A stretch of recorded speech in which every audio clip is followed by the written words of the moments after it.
walking for us and those that give of themselves so that we might have something to eat. And also, we all need to remember those that are perhaps not as well as some of us are, those that are sick and shut in and needing help. We ask the Creator to look after those folks. And then we ask the Creator to look after those that, people that might have lost a loved one recently or in the past. Be able to give them some peace and comfort in their time of need. And for us, as we gather here to put our minds together, to see what future that we can build for the people that we're serving, we ask the Creator for the wisdom, the courage, and the knowledge to be able to make good and kind decisions on behalf of the people. We will now speak to each other with kindness, with truth and generosity, and continue our dialogue to see where this journey takes us. We ask the Creator to bless our leadership, who will be speaking shortly, and give them a strong voice so that we might have a good meeting and a clear path to where we're going. So now we will then open up our minds, hearts with generosity and kindness, as I say, and see where this journey takes us. So miigwech, and have yourself a good morning. And, you know, I will just, from myself, treat each other with generosity and kindness, as this gentleman treated me this morning. And I will guarantee you that you will have a good day. I just hate joining big meetings. Miigwech, miigwech, miigwech to you. Miigwech. So in order for us to not have any, and I gave them my background and how I used to do things. And so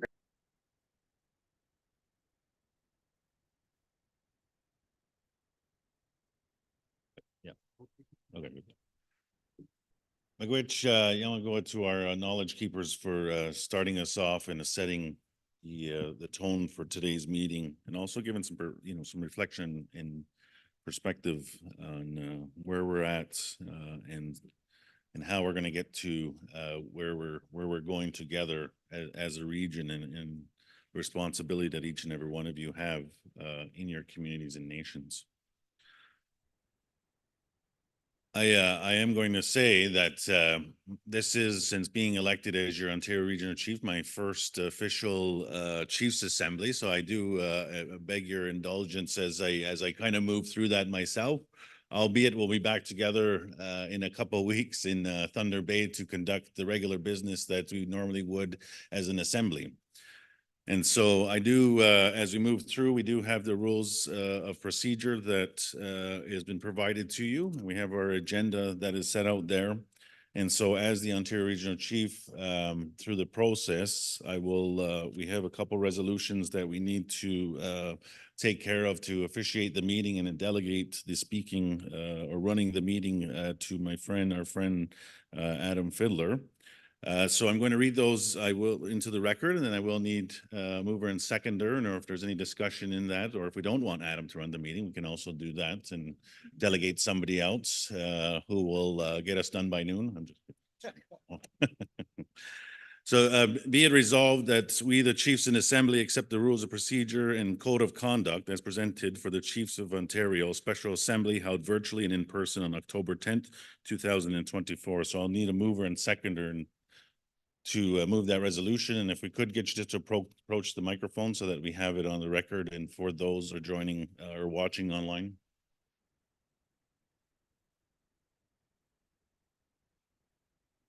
Ted Williams, I will move that. Yeah, Chief Williams, do we have a seconder for that resolution? Chief Don, I need you to go to the microphone, please. I know everybody just had breakfast and hasn't gotten moving yet, but it'd be appreciative if you could.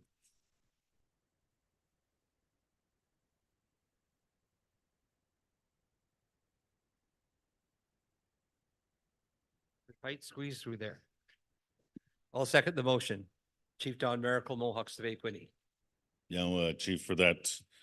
And so we have a mover and seconder for the resolution that accepts the rules of procedure and code of conduct for our meeting that we're going to be conducting today. Is there any discussion on that resolution as read? All right. Is there any opposition to the resolution that has been read? Any abstentions?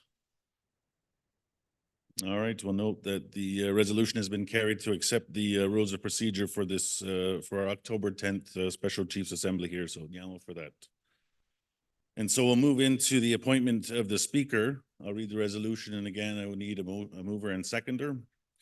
Be it resolved that we, the Chiefs in Assembly, accept the Speaker, Adam Fiddler, for the Chiefs of Ontario Special Chiefs Assembly held virtually and in person on October 10th, 2024. If I could have a mover for that.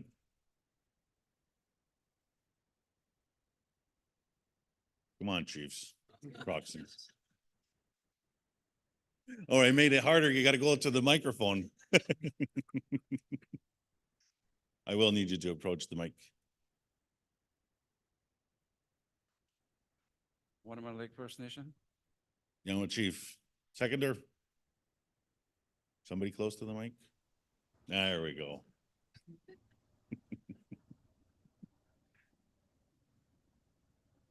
Chief Merle and Michelle Oman. Chief, appreciate that. All right, so we have a mover and seconder for the motion to accept Speaker Adam Fiddler for this session on October 10th. Are there any discussion on this? All right, if no discussion, is there any against this motion? Any abstentions? All right, I declare the motion carried to appoint Adam Fiddler as today's speaker. And so having said that, I will now turn it over to him to walk us through the program. And it's a great pleasure for you to be able to do this, and good luck to you. They're a rough crowd this morning. No other welcoming comments? Okay. Okay, miigwech, mi gwajim nawa, wenogam gagjibag, bojo anin. Maajugunda nakum gaisig, kenin ma joab naguk, maajugug chigegun wigaw tajndemik. Egwa nakum amando, wenogam gagijigak. Mi paksenim yangenin chui munsig we gitajnjigeno. So it's an honor to be here. I was thinking that I'd be getting the boot here. We had a marathon session yesterday with the Anishinaabe Nation. I think it's probably one of the longer sessions I've co-chaired. So I was thinking I wouldn't be asked to come back, but thank you for allowing me the opportunity to work with you and help facilitate today's session. So miigwech for that. On the agenda, we did have welcoming remarks initially from Ontario Regional Chief. So we've gone right into the procedural motions. So what I'm going to do is ask Ontario Regional Chief to come back. And before I go into the agenda, to provide some opening remarks. Again, this is the first assembly, although it's a special Chiefs Assembly to deal with one specific issue. This is our new Ontario Regional Chiefs first assembly. So with that, I'll invite Ontario Regional Chief Benedict to address the assembly.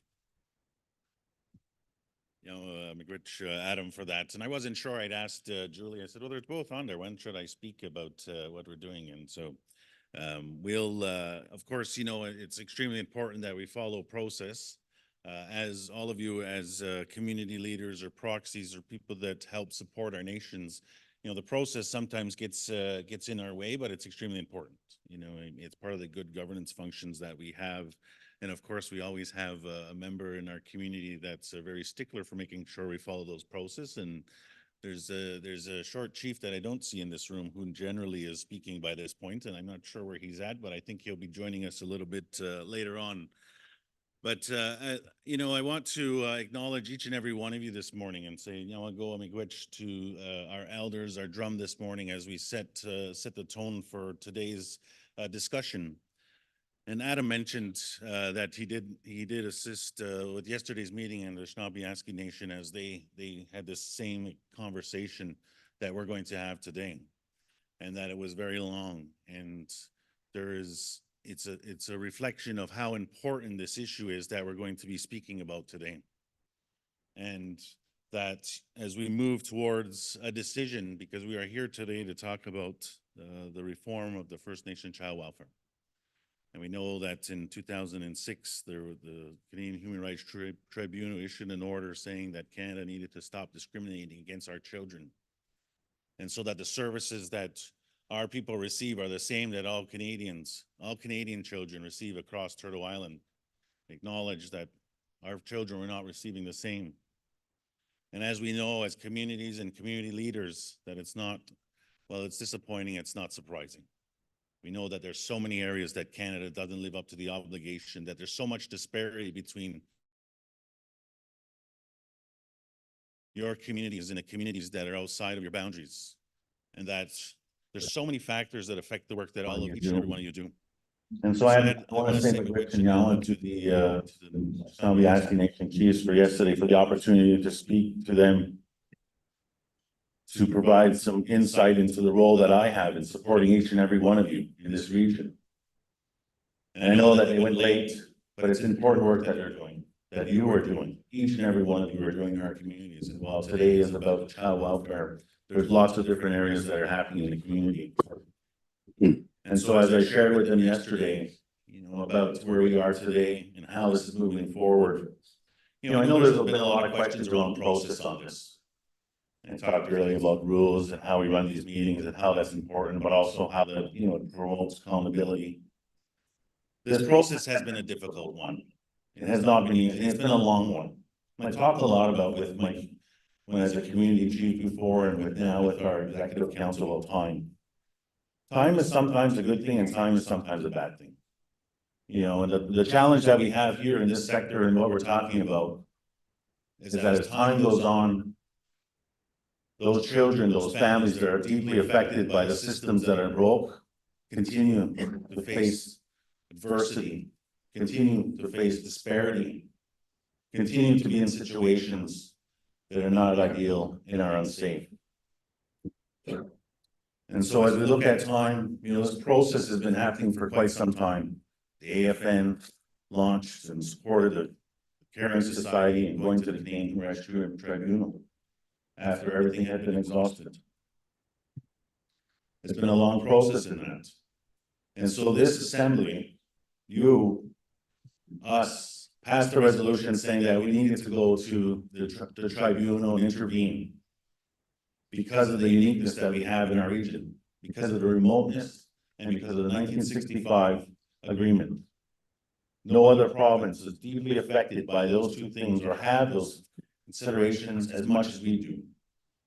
And so then when the Chiefs of Ontario and NAN went together as two separate parties but together on the same message, is that our regional realities needed to be part of that table at the tribunal. So that as we move forward, it's reflective of the uniqueness that we have. And the opportunities though. We come in these sessions, we talk a lot about the challenges. There's a lot of opportunities happening here. I had an opportunity this week to be in Thunder Bay at the residential school gathering. And there was a Pukum there with her grandson, Adura, with her grandson, who visually, was needed some additional supports. And I thought in that situation, and we've seen so many like that, and we've seen that with grandmas, who come supporting their families. When we take the realities in our community of how we support one another, and how we have a family unit, and we take that and transfer that into the systems that are colonial, they don't acknowledge and understand the realities. One, that our families are great, our families are huge. And it's not uncommon for good reasons and sometimes difficult reasons for grandmas, grandpas, dudas to be supporting their grandchildren. That's a reality for us. And so we know that in those situations, there's so much disparity, and the colonial system doesn't acknowledge how important the family unit is to us and how keeping our families together is important. And so as we look at moving forward in this aspect, I know there's a lot of considerations in this. We recently seen Canada pass Bill C-92. I come from Akwesasne, a community that's in Ontario, New York, and Quebec as a whole, Haudenosaunee community. And there's many areas that we exercise our jurisdiction over our affairs at a necessity, because we can't have three sets of rules telling our community leadership of how they govern there. So jurisdiction and sovereignty, exercise of our rights is extremely important to me. And it's a necessity. And so then we look at the packet, the settlement or this offer that we have, or this revolutionary, they call it revolutionary, but reform. How does that complement the work that you are doing in your communities? I know it's not perfect. I know that the child welfare sector is so multifaceted. And our legal counsel will go through some of the presentations and explain why it is only moved down to the area of child welfare, why it's not housing, why it's not education, those other things, why it's not economic development.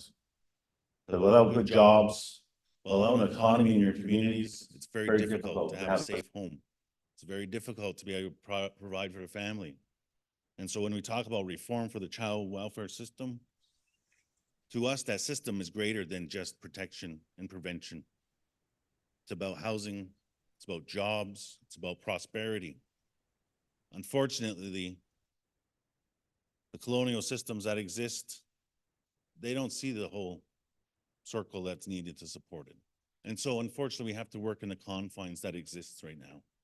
And that is through the tribunal process, and that is talking about the reform of the child welfare system. But what I'd like to say is that, there's so much. And when I shared yesterday with the Nan Chiefs, I talked about that I was, prior to being elected as the regional chief, I was the Grand Chief of Akwesasne. And the work that you do as community leaders requires you to look at your entire nationhood and what is in the best interest of the community. And you rely on your experts in the housing, the social, the education, provide you with the information that you need, and they are the experts in that field. But from my experience, they're not always the experts for community nationhood. And so as we look moving forward, it's as you as elected leaders, as community representatives, have to look at what's in the best interest of the greater picture of your community. And we take with respect all of the information that our technicians provide to us, their perspectives, and we make those decisions knowing that we have made it in the best interest with all the information that we need, that you need to make the decision. Leadership is not an easy place. Hard decisions are easy for the guy that's sitting across the table at your band meeting, chastising council. When you're sitting there as a chief, as a grand chief, day in and day out. I've heard from a few of our chiefs over the last several months. Some of the chiefs tell me it's tiring. These issues are nonstop. I get that. I understand that. And so as we move towards, our decision that's going to happen today, next week we'll be in Calgary to talk about this again, and we'll hear the national perspective. I could tell you that our region has been chastised for a couple things at the national level from other regions. One is when we purely look at the dollars, they say, why is Ontario getting so much? And the other thing is, as they've been saying, there's an implementation committee. Why does Ontario have so many seats? And the two reasons is, one of the two reasons, or two of the reasons is the remoteness in the 1965 agreement that we have. No other region has as much communities in the north, have the impacts of the north that you do, that we do as a region. That's why it's important. That's why Nan, at your direction, went in, why we went in as the Chiefs of Ontario to say we need to make sure that whatever comes out of this, it reflects the realities. And then the 1965, which is an agreement that talks about us and essentially is without us. And so part of the work that we will be doing, if given the mandate, is to to advance that, to reform that directly with the province of Ontario. And so I spent quite a bit of time explaining what our position is in this region and why they're so unique. We'll hear a bit about this implementation committee and the seats. We have put a lot of time and energy at your direction into getting us to where we are today. Yes, the process has been challenging, and I'll say that, you know, when we go into negotiations protocols, unfortunately, that's what this auspice is, because we have to work in the colonial system. You know, they say what you can and can't do. And so those of you of community leaders that have negotiated settlements, land claim settlements, you have to come to the table and they say, okay, this is a negotiation protocol. I can tell you that once we get to where we're going on this, we will learn a lot, and we'll look back and see, so that the next time we're at tables, we won't make the same mistakes. Yes, mistakes have been made, but we've learned along the way, but we've always moved forward with the mandate that you have given us to do this work, to make sure that the realities that we face in this region are reflected to the best of our ability. And so as a negotiating team, we took your mandate and have developed a draft that we believe is the best that we can get at this time. There will never be an agreement that gets all of the areas covered. But we have gone as far as we believe, and now we are recommending that to you for consideration. And so you think about when we do that in our community, you either develop a committee to negotiate, get as far as you can, take it to the community. There have been some flaws along the way on the engagement, and this is one of the things that has been a flaw from the national process, is that because they weren't interveners in this process, a lot of those regions are pretty upset. They're pretty upset because they only found out in July what was going on. And we had had a mandate for a number of years to negotiate this. So in closing, I'll say that, you know, today is going to be a lot of dialogue, a lot of questions, knowledge sharing. I know that there's experts in the room, there's experts that are listening around the child welfare system who want to provide their information, have questions. But as community leadership, it's up to you to make an informed decision. And I can tell you that our team has been doing the best that we can to get the information out to you, and we're here to support you in however we can. So with that, I want to say Yamago Miigwech to each and every one of you for the hard work that you do, not only on this file, but all the files that affect our communities, your communities. And I look forward to today's discussion. So, you know.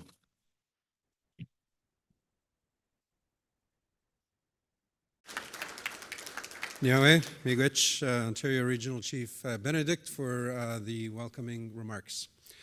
So at this point, I'd like to officially call the meeting to order. And just want to make sure what time it is. It's 10:18. The reason that's important is in the rules of procedure that you've adopted. Once we call the meeting to order, 15 minutes later, there's a count. And in 15 minutes, they'll count at the registration to see how many are registered here in person and also online. And that's the number that will be used to determine quorum. So whatever number that count is in 15 minutes, quorum to make decisions will be 50% plus one of that number. And of course, for resolutions to be carried, the rule that we follow in the rules of procedure is 50% plus one of those that vote either in favor or against a resolution. So that's why it's just a procedural matter. I wanted to make note of the call to order. So we have chiefs, delegates, we have the draft agenda. It is in your kits. It was emailed to everyone that is registered. It is in your packages. So what I'd like to do is go through the draft agenda, and then I'll require a resolution to adopt the agenda. I'm going to ask for a mover and a seconder, but I'm going to go through the agenda first.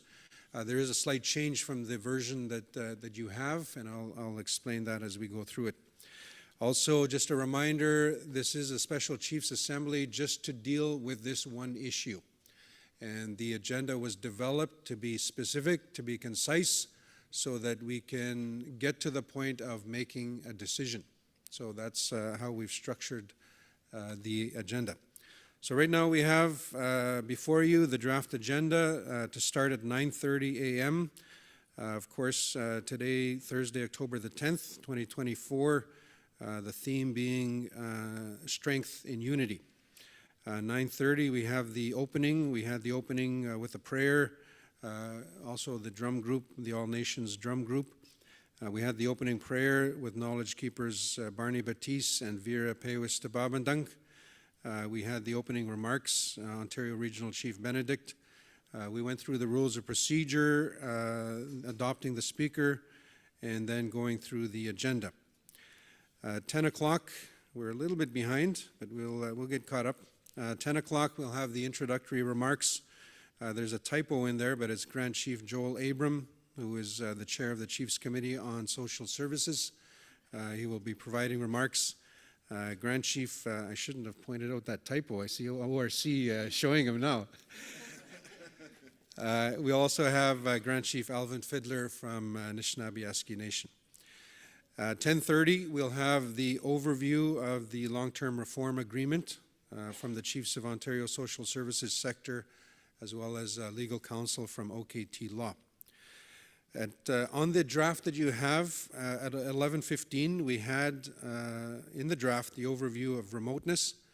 We will not be including that agenda item, so we're going to remove that from the agenda, just to let you know, so you can scratch that from the agenda. Grand Chief may provide some comments. I know ORC has already addressed the remoteness issue in his comments as well. We will break for lunch at 12 o'clock. We may start discussions before then, but following that on the agenda, we have an open discussion and a Q&A session. For any questions that you may have, chiefs and proxies, on the presentation and also the decision that will need to be made. At 2 o'clock, we will bring forward the resolution, and again, it is one resolution to deal with the decision that needs to be made. 2:45, closing remarks with Ontario Regional Chief Benedict, and then 2:55, closing prayer with Knowledge Keeper Barney Batiste, Knowledge Keepers Barney Batiste and Vera Pewis Tababandang. So that is the proposed agenda we have before you. So the process is, in order to open up discussion, I need a mover and a seconder, and then if there's any discussion on the draft agenda. So if you can approach the microphone for movers and seconders, microphone 2. Absolutely not. Point of order there, Mr. Chair. You keep talking about a decision that this assembly is going to be making. I thought this final agreement was up to all of the First Nations in Canada. So can you clarify this? You said it 3 times now, an important decision to be made at this assembly. Thank you. Thank you. So point of order has been raised. I think this information will be clarified in the presentation that will be made. With the process, there are 3 parties to the negotiations, and again, it's not my place to address the matters at hand, but there has been a question raised. So Ontario Regional Chief can speak to that and the requirement for each of the parties to make a decision. So Ontario Regional Chief. Thanks, Randy, for that. So we will get a bit into this, but we can clarify it now around process, is that because we have intervenor status, Anishinaabe Nation has intervenor status as well, which means the end of the day, when we have a draft now, if accepted by the parties, when the parties meaning the NAN, Chiefs of Ontario, AFN, there will be required to have 3 resolutions accepting that. One is the Anishinaabe Nations resolution, one is the Chiefs of Ontario resolution, and one will be the AFN resolution. So by virtue of process, NAN has endorsed, has a resolution. We will make a decision today. And again, because we are members, or you are members of the AFN, another decision will have to be made next week on the settlement. Hope that clarifies. Thank you. You're welcome. Miigwech, thank you, Ontario Regional Chief, for clarifying the question. So again, the motion or the resolution is before you to adopt the agenda. I will require a mover and a seconder. Just for the record, for the note takers, if you can approach the microphone state your name and your nation. Also, while I'm waiting, just a reminder, we are on virtual as well. This is a hybrid assembly. Last time I checked, there was about 13 or 14 officially registered chiefs. They are specifically identified as chiefs or proxies. Here in the room, the way we identify voting members or chiefs or proxies is the red lanyard. So if you can please, if you are an official delegate, put on your lanyard so that I can recognize you, and if you wish to speak, I need the red lanyard, just to help us out. I need a mover and seconder to adopt the agenda. And I know Chief Moore Frappier has the red lanyard. I'll move it. Okay, thank you. Just for the record, again, Oh, Chief Shelley Moore for Apti Topanga First Nation? Miigwech, thank you. So we have a mover? Seconder? Do we have a seconder? Maybe it was bad strategy on my part. I will second that. Chief Williams, Rama. Miigwech, Chief Williams. That's what happens when you're right next to the microphone. We'll have you up there a few times. Okay, so we have the draft agenda before you with a slight change from the version that you had. So any discussion on the draft agenda before I call for a question to accept? Any discussion? I see none. Can you monitor online? Nothing online as well. There is an opportunity. I see no hands being raised. So with that, any opposition to the agenda as presented? Any opposition? I see none. Any abstentions? So I see none. So resolution is carried. We will follow the agenda that you have just passed. So miigwech for that. So I'd like to call for introductory remarks Grand Chief Joel Abram, again, who is the chair of the Chiefs Committee on Social Services.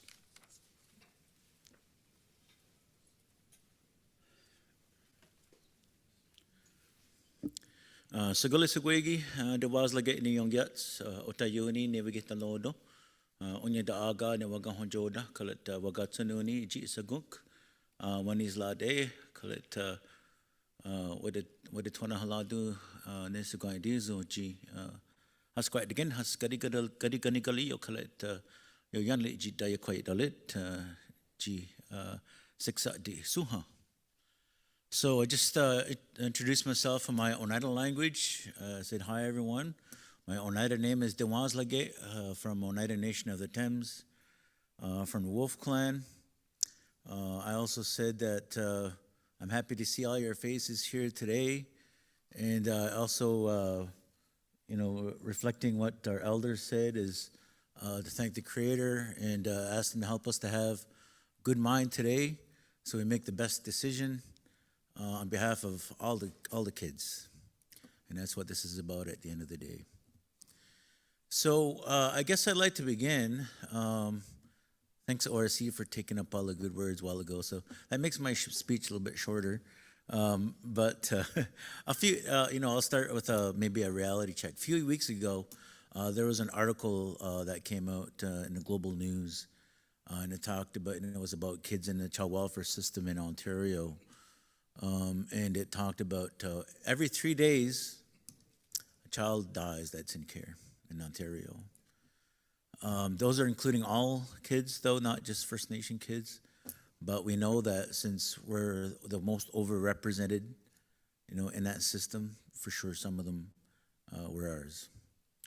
And that's kind of thing that we have to stop. And that's sort of why we want to, why we did the work that we did, in terms of this. I've been on a social file for past 7.5 years, I guess, pretty much now. And so I remember, going up, leading up, and I remember keeping track of the human rights case as it moved through, and when we got the decision that the tribunal found that there was discrimination. and then the subsequent orders stemming from the tribunal, and then the orders, and then all the non-compliance orders stemming from Canada's failure to live up to those existing orders, and then also dealing with Canada's appeals of those orders and dragging their heels. And so when the opportunity came in the end of 2021, where they wanted to negotiate and putting these orders to bed, so to speak, we thought that may be a good opportunity to do that. So again, in some ways, we are limited by the scope of the human rights challenge itself, which was limited to First Nations kids on reserve, the discrimination. And so that was how we had to sort of structure our negotiations. We didn't do this in a vacuum. There was a lot of studies. We didn't just pick numbers out of the air. There was a study done through the National Advisory Committee, through the IFSD, which is the Institute of Fiscal and Statistical Democracy. They did a multi-phase study. We also had an Ontario special study. Some of you might remember approving that to be done. And the focus that the chiefs gave at that time was family-centered. And in order to have a healthy child, you have to have a healthy family. And again, with all the things that the regional chief said. And this agreement can't possibly touch all of those things. We know that it's a holistic thing, and many things go into determining whether a child goes into care. But we knew we wanted a prevention-based approach. And prevention-based means preventing the kids from going into care in the first place, supporting families with issues of food security, housing if we could, all those kind of things. So we know that lobbying and advocacy only gets us so far, and sometimes the government just says no. And that's why we ended up with this human rights challenge. That's why we ended up with a class action on water, class action on day school. Sometimes those things get more results. But when you do that through litigation, you're sort of limited in the results that you can get to. So over 2.5 years, there was many stops and starts and trials and tribulations. We weren't sure we were ever going to get there. But back in July, we finally got to a place. And again, we're following the resolution set out by the Chiefs in Assembly that give us the mandate of how the work we're going to do and how we're going to do it. And we had a great team. A lot of people were involved through the negotiations. Besides the negotiating team, we had our legal, which is a great team. And we also had our final settlement advisory committee. And we work hand in hand with NAN. We tried to stay united as much as we can, and I think we did that. And I have to say, and if everyone's a little bit got their jealous pants on because of Ontario, I'm not going to apologize for us negotiating the way that we did. Everyone had a chance to intervene, but we did, and so did NAN. And I have to say that the agreement is stronger because of it. There wouldn't be a remoteness factor that other remote communities across Canada, and Alvin will talk more about that, about the importance of that work. And also, other regions now have access to the Band Rep program, or First Nation Rep program as it's called. They didn't have that before, whereas our region has had that for years. And so now they have opportunity to take part in that as well. So you know what, at the end of the day, our mandate was, the negotiating team was supposed to bring back something that we could support and recommend. And although it's not perfect, we think it'll give First Nations a good start on tackling this program and helping to ensure that there's less children in care at the end of the day. And I think that's going to be the main metric. And this also puts in place other things that'll help to keep track in terms of data, best practices, all those kind of things. Maybe somebody way out west is doing something, and then they can promote it, and we can do those kind of things. Or maybe somebody here is doing something that works. And so, you know, we know that it's going to be a lot of pressure, though, on First Nations in terms of capacity, especially if you're smaller, right? And we know that there are some parties that were saying, you know, that really want the agencies to have all the money. And that may be a possibility for some First Nations if you need to do that. We built flexibility into this agreement. You can switch money between budgets If you're lacking in A, you can switch it over to B. Lacking in C, you can switch it back to A if you want to. So you use it and switch it over to where you want to. You can carry forward monies from year to year. You don't have to worry about your money and budgets being clawed back. These are some of the benefits. Also, the $2 billion in housing, we now have confirmation that regardless of whether you vote yes or no, those monies are going to flow out to the First Nations in Canada. And I think that's great news. However, that's just a drop in a bucket in what's really needed. And hopefully we have other ways that we can, tackle this housing deficit. And I know we're feeling that both on reserve and off reserve. Many people are struggling to make ends meet. So we also have other budgets in there like household supports, besides prevention. We have the First Nation Rep program. Also, we have 5 years. This is one of the things that we're going to be fighting about going forward is off reserve. How do we make sure, because we know as chiefs and councils, we often say we want to represent our people, no matter where they live, off reserve or on reserve. And we should also believe in a portability of rights. And it was discrimination against First Nations in terms of underfunding for housing that forced many people to relocate off reserve when it might rather be with their families on reserve. So there's still lots of fights to come and lots of battles, but we think, that this is a good start to give you the capacity. And what I've been recommending is that if you have an agency, to talk with them, plan with them. Maybe they have things that they can do now in terms of prevention, because I know a lot of First Nations, especially smaller ones, don't even run their own BANRAP programs and run it through their agency. So maybe you want to run your prevention through your agency, maybe you don't. But at the end of the day, that decision is going to be up to you. You have that flexibility to use those dollars. You can keep it, you can transfer it, you can plan, you can do a lot of things that you need with it. But again, along with increased services comes increased responsibility, and there will be increased liability on you, regardless of whether you say yes or no, because there will be those increased funds. So again, insurance, I think, is something that will help you to be covered, those things as well. But the main thing that I want to say is that, we worked a long time on this. There was a lot of people that had input, and we did the best that we could. And so that's what we're bringing back to you here today. And so, again, I just want to wish everyone the best of, in your mind. Hopefully everyone has a good mind and think about those faces and those faces yet to come, and those young kids that are out there. And hopefully we can start to bring them back into our nations and back into our extended families. And again, as we pursue more resources for things that we need, not only in terms of housing and in terms of safe drinking water, in terms of the economic development that he talked about, in terms of other areas where we're lacking, in terms of human rights. And again, remember, this case was not about Aboriginal rights. It was not about treaty rights. It was just about pure human rights and how we're being discriminated against. And we still have a lot of work to do. We're going to be hopefully going into the 1965 Indian Welfare Agreement. We're going to be renegotiating that. That was another order coming out of the tribunal. There's also the Jordan's Principle stuff that's still going to be coming forward. There may be another agreement on that. We're still waiting for the tribunal to make a decision on that last non-compliance issue that came forward to them.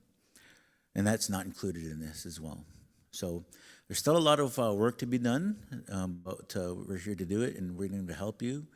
I've attended a lot of Chiefs conferences and Chiefs meetings and First Nation meetings, do my best to explain this agreement. And again, it's not perfect, but nothing in this world is. And again, the main reason is that we were sort of limited by the scope of the complaint. So there's still a lot of work to do going forward. But again, you will hopefully have a good start on addressing some of these issues, and again, start to exercise your jurisdiction over child welfare. You have that ability. You always had that ability. Now maybe you might have a bit of resources to help make that a reality. So I'm going to stop there. Thank you all, and best of deliberations. Go.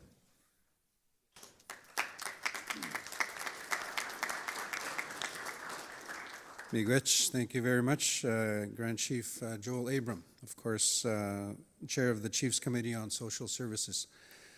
So we did establish the numbers for quorum requirements for today. As of 15 minutes after call to order, we had 25 chiefs online, 49 chiefs in person.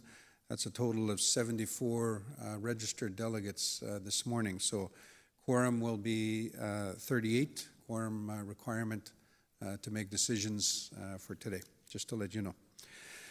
Next, I'll call upon Grand Chief Alvin Fiddler, of course, with one of the parties to the final settlement agreement, Grand Chief of Anishinaabe Nation.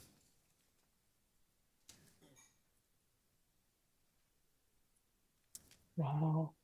Miigwech, Wow. Miigwech I Alam. think it would be hours. Miigwech, again, tikit, en akbog bandawesek, gabits, minigwak, madzun. Agmina, minigwak, gabits. Yeah, no, there's a couple. Yeah. Agmina is baksan management agreements like Gamachi Donan, when Gamachi Dick. I just want to just acknowledge everyone that's in this room, the leadership, youth and the elders, all the staff. Miigwech for being here. I also just want to acknowledge my own chief. Yesterday, my community of Musquatta made history by electing its first female chief. Chief Carla Beardy, Chief Carla Duncan. I hope she's listening. So I'm just so proud of everyone back home. Yesterday, the NAN leadership passed a motion to ratify this agreement.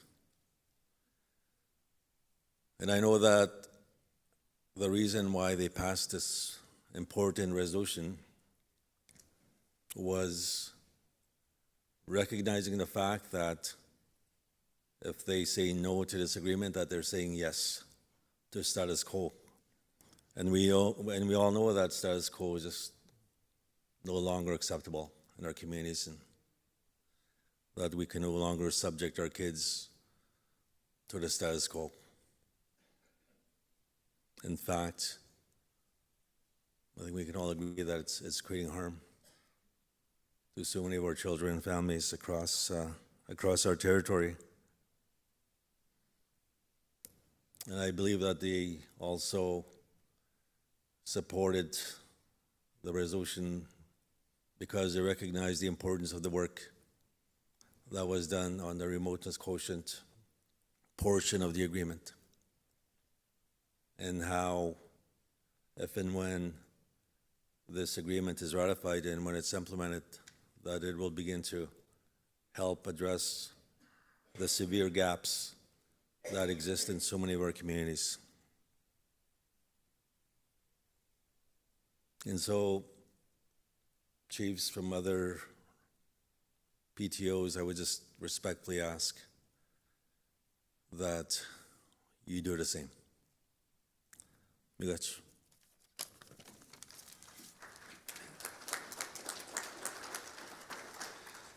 Miigwech, thank you very much, Grand Chief Alvin Fiddler. And those are the introductory remarks from the Grand Chiefs and Ontario Regional Chief regarding this very important discussion that will be taking place, or that is taking place. So at this point, we'd like to get into the details. So we'll have an overview of the long-term reform agreement. I'm going to call on, I'm not sure exactly who is, I think I know who's making the presentation, from the Chiefs of Ontario Social Services sector, as well as OKT Law. So with that, I'm going to call on Maggie to come up and do formal introductions. Oh, yeah, I was wondering if Fallon was going to go first. And Ben, sorry. Hello, everybody. Good morning. Really nice to see you all. Very pleased to have you all join us. I'm sure you've received a lot of emails from me. I think I direct emailed a lot of people and really tried to bother you all to come. So I hope you received my email and you didn't block it. Thank you all for being here. So I think the only thing that I really want to say in terms of the overview of the agreement is just to really emphasize and support what Grand Chief said, and as a technical rep, really just that we really worked hard to do the best in our technical deliberations and really tried to emphasize and bring forward our technical reps' positions, which is really only to prevent and reduce the amount of children in care, and to do that by resourcing the communities. And I think the agreement really tries to speak to that and really tries to get that goal accomplished. So I think that's pretty much our goals for as technical staff, and I think we did a pretty good job in bringing that forward. And if you need any of your funding profiles or anything sent over to you, please just don't hesitate to email me or even call me, text me, and I'll send that right over to you because it's very important information, and we can't share that externally with other people. We can only share it directly with chiefs, and whoever they decide to share it with is their own business. So please just make sure you have all the information that you need and you have all your facts, and I think that's the only thing that we would really stick to. So, and I'll be here in the presentation if you have any, just to add any extra details to Maggie's legal presentation from a technical perspective. Sometimes I can just add some nice background information to give some extra context to negotiations and stuff that we went through over the last few years, but that would be mostly it. Okay? All right, Miigwech, thank you, everybody.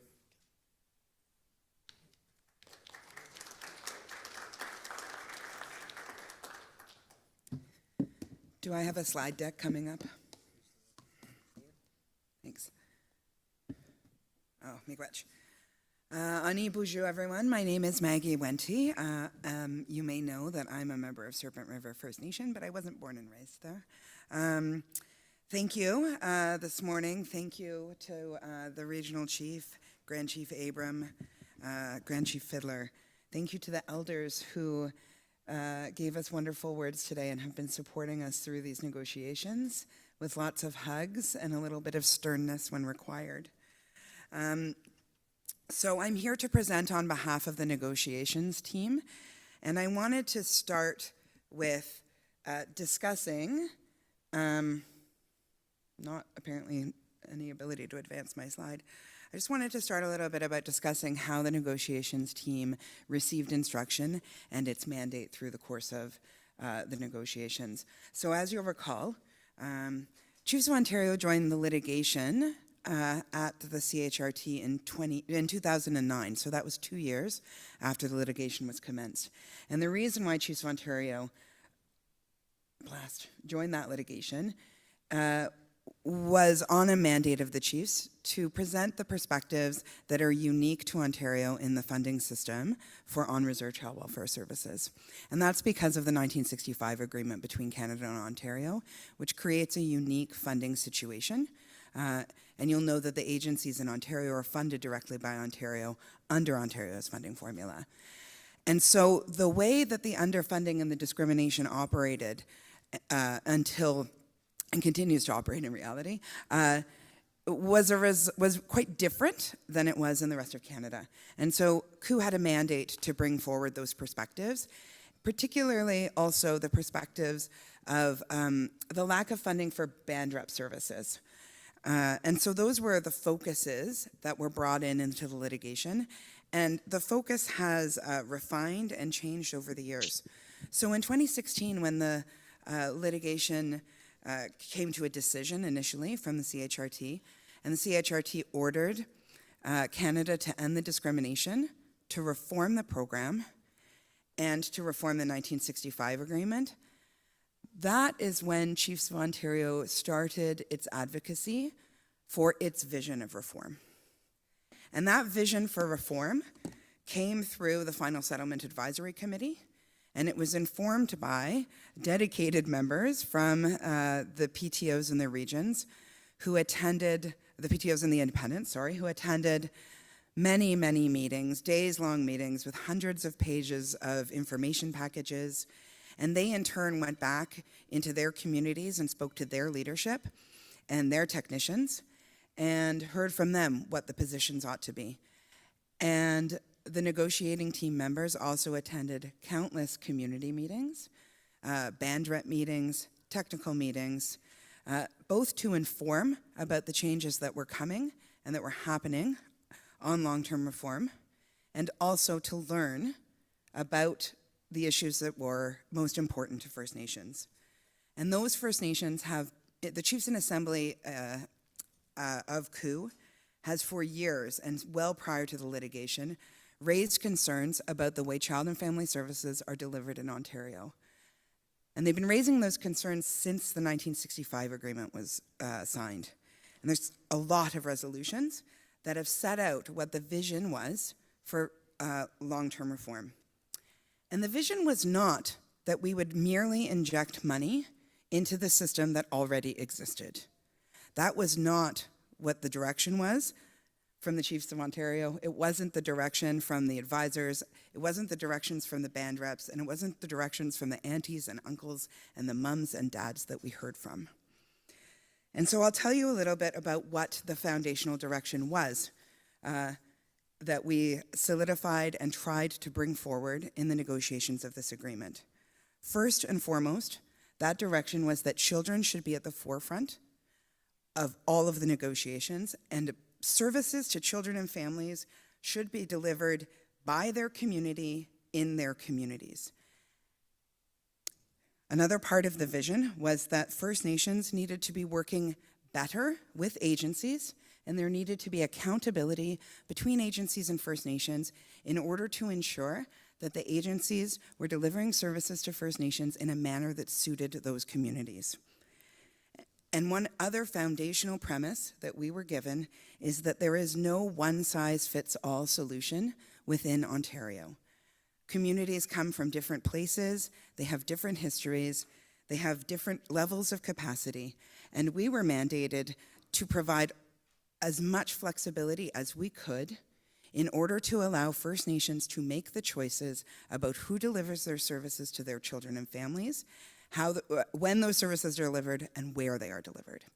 And so that was the vision that was presented to us, and that is the directive that the negotiation team took.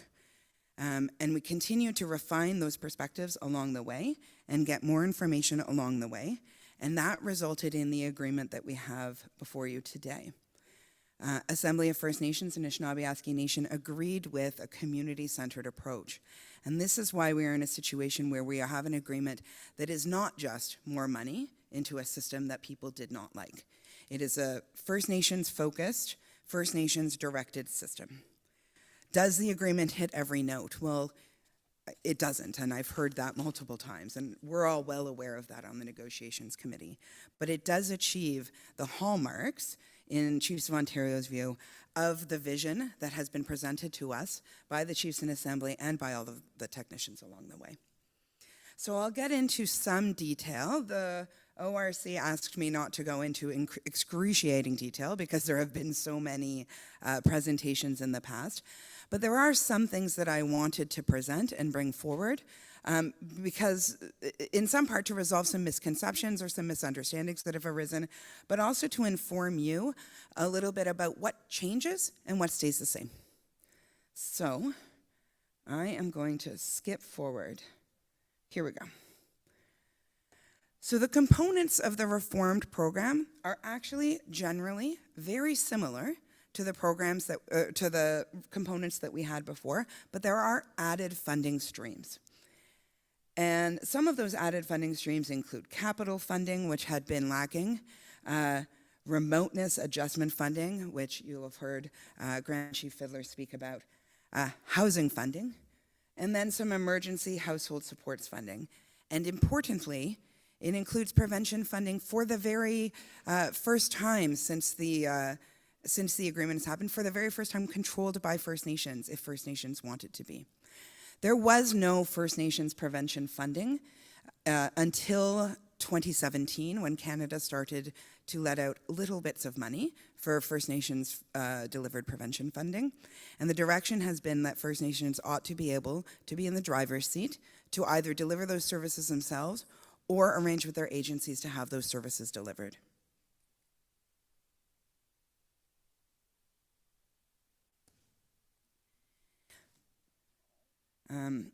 So I'm skipping, oh, here we go, changes to the agreement. So as I started this presentation, I said that the human rights complaint originally was about the funding to First Nations agencies on reserve. Through the negotiation of this agreement, it has turned into a reform program that is about funding to First Nations, not just to agencies. And that's a significant factor because there are no orders at the tribunal right now, aside from the band rep orders and the band rep capital orders, that specifically direct funding to go to First Nations. There is an order about prevention funding, but it is not specific as to who receives that prevention funding.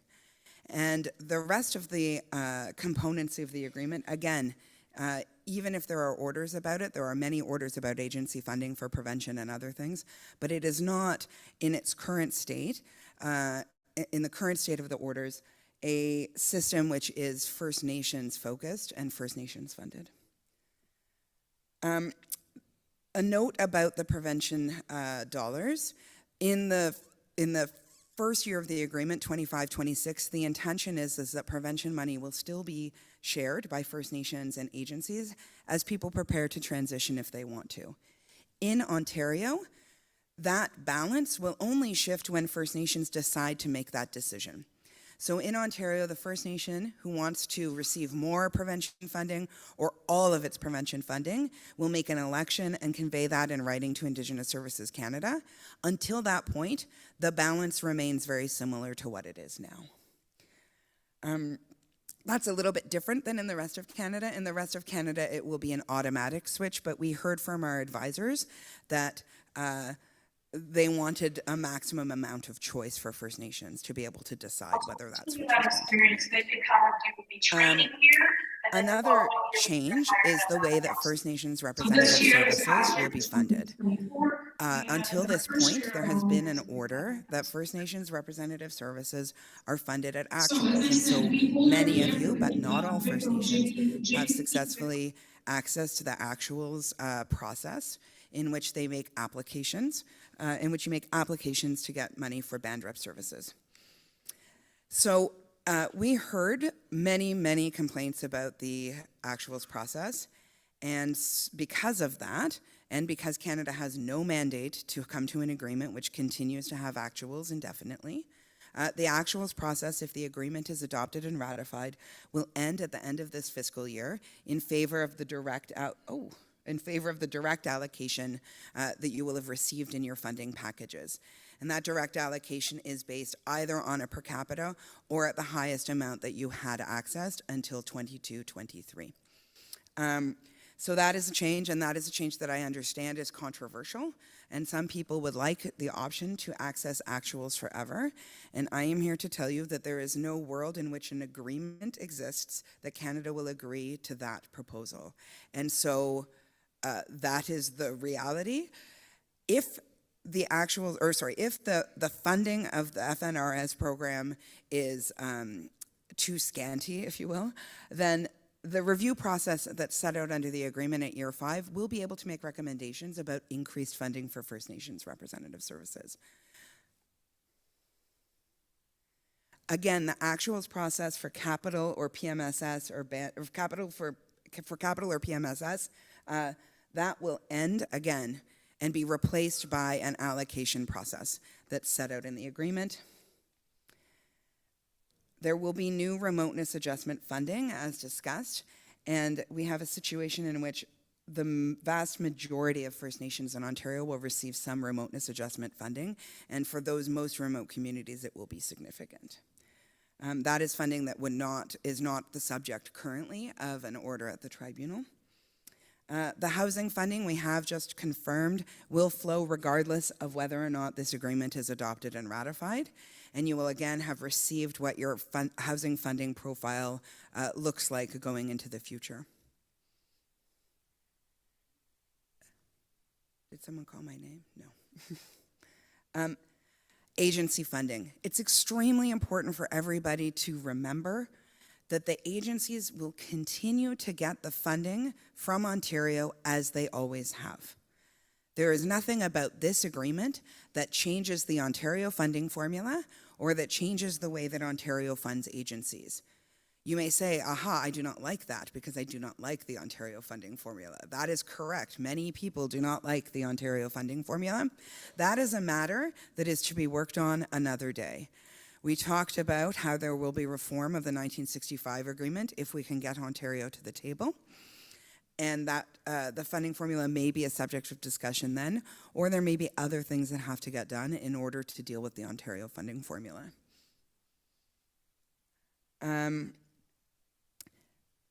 As of April 1st, 2025, the agencies will be no longer able to access prevention at actuals and the other actuals process. That will be replaced by the reformed formula and then the ability to work with First Nations to deliver prevention services when asked. There will be new accountability mechanisms. We heard very loudly and clearly from many First Nations that they wanted more cooperation with their agencies in terms of how services will be delivered. And so Canada will impose some requirements for planning to happen throughout the course of the agreement. There have often also been questions about First Nations exercising jurisdiction over child and family services. It's important to know that this agreement doesn't affect that exercise of jurisdiction too much. However, this is the funding situation that will occur until First Nations law goes into effect and its coordination and fiscal relations agreement has been concluded. And the agreement provides that at that point, the money that would have been set aside for the First Nation under this agreement will go into their coordination agreement funding. And it's a floor. You would never, ever be offered any less by Canada than what's in this agreement. There will also be, for First Nations and agencies, a dispute resolution mechanism, which is new. If there have been disputes before about allocations of funding or denials of capital funding, you've had to go through an internal ISC process. There will now be, under a dispute resolution tribunal, a First Nations-led dispute resolution process, which will provide access to disputes about allocations that come up. Okay, you will have heard Grand Chief Abram talk about liabilities and responsibilities of First Nations. So it is true that there will be increased responsibility on First Nations to make decisions about how the prevention funding and other funding is used, about how to allocate within their flexible funding formula what programs are going to receive what kinds of funding. And liability. Well, the liability situation is not changed by the agreement. The question of who is liable for what actions at law is not disrupted by this agreement. First Nations, as always, will continue to be liable for delivering services that meet the standard of care and be responsible if things go wrong under those services, as they are now. But of course, if you increase service delivery, you increase the possibility of liability, and it's very important, obviously, to ensure that you are sufficiently insured and ensure that the programs are running in a way that meets the standard of care. All right, so I just want to go back to my very first slides, because since we have been doing the consultations, we have talked, and you have heard the regional chief today talk about a few changes that have been made to the draft of the agreement. And those changes, the ones that are, so the draft that we have online now and the draft that is in your packages has a track changes in it because they are primarily related to the composition of the Reform Implementation Committee. The Reform Implementation Committee is a committee that is established under the agreement in order to provide advice to Canada about the implementation of the agreement and at the program assessment phase in terms of how the program assessment recommendations ought to be implemented. We had negotiated a composition of the Reform Implementation Committee that had 3 seats for Chiefs of Ontario, 3 seats for NAN, 3 seats for AFN, and 3 seats for Canada. You will be unsurprised to learn that when that formula went on the road, it was not satisfactory to the other regions who did not have representation. Assembly of First Nations came to us and has asked us to reconsider the composition in order to provide for regional representation. And that is something that we have, as long as the other parts of the agreement remain the same, that we have direction to continue to do. So in the new Reform Implementation Committee, there would be 1 seat for Chiefs of Ontario, 1 seat for NAN, 1 seat for the National Assembly of Remote Communities to represent the remote communities' needs, and then representations from AFN, Indigenous Services Canada, and then each of the provinces except for the the provinces and territories except for the NWT and Nunavut. There have been a couple of other changes to some definitions, which have, I think, ameliorated the definition situation, which provides distinctions between First Nations and agencies as service providers, and also some clarity to the Alternative Dispute Resolution Tribunal. We just found out this morning that that proposed change had been made to make it very clear that the head of the Dispute Resolution Tribunal will have to be a First Nations person with adjudication experience. So that is the sort of rundown of the changes. The other thing that I wanted to bring to your attention is that there is a separate agreement, which we have been calling the Trilateral Agreement, between Canada, Anishinaabe Nation, and Chiefs of Ontario with respect to the reform of the 1965 agreement. So you'll recall that the tribunal had asked us, had ordered Canada to reform the 1965 agreement. And the Trilateral Agreement contains commitments about how the parties will go ahead and try to do that. It is obviously impossible to reform the agreement without Ontario being at the table, and I can inform you that Ontario, as far as we know, still does not have a mandate to reform the 65 agreement, and if they don't come to the table, we will have to consider what to do at that point. So the Trilateral Agreement was actually only just finalized on Monday night, and we had initially intended to have that be presented in advance to the Chiefs and Assembly here to vote on. Because it was only finalized, the decision has been made both by Anishinaabe Nation and Chiefs of Ontario to not review and ratify that agreement today because there hasn't been sufficient opportunity to review it. It will come before the Chiefs and Assembly in November, and we've informed Canada that at that point we'll be seeking it. That is also the agreement, importantly, that contains the commitment to fund First Nations representative services off reserve for at least the next 5 years while we work on a long-term approach to off reserve First Nations rep services, which we hope we will come to that approach with Ontario. So I expect that you'll hear when we come to the resolution point that there will be a friendly amendment to the resolution that was before you to remove the ratification of the trilateral, and we will deal with that at a later date.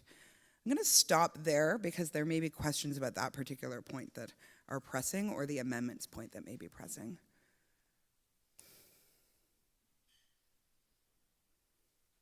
Pardon?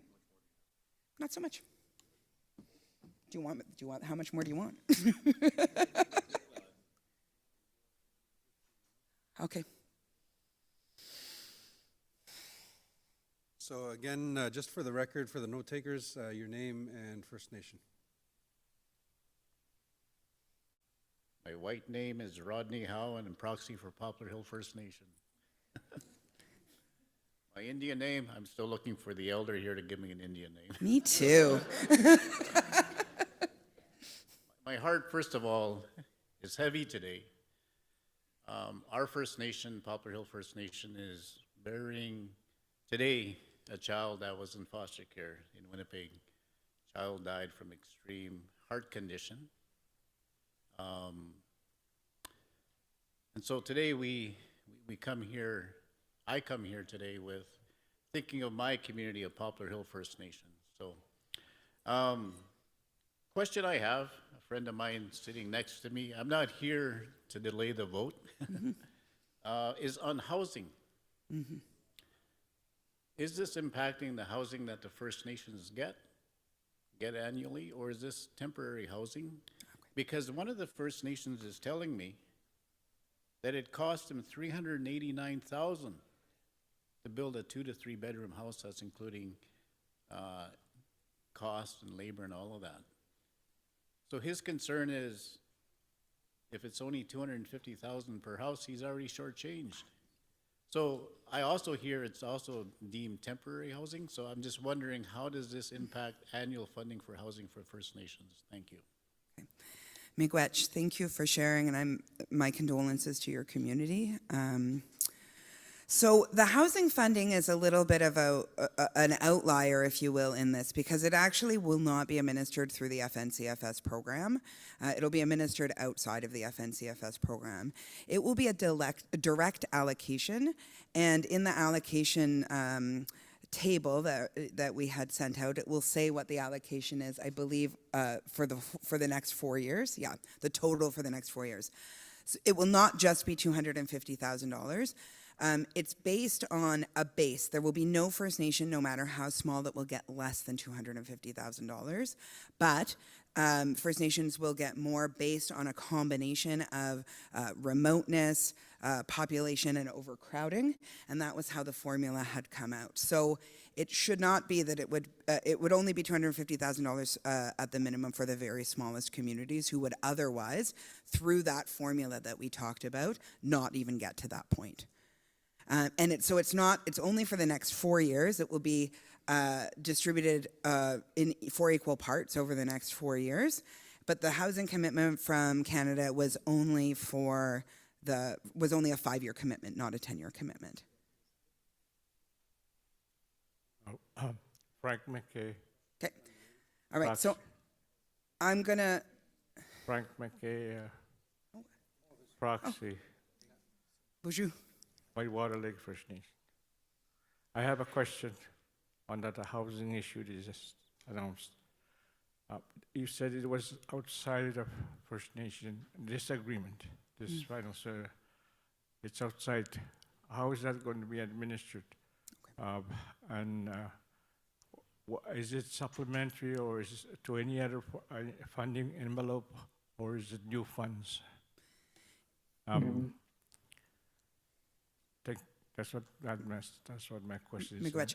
So it's new funds. It will not arrive in the contribution agreement that you have for the FNCFS program. It will arrive through the CFMP program, which is a different Indigenous Services housing thing. So, and it is not, as I said, contingent on the ratification of this agreement. So that's why I say it's a little bit separate. The housing commitment is contained in this agreement, but it's our understanding that ISCA has made the policy choice to continue to forward those funds regardless of the ratification. So does the remoteness factor, is it applied to this housing fund? It is not applied on top of the housing funding. It is embedded within the distribution formula, but not the remoteness quotient. It is a different sort of calculation that's been used as part of weighting. Okay. My other question is, what's CFNP? Well, now you've stumped me. Canadian Capital Facilities and Maintenance Program, okay. CFMP. And that's a program within the ISC? Yes. Okay. And that's who we apply to. Is that the one we're going to deal with? Yes, but you will not have to apply. The allocation will come directly, and the reporting will be minimal, is my understanding. Minimal. Okay, thank you. Miigwech.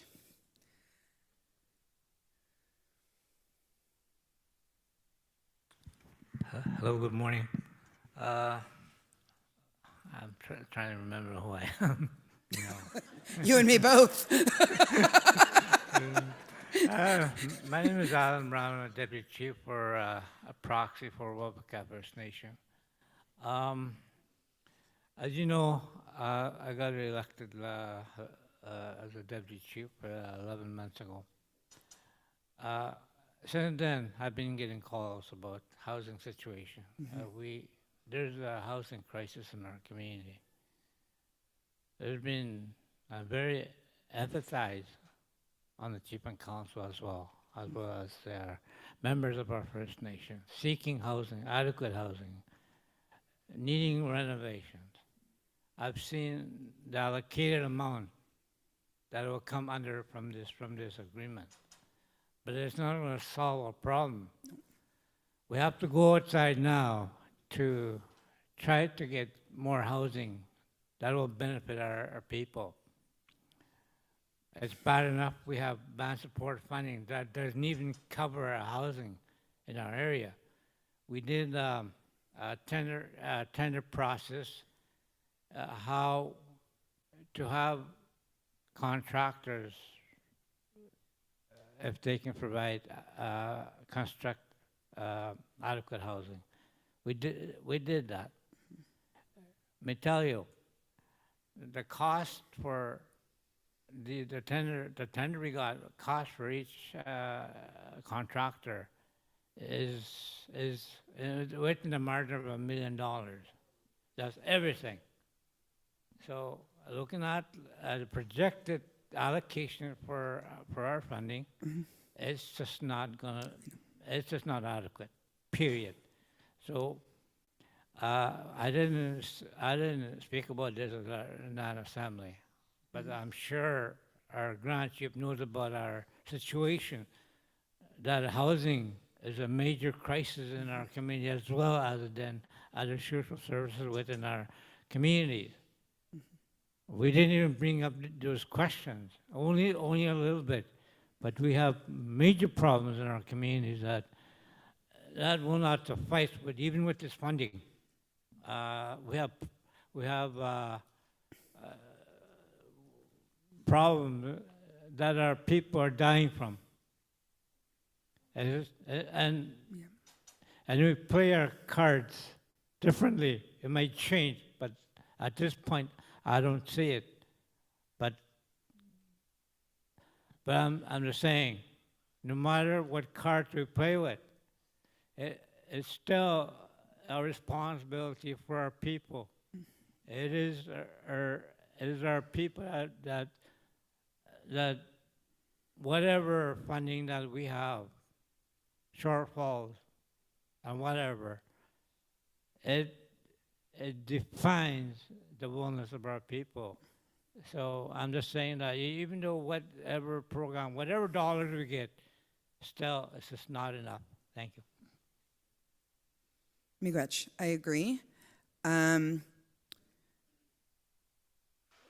What I can offer you as information is that there's nothing in this agreement that will suggest that Chiefs of Ontario or any First Nation accepts that this is an adequate amount of housing funding. So nobody's rights are given up in terms of claims for different or better housing funding. The housing funding and the subject of housing was not a part of the original litigation because it was about agency funding. And so it has been a bit of I don't want to say an extra because it's not an extra, but it is an additional thing that we have been able to secure that wasn't part of the original litigation. But I understand very much that housing is a cause of children going into care. And I think when we heard the ORC and the Grand Chief talk about the shortfalls of the agreement, this is certainly one part where we weren't able to get a commitment beyond that in order to address that particular driver, in part because of what the litigation was about in the first place.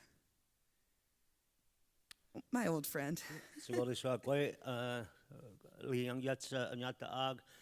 afternoon. My name is Randall Phillips, proxy for the United Nations of the Thames.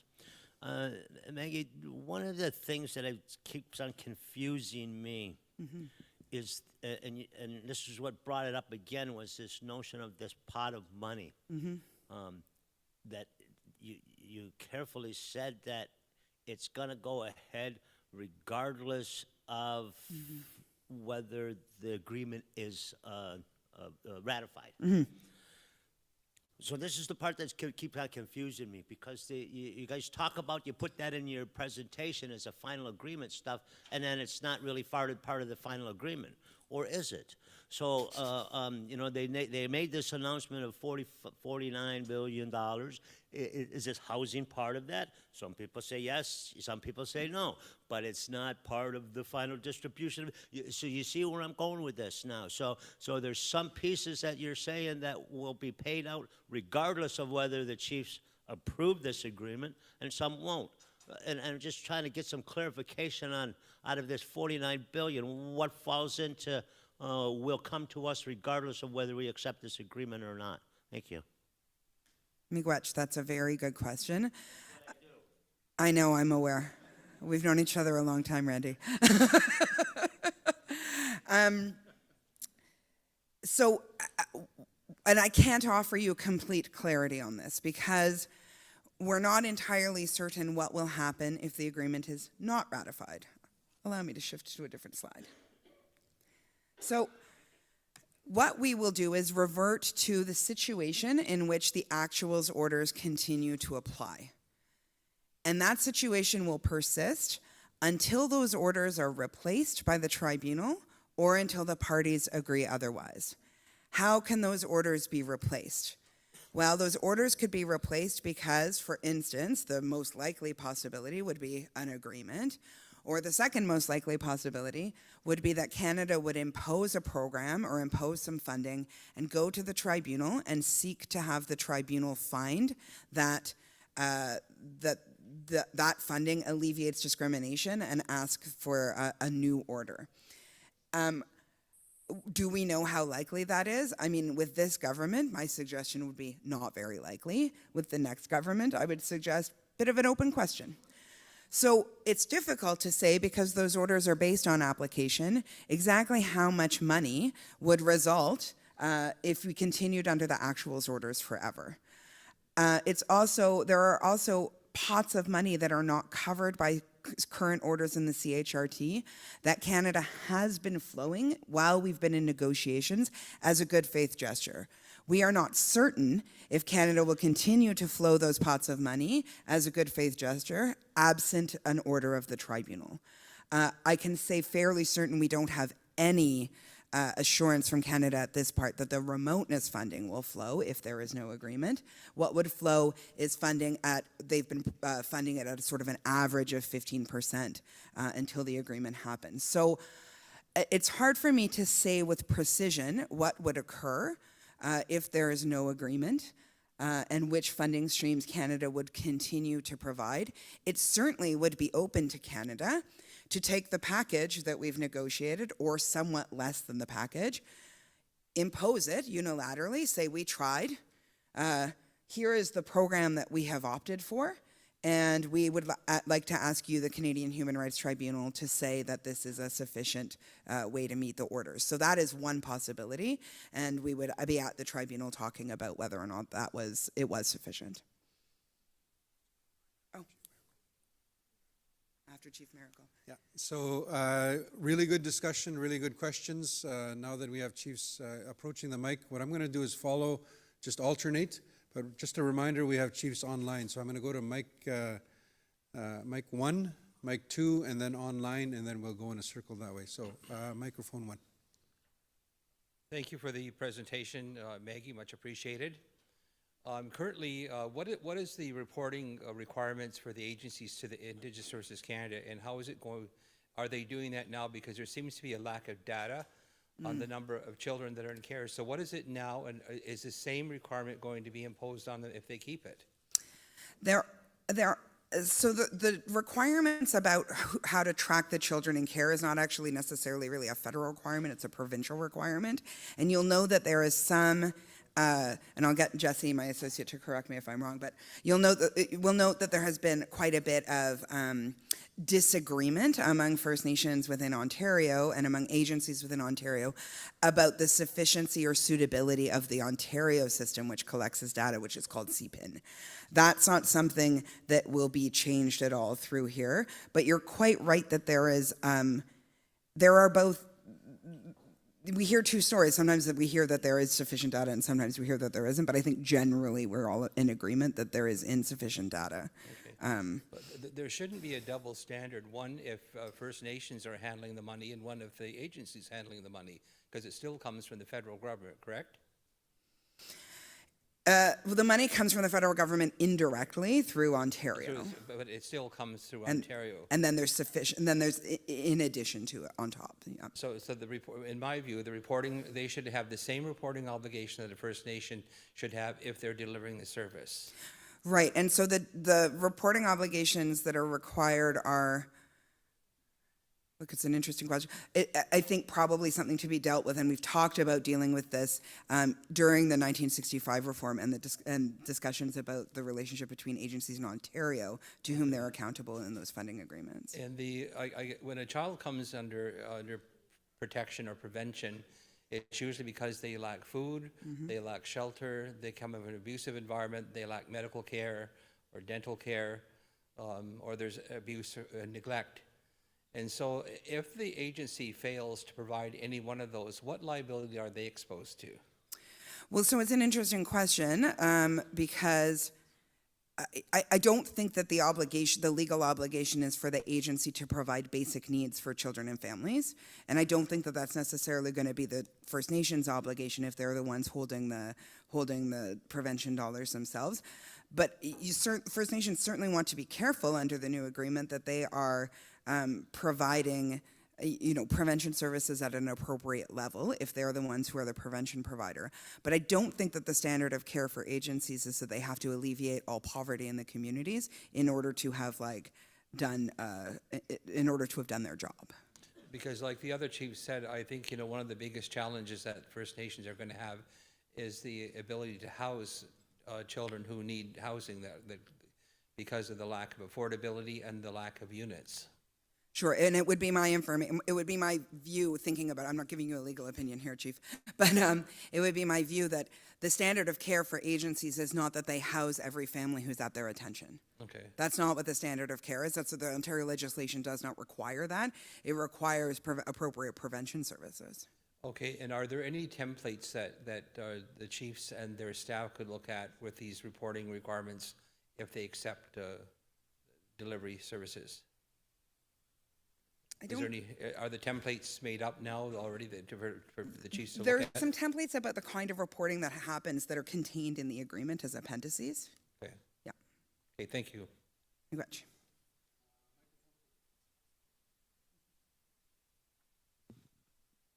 Hello. Good morning. Chief Archie Wabas, Winneman Lake First Nation. I have three questions. The first one is the new terminology that's on a screen. It says final agreement. In our NAN deliberations, we call it FSA. Settlement seems to be coming off on this discussion. I was just kind of curious, why are we taking that off? Final settlement agreement with the final agreement. My understanding is that nationally speaking in the AFN engagements that people did not like the word settlement. Okay. Yeah. I kind of thought about that too, but I'll go with this.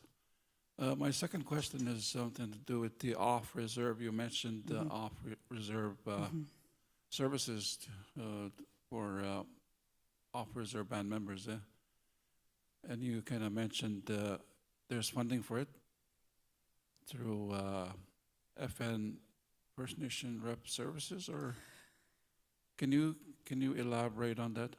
Right. So within Ontario, not nationally, within Ontario, First Nations Rep or Band Rep Services will continue to be funded for off-reserve for at least 5 years, while the parties, Canada, COO, NAN, and Ontario, hopefully, come to a long-term approach about how First Nations Rep off-reserve will be dealt with. That is an Ontario-specific solution. When the Grand Chief talked about jealous pants, I can say that that's probably something that is not, through the back room, what they're doing is funding it through Jordan's principle, Yeah. but they don't have a mandate to continue it for 5 years, and the intention is that that will form part of the things.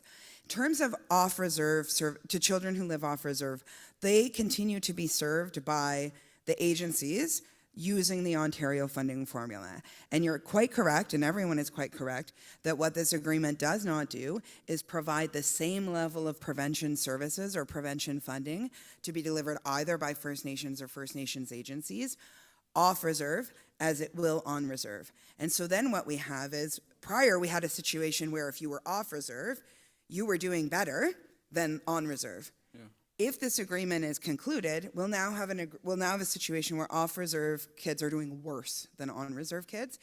And what I can say is that's a situation, and I know you discussed it very extensively yesterday at Anishinaabe Nation Assembly, where the chiefs in assembly are going to have to consider the way in which we can remedy that inequality, whether that's through agreements, negotiations with Ontario through 1965, or whether that's through a litigation mandate, will remain to be seen. Okay. On the jurisdiction part, I guess what we're saying is that the First Nations will have the jurisdiction over its child welfare system on reserve, right? And as opposed to having jurisdiction over off-reserve children, it will be limited, right? So here's the thing, is that Child, Youth and Family Services Act impingement on First Nations jurisdiction over children and families? It is. Okay. The way to exercise your jurisdiction entirely over children and families is to enact a law under C-92 or otherwise and exercise your jurisdiction that way. And I can inform everybody that if you do that, your C-92 law can allow you to exercise jurisdiction both on and off reserve. And at least until this point, Canada has been funding those systems for on and off reserve if you've exercised jurisdiction. Okay. So you'll have, it's definitely not full jurisdiction or self-government jurisdiction under the final agreement, but what you have is the ability to make choices about how funding is used and about who is delivering services. So that's not jurisdiction, obviously, because you're still operating under the provincial child welfare legislation, but it is a form of choice that is enhanced over the system as it currently stands. Mm-hmm. Okay. My last question is, you mentioned reforming 1965 agreement, and what does this have to do with the final agreement? Like, is it a part of the final agreement, or is it a separate undertaking? We have a separate agreement that will come to the chiefs in assembly in November, which was just concluded the other day. So it is part of the CHRT litigation because the tribunal ordered Canada to reform the agreement, but the process by which that occurs is going to be set out under this trilateral agreement, which we're not asking people to approve today because you haven't had ample time to consider it. Okay, I'll leave it with that. I'm going to be coming back here more often, just to let you know. So come early, come often. Okay, Miigwech, Chief Abbas. So we're going to go next online. So online, we have proxy Sharon Osberg. Sharon Osberg, go ahead.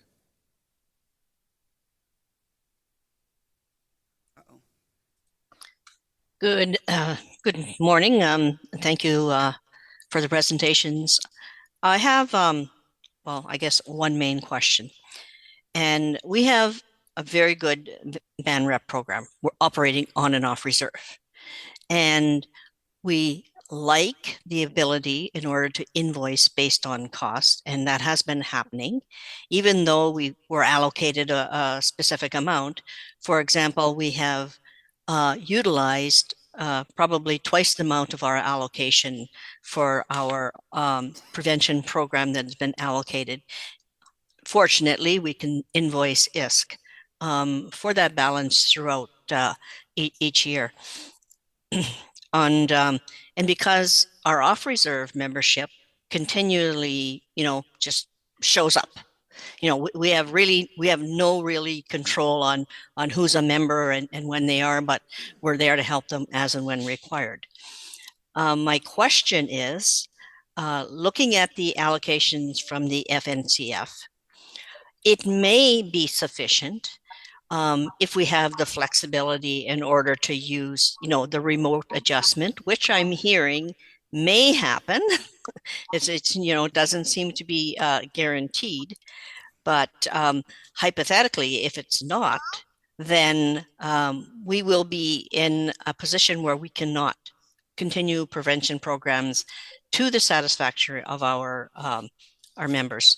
So I guess my question is, since there is an IT funding and we're going to be starting to collect stats and costs, et cetera, utilizing that, will there be a process to appeal the funding allocations? 5 years is a long time. I mean, if we had the ability to, appeal it at a 2.5-year mark, or is there no appeal process? Because if we're looking at 5 years or potentially signing off on a 10-year agreement, it may not be to our best advantage.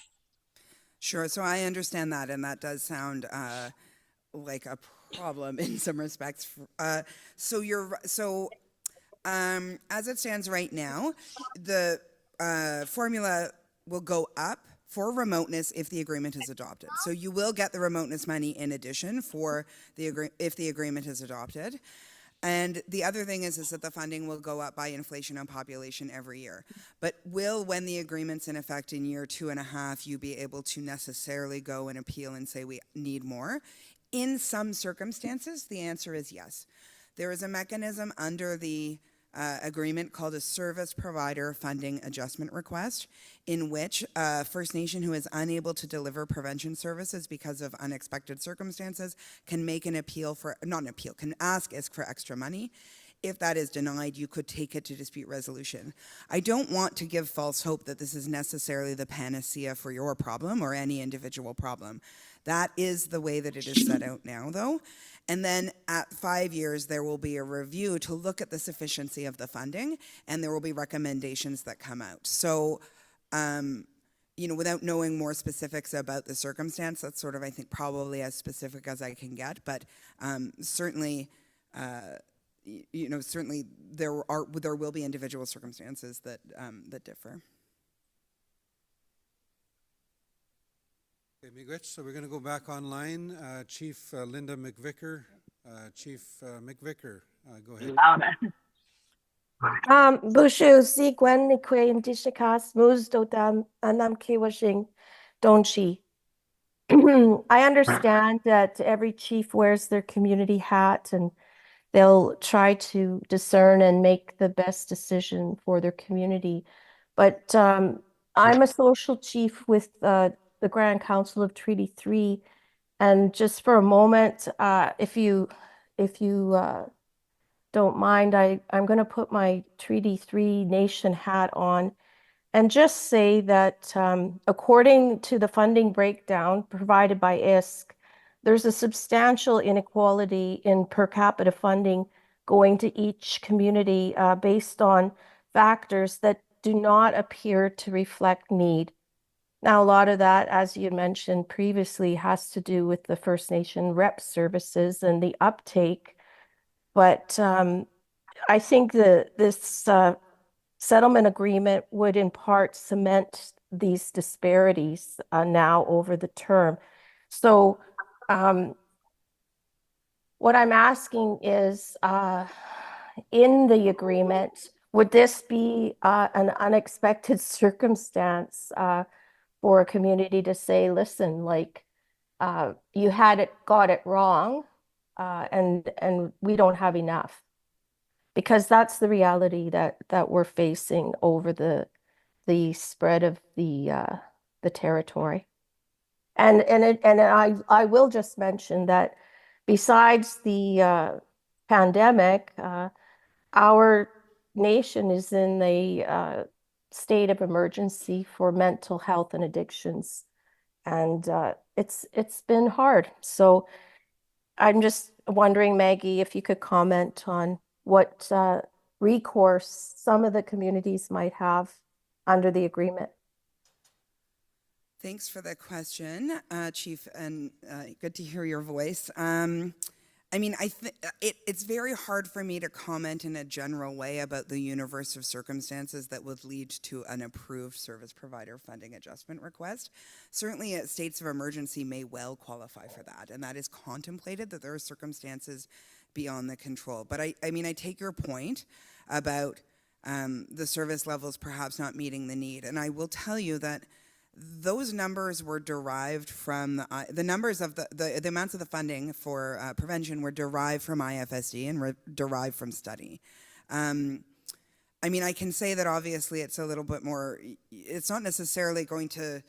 It's not necessarily going to be perfect, right? That's why there's a program assessment in 5 years, because there's never been this kind of funding before, and so it's hard to predict what kind of funding there will be. And so this is why there's a review process at year 5 and year 10.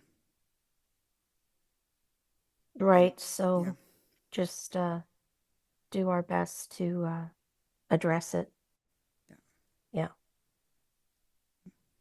Is there Okay, anyone else, Miigwech. Adam? Miigwech. Okay.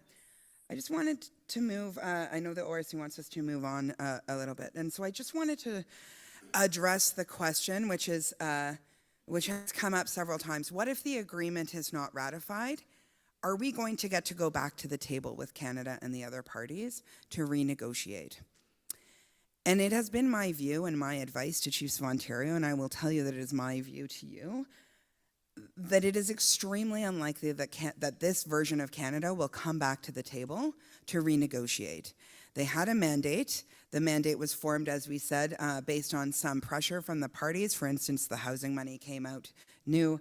The mandate was based on trying to settle the litigation and the issues that were present in the litigation.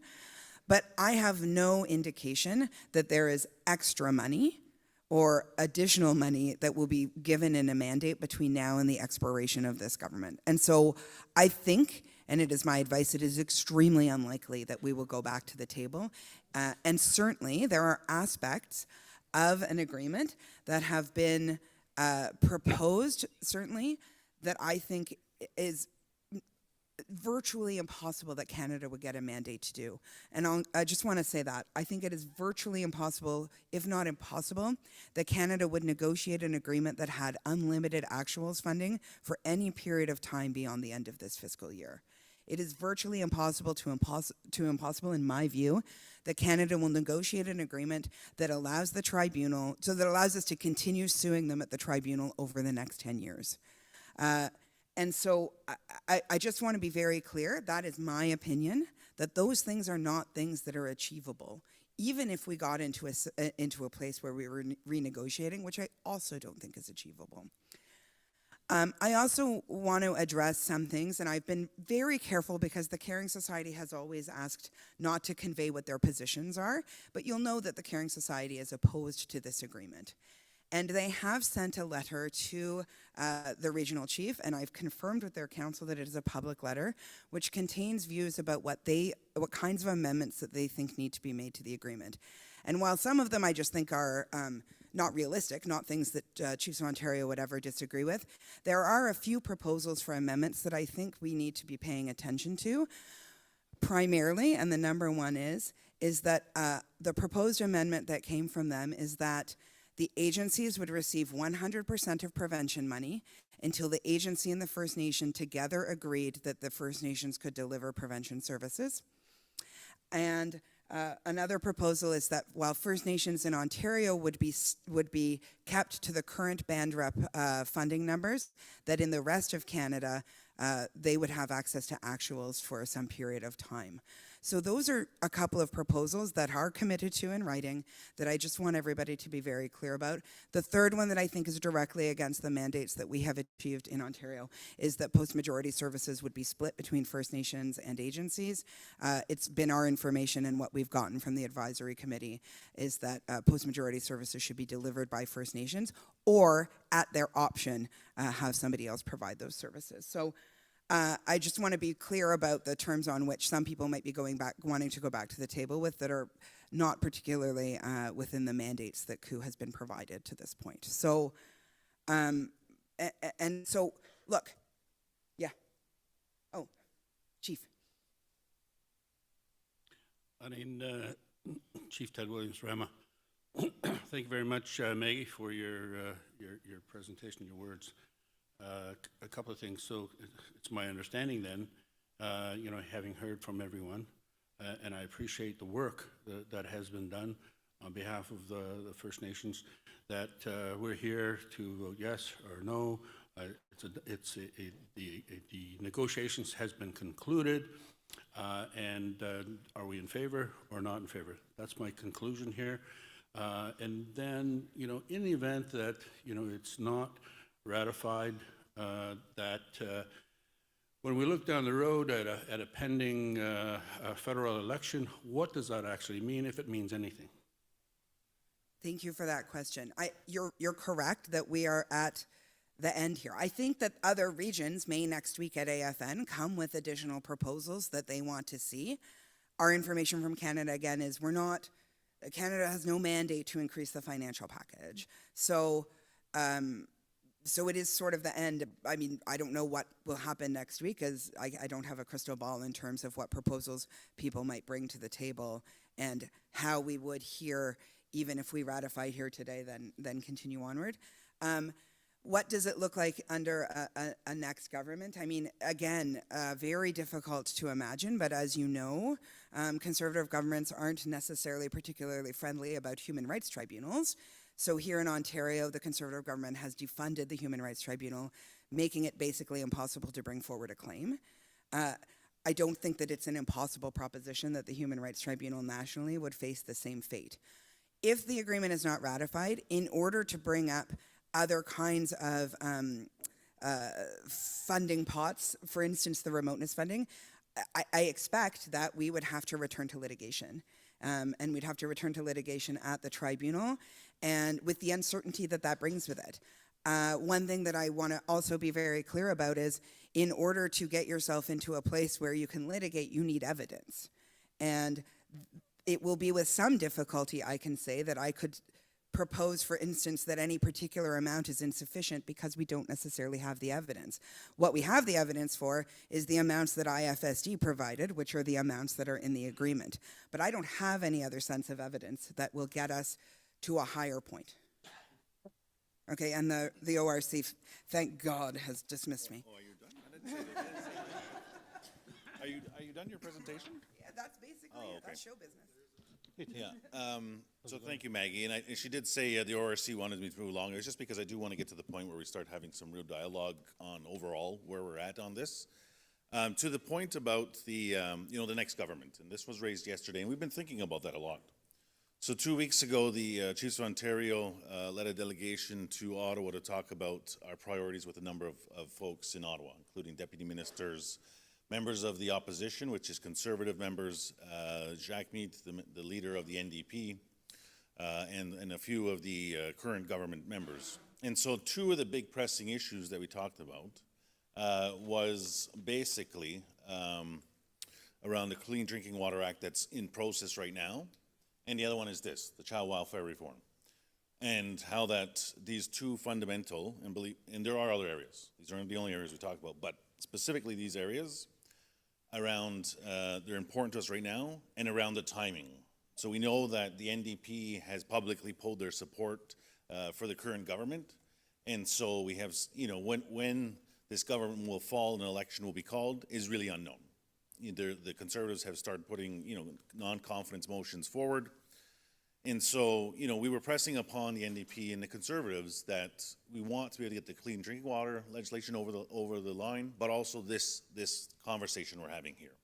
And obviously to preempt to whether or not, we in Assembly accept it today in AFN, but regardless, it's important to us. And so, what we do know is that this government has made the commitment of $47.8 billion to reform the system.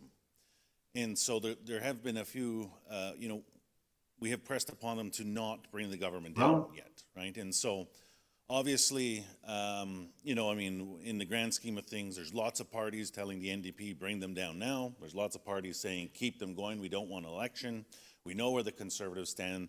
The Bloc have been, a bit in the middle there.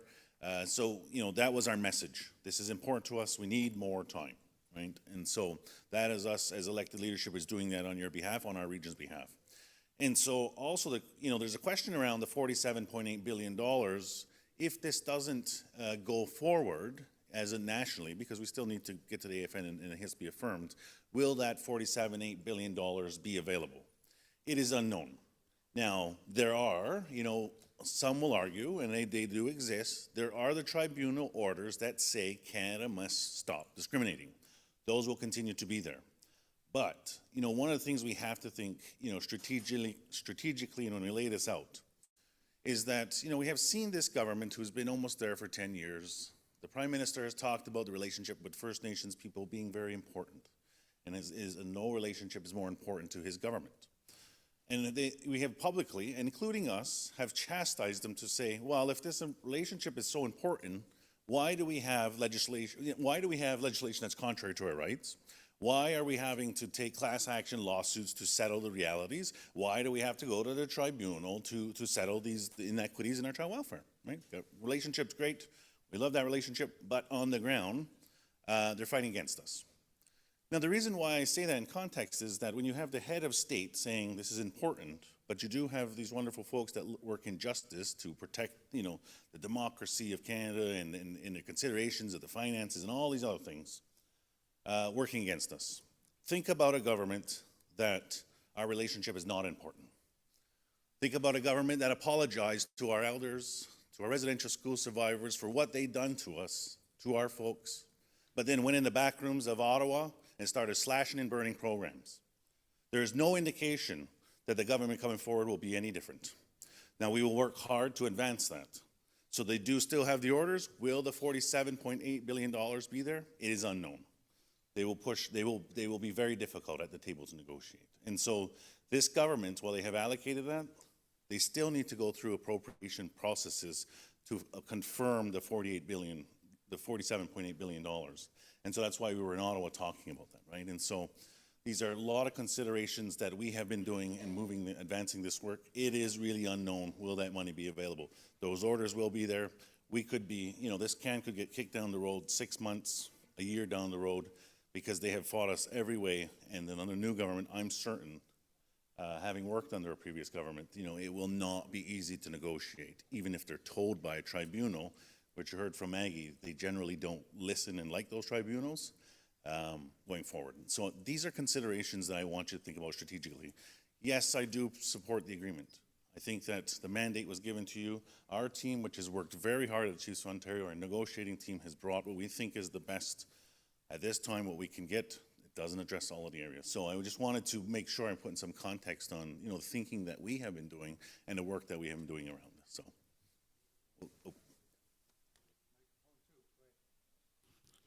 Yeah, good morning. I just want to share a few thoughts on. For the record, your name. Chief Hare, Chiking First Nations. Just wanted to wrote down a couple of things on the FNCFS. The first question I have is on the population. I got sent an email on the funding profile, and it lists population on it. To me, it's incorrect.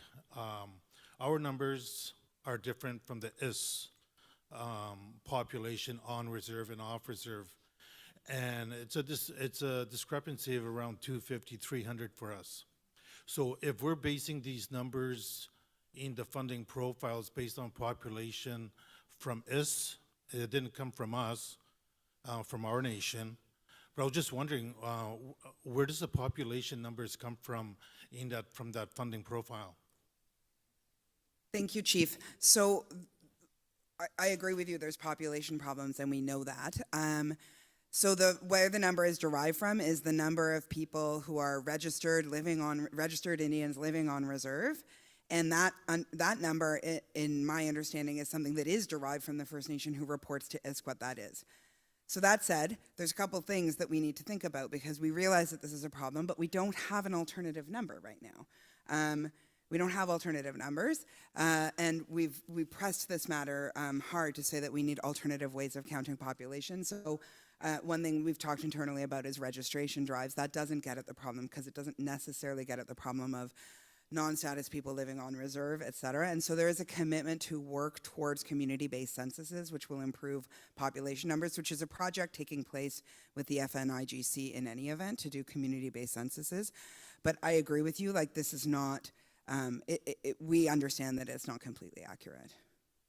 So you're saying that the funding profile right now, based on the populations, it could change to reflect a more accurate number for the First Nations in Ontario? So I think if you report, so they base it on, you know, a particular date in any fiscal year, what the Indian Registry says of your population on reserve. If you really drill down and try to do a more accurate count and report it to ISK, it could change. Will our funding change? Will that be reevaluated then? It will be, because it will be based, it would be for the fiscal year next, because it would be based on the population that they had, you know, on whatever date, I can't remember what it is, in the prior fiscal year of registered residents on reserve. Okay. And the other thing is, given the rush to get the final agreement signed off, like we have the AFN conference coming up next week, and I've only been to, one of my counselors was at the information session on September 10th, I think. And then I got the community profile via email after that. We have some questions on the funding profile, of course. As I heard earlier, there isn't enough funding for housing. This is the first time in so many years that 48 billion we talk about going to CFS.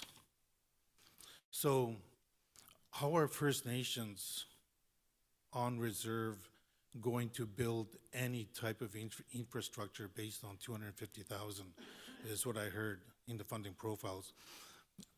Maybe it'll be more later, but I think at this point in time, we have all this money dedicated, like let's say Ontario's portion is probably sizable, but the capital part has to be I know you mentioned that IS probably has another capital program that we can tap into.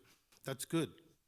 But this particular funding, we have to recognize that capital has to increase dramatically. How can the funding profile be changed to really reflect that? Is all the money being dedicated so far, like let's say in my funding profile, it's not adequate. And why? Where's the money going? So I looked at it a little bit more. Our affiliated agencies, they run on their budget right now to deliver services. So are they getting money from FNCFS in addition to their budget as well? Can you answer that? So they get what they get under the Ontario funding formula regardless, which is not reported on your community profile, funding profile. Okay. And then they, at this point, get other kinds of additional funding through the FNCFS program. So to go back, I think, a couple of steps from things, you asked a lot of questions. So one, starting with the inadequacy of the housing funding, I want to be very clear that if the agreement is voted down, my prediction about my ability to go to the tribunal and litigate about housing funding and be successful in the course of this action is zero, because this action wasn't about housing. Mm-hmm. There's no order about housing funding because this action was about funding to agencies. It wasn't about funding for First Nations. So my ability to bring that within the context of the existing litigation is I'm going to tell you, I'm not a magician, and I would not be successful, Yeah. I don't think, at achieving additional amounts. And then you asked about, will the funding profile increase? So ISK made its projections, I guess, about the 47.8 billion based on things like, well, maybe things will change, maybe people's population will go up. I mean, they've made some sort of contingencies, I suppose, within the within their funding profile, but that amount is set. It's true that that amount is set for the 10 years, except if there's increases of funding after year 5 because the program assessment warrants it. But this is not an agreement with some exceptions about service provider funding adjustment requests, et cetera. This is not an agreement that is the baseline over the next 10 years will be 47.8 billion and we can keep litigating to get it up and up. I want to be very clear about that. It is that amount plus whatever gets added in at year 5 to 10. Yeah. The other question I have is, in the agreement, is there like this program's gonna sunset in 10 years, right? It's 5 years. After 10, is there a plan for this to continue on for a further period, like an evergreen type funding scenario after it's over? So this particular funding mix and program mix will expire at 10 years. You're quite right. But that doesn't mean that ISC doesn't have an obligation to fund child and family services. That obligation continues. You'll note there wasn't an agreement up until, well, there isn't an agreement and they're funding it now. They're funding it because they're required to fund it.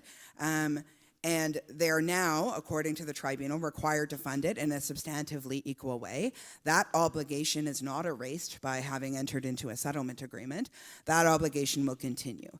The plan is, there's a few different mechanisms about leading into year 10, the most important of which is we'll have a program assessment to look at what the funding mix and make recommendations about the funding mix for year 10 plus. ISC is supposed to sit down and talk with the parties about what will happen after year 10 and also consider whether or not it wants to make the funding statutory. So the purpose of that, in my view, and I know that some people think that that's insufficient, you can't get an agreement, an indefinite agreement with the government. You know that as a chief. You can't bind future councils forever. But the purpose of that is to set us up for success in years 11 plus about what the funding profile will look like based on evidence that we have from the program assessment or the program assessment that gets done, so that we can either enter into negotiations about future things or have an agreement that is set up. And in the worst case scenario, as always happens, if they completely drop the ball, we may have to litigate again. But the hope is that we're not going to get there. The hope is we're going to be in a place where this establishes what the future looks like and sets the baseline. Is there somewhere in the agreement we can put a clause to that effect, though? If it's going to sunset in 10 years, is there something in there like that could be incorporated that this agreement will continue, like the negotiation process to begin at a certain time close to the end of the period? There is an obligation in the agreement to sit down and talk before the agreement ends. Okay. Yeah. Okay. Okay. Well, Migoj, that's it. and in terms of how your funding profile works, I invite you to my team from the law firm is all here, and we are the ones who made the funding profile, and Jesse Sterling is extremely familiar with it, and she can help you walk you through it. Okay. Thank you very much. Migoj. Yeah.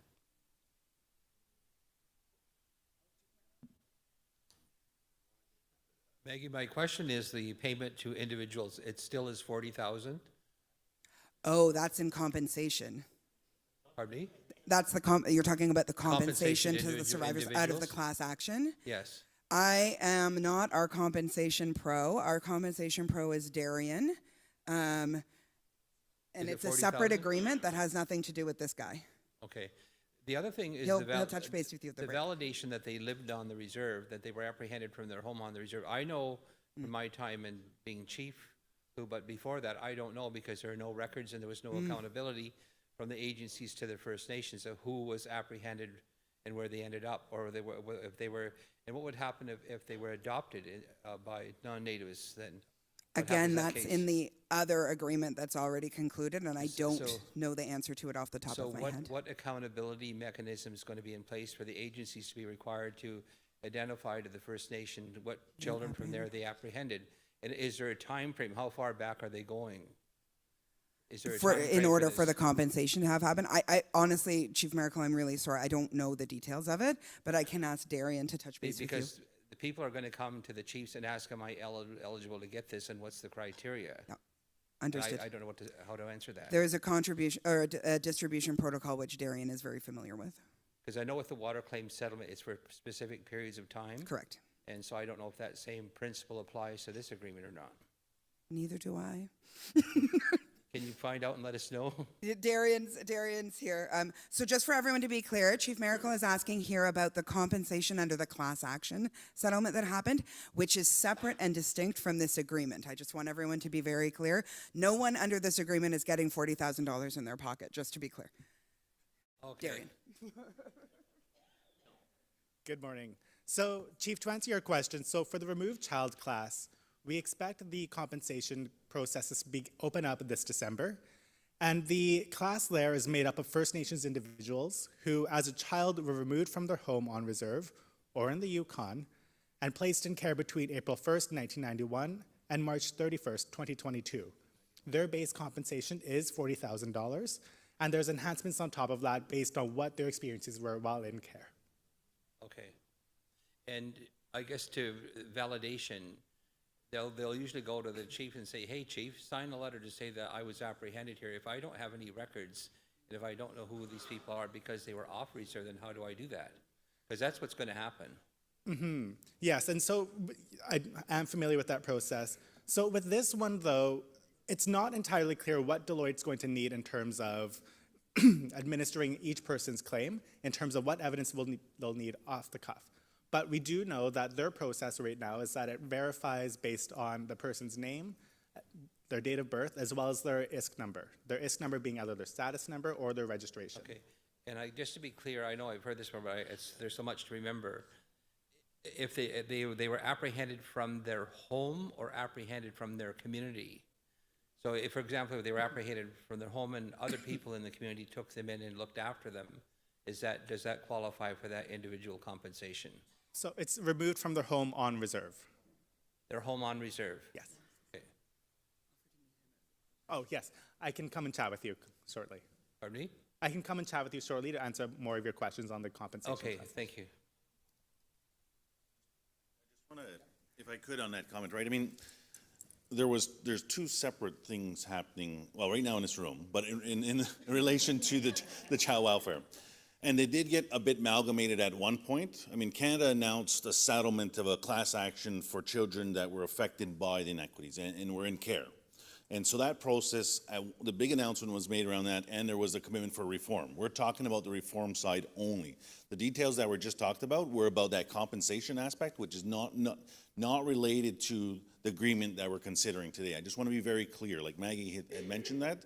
And so Darian is part of the class, is working on that class action and can support you, but the conversation we're having here in the open is only about the reform side. So just further to that, so if you do have questions on the compensation, you can see Darian. Darian will be here. Chiefs, if you have questions, but we are focusing on the final agreement. So microphone 2. Anin Minogajab Kanawia, Nimkis Nini Indigenous Cause Makwando Dem, Ashkigama Donjaba, Jeff Jacobs, Proxy, Curve Lake First Nation. Thank you very much for the presentation. I have 2 questions for you. My first one is in regards to a strategy regarding some of the items that aren't included in the mandate. I know, Chair, you just mentioned that our discussion was going to be confined to the agreement, but I'm curious to know whether or not the Chiefs of Ontario has, if we have a strategy to make sure that when we're entering into negotiations such as this, that we, have the ability to look at these things. I'm referring to the list on page 6 in the executive summary of the settlement agreement. So that's my first question. And then my second question is in relation to actual legislation reform. So I don't know if who's going to answer the question, if you can now, and if not, that's fine. But I just thought I'd raise those. Miigwech. So I'll let the ORC or Finn speak to strategies for other kinds of litigation. The ORC just looked at me like, what? But I will say about legislation. So it is, as I said, in terms of legislation about legislating a funding base for this program, that is something that will be contemplated through the course of the agreement. and considered the merits of it. But it's obviously Canada's imperative about whether, or Canada's choice about whether or not it introduces legislation. The first question was about the plans for the things that aren't dealt with in the agreement, discrimination that arises outside of the FNCFS program but still affects child welfare.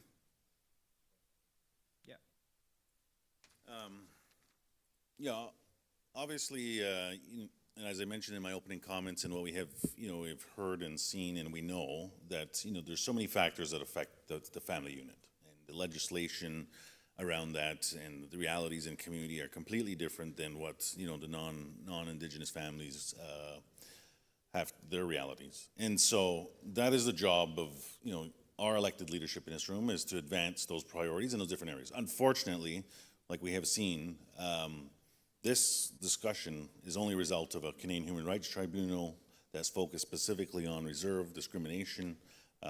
As political leadership, as the Chiefs of Ontario, will continue to advance those other areas where needed and take the legal action, whether it be in tribunals or judicial reviews or what have you, as we move along. Right? And so it really is a large, multifaceted question that you have asked there. I'm committed to making sure we make your communities, our communities, a better place, and to support this agreement. Definitely, we see, if we get to the point where this is accepted and implemented, we will definitely see change. But the change will also highlight the other areas much more that are in need as well. And I just want to say on the legislative reform, right? And so, when we have started rolling out this process, our agencies, our Indigenous agencies, are governed by provincial legislation. They're governed by provincial regulations that talk about how they do their business. They have accountability mechanisms built in there, all kinds of support. As when I was the Grand Chief of Akwesasne, we received our mandation. And so, we operate our own agency, and I've seen the work that was needed for that, seen the challenges around taking the colonial legislation and operationalizing that in our communities, right? And we have large agencies that have done good work, but also have worked within the confines of legislation. In a perfect world, is what we should be doing is advocating the Ontario government to reform the CFSA to make it, a little bit easier for our people, right? But having said that as well, and I mentioned this in my comments, C-92 was passed. And that's about just, building your community laws around protecting and supporting your children under what your our customs, our traditions, our language, having those real fundamentals that are normal to us, but those external systems don't see as that's how we live. And that goes back to my story with the grandma supporting her grandson that has so many needs. There's so many grandmas supporting, but there's so many grandmas that have old homes, that have overcrowded homes, and those realities are every day in our communities. And so building those laws is important. And so back to the question too as well about the 10-year funding. What's gonna happen after 10 years? What we need to do is support one another to build those laws in our communities, whether they be through our tribal councils, whether they be through our nations or our community directly, so that the benefits from this settlement or this reform will complement the law development. And in 10 years, we're very far from a system that we're in now. And that's exercising our jurisdiction over our children and our affairs, right? And so, if accepted, there's a lot of work to do on the ground. We have 10 years, but I could tell you that politically, whether it be all of us sitting in this room in 10 years or somebody else, it is our obligation to make sure we're aligning so that after the 10 years, we're not in a bad spot. And we have to prepare regionally within our region, as well as in our respected organizations within this region. Because as community leadership, we continue to advance building our nations, building our capacity, protecting our jurisdiction, asserting our jurisdiction, and this is a tool that between C-92, the funds, the resources to build that up. It will take time, and that's the work that we need to do. So I hope that adds some context in a bit of both your questions. Yeah, it does. Miigwech. Miigwech. So just to let you know, the food is ready. I'm going to ask Sally to come up and offer a blessing of the meal before we break. We're going to break until 1 o'clock. We've sort of naturally evolved into the next item, which was the Q&A discussion debate on this matter. So we will continue that at 1 o'clock. The resolution was to be dealt with at 2 o'clock. If anything happens that there are no more questions, we'll move at that time onto the resolution. So it may be earlier, but we're not rushing. If there are more questions, it's important to express your questions, ask the questions, and know the answers. So with that, I'm going to ask Sally again to bless the food, and we'll be back at 1 o'clock. Bonjour, j'aime le Jimmy Quetchawin, na Kinoko me Jim and Oskike, Gami's young, Nungo Keys got when it to do the Mong Nungo. Thank you, Creator, for all the blessings of the food and the medicine you are providing for us today to help us to continue to do our work in a good way here today and in the days to come. Chimiquach, Chimiquach, Chimiquach. Miigwech. And those of you joining virtually, I hope you find a nice sandwich to enjoy for lunch. Miigwech.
Oh, yeah, I really want to do that in the meeting.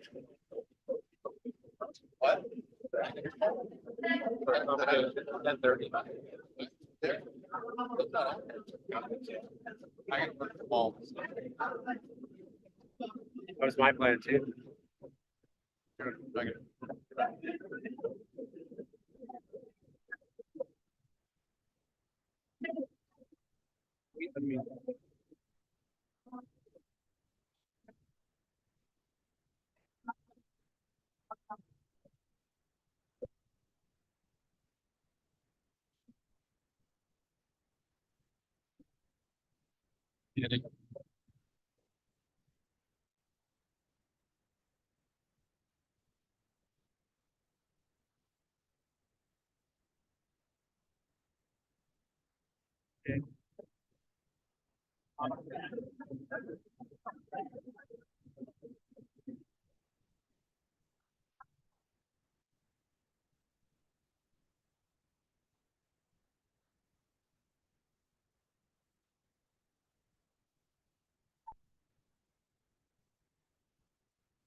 Miigwech, thank you again to the All Nations Drum Group for bringing us back so that we can restart this afternoon session. So miigwech for that. So hopefully you had a good lunch, a good meal across the hall. Looks like chiefs are making their way back. Welcome back also to those that are joining virtually. So this morning we had a number of delegates, chiefs and proxies on Zoom, as well as those in the room. We'll be doing another count just to monitor our numbers to make sure that we have quorum to make a decision this afternoon. Also, a reminder, as part of those numbers, there's the QR code on the back of your lanyard, so make sure that you register for this afternoon. So when you come in the door, they'll be scanning your QR code. That way we've got confirmation that you're registered. So if you snuck in and you didn't get your QR code scanned on your way in, just make sure that please that you do so that we have the right numbers. So this morning, again, just a recap, this morning we are dealing with one issue. That's the, I was calling it the final settlement agreement, but I heard the discussion. We're calling it the final agreement. And the resolution that will be brought forward to accept the final agreement. We're dealing with one topic. Of course, this special Chiefs Assembly is to deal with one matter. A couple of things. There were questions that were on the floor dealing with the compensation, the $40,000 base compensation for individuals. We started to talk about that. Darian was here. Okay, he's in the room. He will. Okay, he's gone for something very important. He'll be back after Starbucks. But if you have questions on the individual compensation, that is separate from this, as we heard from the final agreement. If you have questions on specifics, Darian will be able to help you out. So if you can just pull them aside, have those discussions, so that'd be great. Okay, and we have copies that are being handed out. So that is the actual agreement. Again, a thick document that is being handed out in the room, if you want a copy, I think you probably have electronic copies, but if you want the hard copy that is being handed out, that is available. As part of your kit, just a reminder, there is a really good summary. There is the executive summary. That's in the package. There's also some Q&A, some really important questions that have come out in a lot of the information sessions and questions that are out there. So there's a Q&A summary in your packages as well, and that'll really help for those that are asking for information. If there's folks back home in the community that are looking for more information, there's actually really helpful information to help in disseminating or sharing the information that's being discussed. So this morning, we had the presentation. We actually evolved into the next agenda item for this afternoon, which is the open discussion and the Q&A. So we had really good questions and discussion that has already started. So we're going to continue with that. And once it's felt that it's time to deal with the resolution, we'll bring the resolution forward. So we'd like to open it up. If there are any more questions for the team, legal counsel, also ORC is here and is able to provide some valuable responses. Microphone 2. Thank you, Chair. My name is James Cutbeat, proxy for Genemaxip and Inuk. We are jurisdiction holders. We administer our child and family youth services in our community. We have a law called Genemaxip and Inuk Debengio and Nakunigea. EDO for short. The negotiators have pointed out, and I had read it in the Just make sure it stays as EV, just so people know. booklet saying that jurisdiction holders are not affected by this agreement. Yes, there are only 2 references, 132 and 133, about the jurisdiction holders in the final agreement. But the representation aspect of it affects KI as a jurisdiction holder. For example, the remoteness table quotient that has been developed impacts us, although we derive benefit from it. So, but going forward amongst the seven committees that will be formed should this final agreement be ratified. Whatever decisions that may come out of those committees could impact jurisdiction holders such as KI. Having worked for government for years, a couple of years as a self-government negotiator for education and governance, at the administrative level, the bureaucracy level, the government does not have 2 rabbits to pull out of its hat for funding. They only have 1 set of financial authorities to fund First Nations. So, as a jurisdiction holder of KI, the categories that are mentioned in the final agreement, that's how we are funded for our budget. And so even though it says that jurisdiction holders will not be impacted, we still are. But amongst the committees that are going to be formed, we're not represented. But I'm not here to belabor that point or throw a temper tantrum about it. We will have our own process through my meeting with the advisory committee that I chair to state a position. And we will, forward that, to the appropriate level. So that's that. The 65 welfare agreement that was mentioned also, we are not signatories to that 65 welfare agreement. But somewhere along the way, whatever is decided for the social aspect of our lives through the 65 agreement, Kshitinamak members will be impacted. And again, we are observers at that table from what I understand. But I would like to urge the parties to involve us to actively participate in the 65 welfare agreement. That would be my request.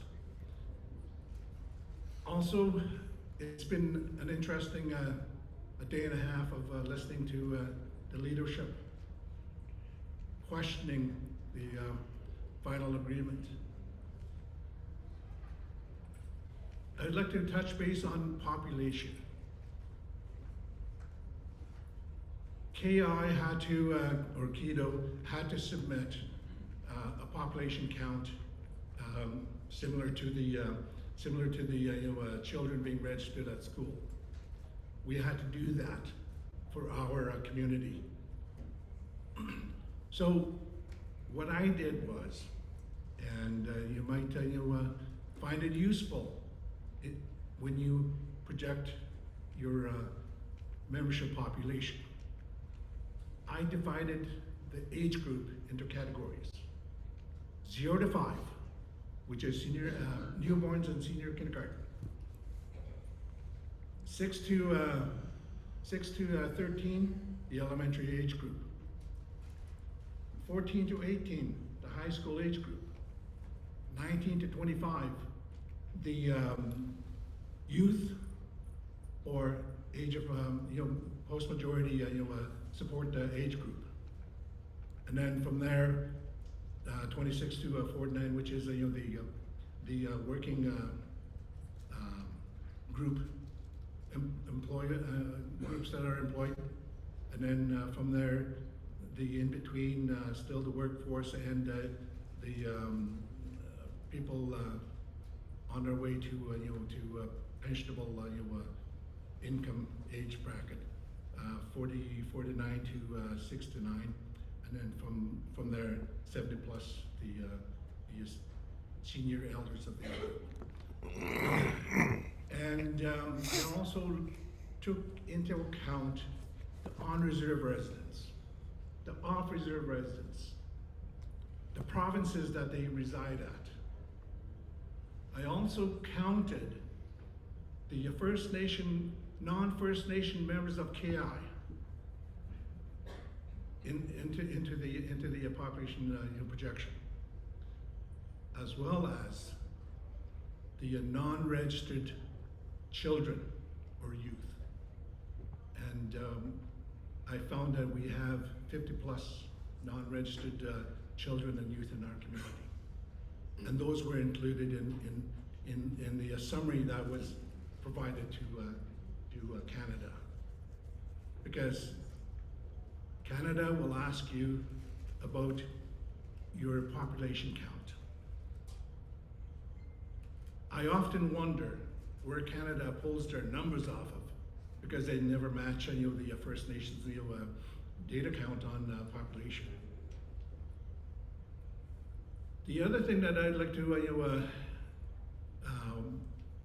inform you to be aware of is we're negotiating our capital for our community, for office space, for service space for the KI members. I received an email a couple of days ago asking me, here's your data. Is this the true number? And I fired back and I said, I'm not going to answer you right now, but we're going to, include it as a committee meeting conversation. You certainly did not ask the data holders for what you provided me. So pushback as a jurisdiction holder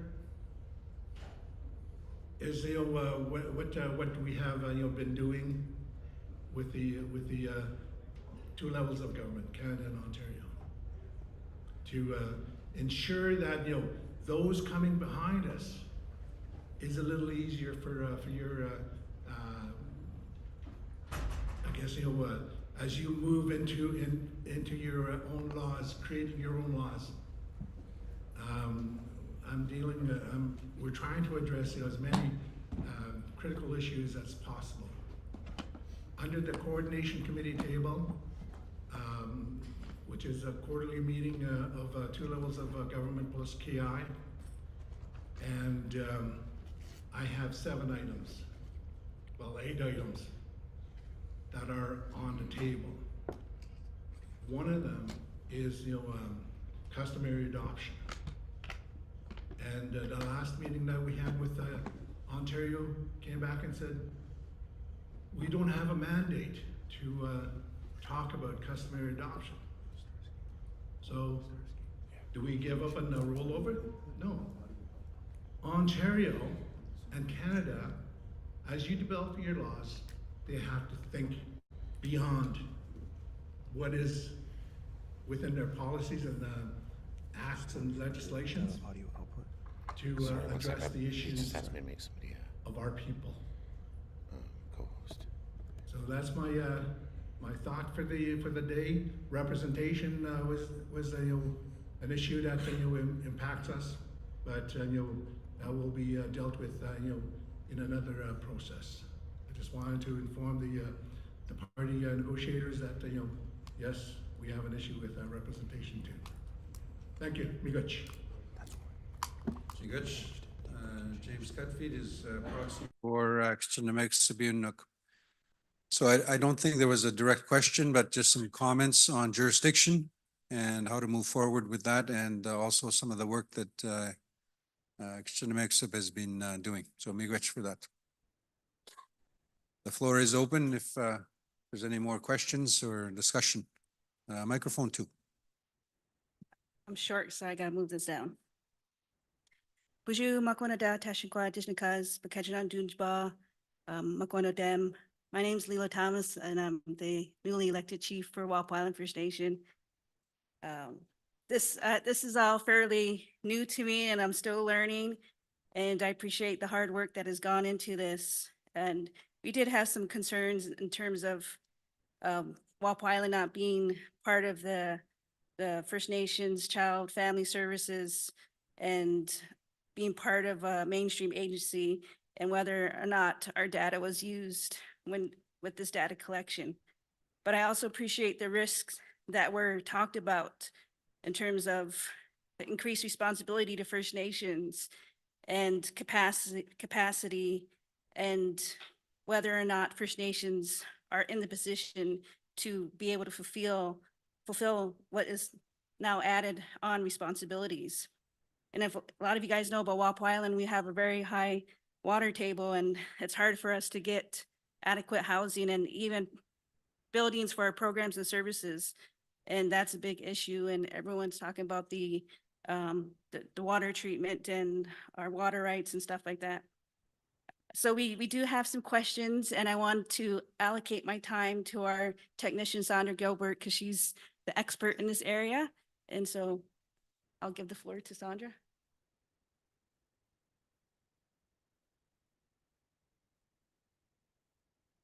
Good afternoon, everybody. I want to take time right now to thank those who negotiated for taking the time and the energy and the heart and spirit it probably took them to be there all the time, negotiating, fighting for us. It is appreciated. So even though I may have some negative comments, it is appreciated because you've taken us, you brought us this far. We've come a long way. And that's a wonderful thing that you've done. So miigwech for that. as Chief Leela Thomas mentioned, we have a high water table. And so what that's causing is we can't build. We're having to look at off reserves, providing services off reserve, and yet our community isn't, the funding is for on reserve, and we're gonna have to look for off reserve, and how are we gonna get people to our building if we're off reserve? There's issues with that. And I recognize that our high water table is beyond the scope of what this agreement was meant to be. But this is yet another thing that impacts us being able to provide adequate services to our community under any type of agreement. And so those things, even though the Canada will say it's beyond the mandate, these are things that impact. And so it's a challenge when we're being told that it's not relevant, because it is. I also want to say that we were never able to access the actual orders for under our band representative funding. I've been in other meetings that I've mentioned this. It's because we couldn't come to capacity. We had some internal issues on Walpole Island that prohibited us from doing that. We technically still aren't at capacity. We know that we can use band representative funding for our customary care, and we need to move and hire people under those things so that we can maintain those homes. We know we are liable for those situations because we're not in that home every day. We don't know what it looks like, and we know their family and we know they care, but things happen. A kid could fall down and break their arm and it could cause a serious injury, and we become liable for that. So we don't have insurance coverage for this thing, right? Because nobody wants to provide insurance even to CASs. And yet they have all the infrastructure and we don't. We don't have those policies and procedures that are going to protect our children, protect our staff, protect our chief and council, not just for today, but years down the road. So I appreciate that there's timelines that we need to stick to because of the change in government. But the problem what this creates is that we've never come to full capacity. And now we're going to be stuck at those dollars, and that's going to impact how we provide services. Also, and I brought this up at some other meetings as well, Walpole Island is unaffiliated with an Indigenous agency. We are provided services by a mainstream agency. That is going to impact our ability to provide prevention funding.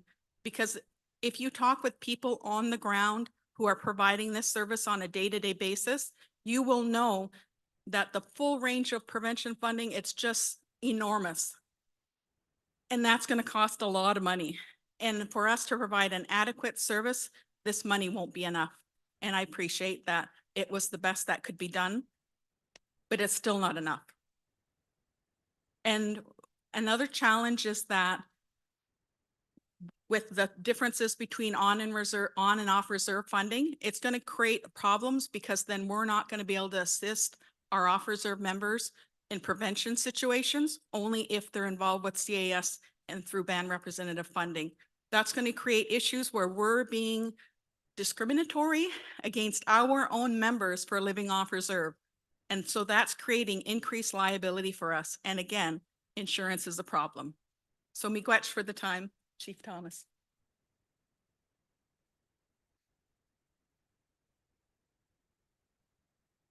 All right, so that was a lot of comments, and I thank you for the comments. So in terms of I mean, I don't have a lot of really specific answers because you have really specific things, and I don't want to start kind of trying to give you advice here, but I think, look, I really understand this concern. I will say with respect to capital for band rep, there is some flexibility for off reserve band rep type things to be happening, definitely. And so not necessarily housing. I appreciate your problem, and it's a problem that certain First Nations have because some people have other people have flooding problems in their communities where they can't even occupy their communities. And certainly I'm like, we're all alive to that. I don't think I particularly have great workarounds at the top of my head right now, but I really do appreciate bringing up these particular situations. And I'm not sure that I have. And I also, right, so you're aware that for the prevention services, those who don't have agencies will get all of the prevention funding right away. for yourselves, not, and so, but it's not enough. So what I can tell you about what the money, why that amount is the amount that it is because when IFSD, the agency that, or the organization that did the study, they came out with a recommended range for prevention funding, and this is the top end of the range.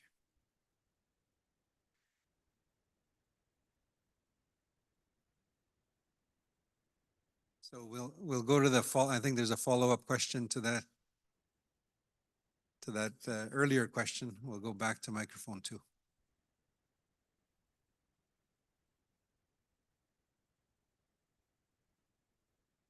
Thank you again.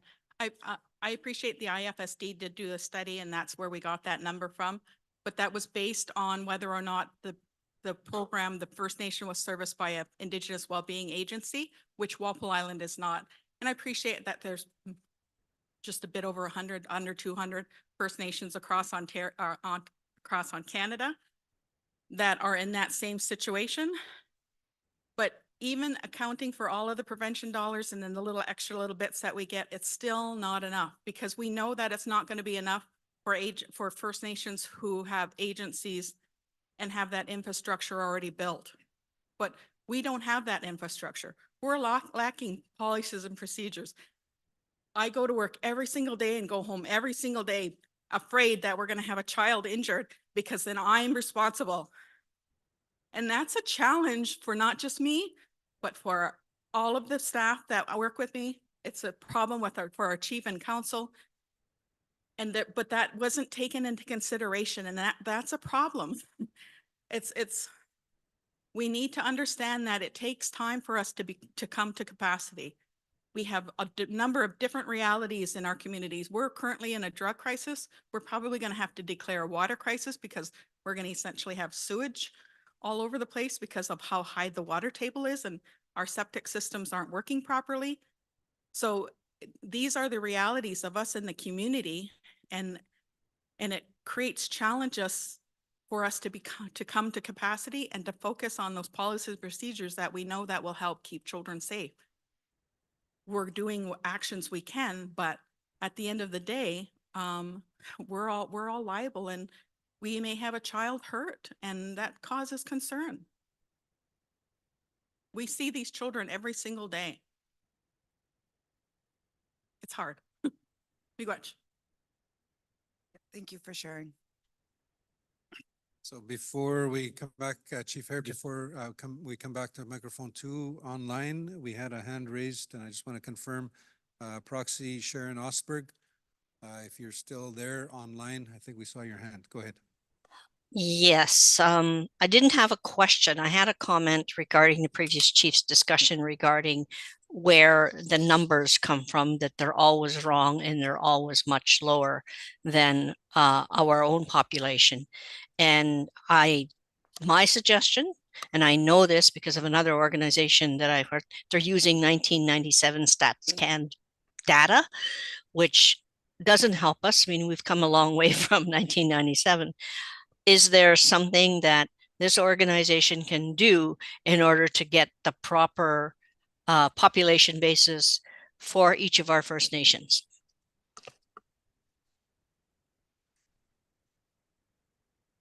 Thank you, Proxy Osberg. I think that's a good suggestion, recommendation that you're offering to those that are having that struggle. So I'm going to stick my neck out again, just further to that. It's not my place. I'm just chairing the meeting, but I'll give you myself as a personal example, and I gave this as an example previously. I had lived in town. I was going to school, moved back to my community.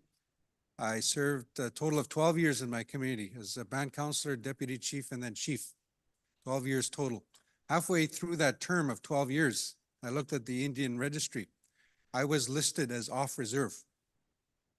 And so my community was not getting any of the funds for me living on reserve, even though I was in that capacity. So I think it's a very simple thing now that the First Nation actually is the one that has control of the IRS, and you make sure, sorry, it's not my place to tell you what to do.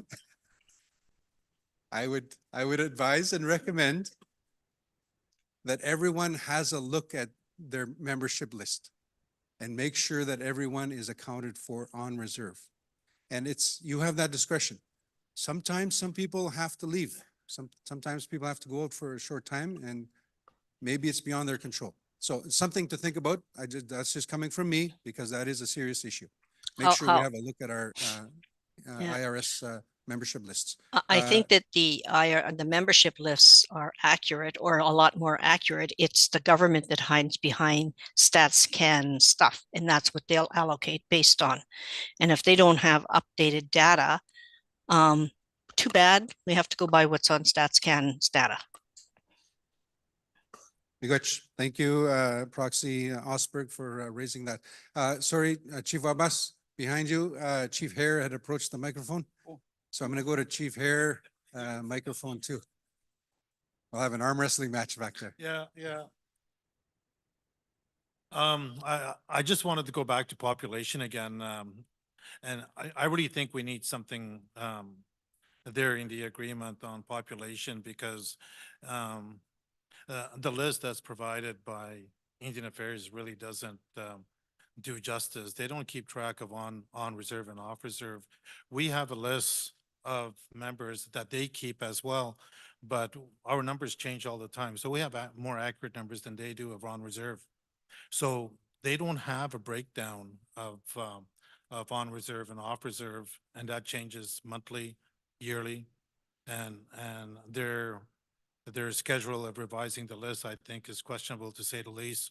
Like when we call them, there's still a lot of disparity unless we actually go to Ottawa, sit down with the person that does the list for us, and go name by name, and that'll be time consuming. But I think there is something that we need to put the responsibility on them to make sure that the list that's used for calculating the funding profiles here needs to be very accurate, because I don't see it. The other thing I wanted to mention too is that in the funding profile, I think by doing more work on this funding, because one lady mentioned earlier that there isn't enough funding. They're not getting enough funding, and I agree with her because I said that this morning. There isn't enough there, but have we looked enough in the allocations, in the funding allocations for Ontario, where can we get the money for capacity building? This is the first time in a long time that we got this much money for child and family services. And we have to make sure we do it right. And I don't think we're there. I really don't think so, because we can study this a bit more. I think we're close. But when I looked at the funding profile for Chiging, and I look at the affiliated agency as well. So I had a long talk with the young lady to my left about that.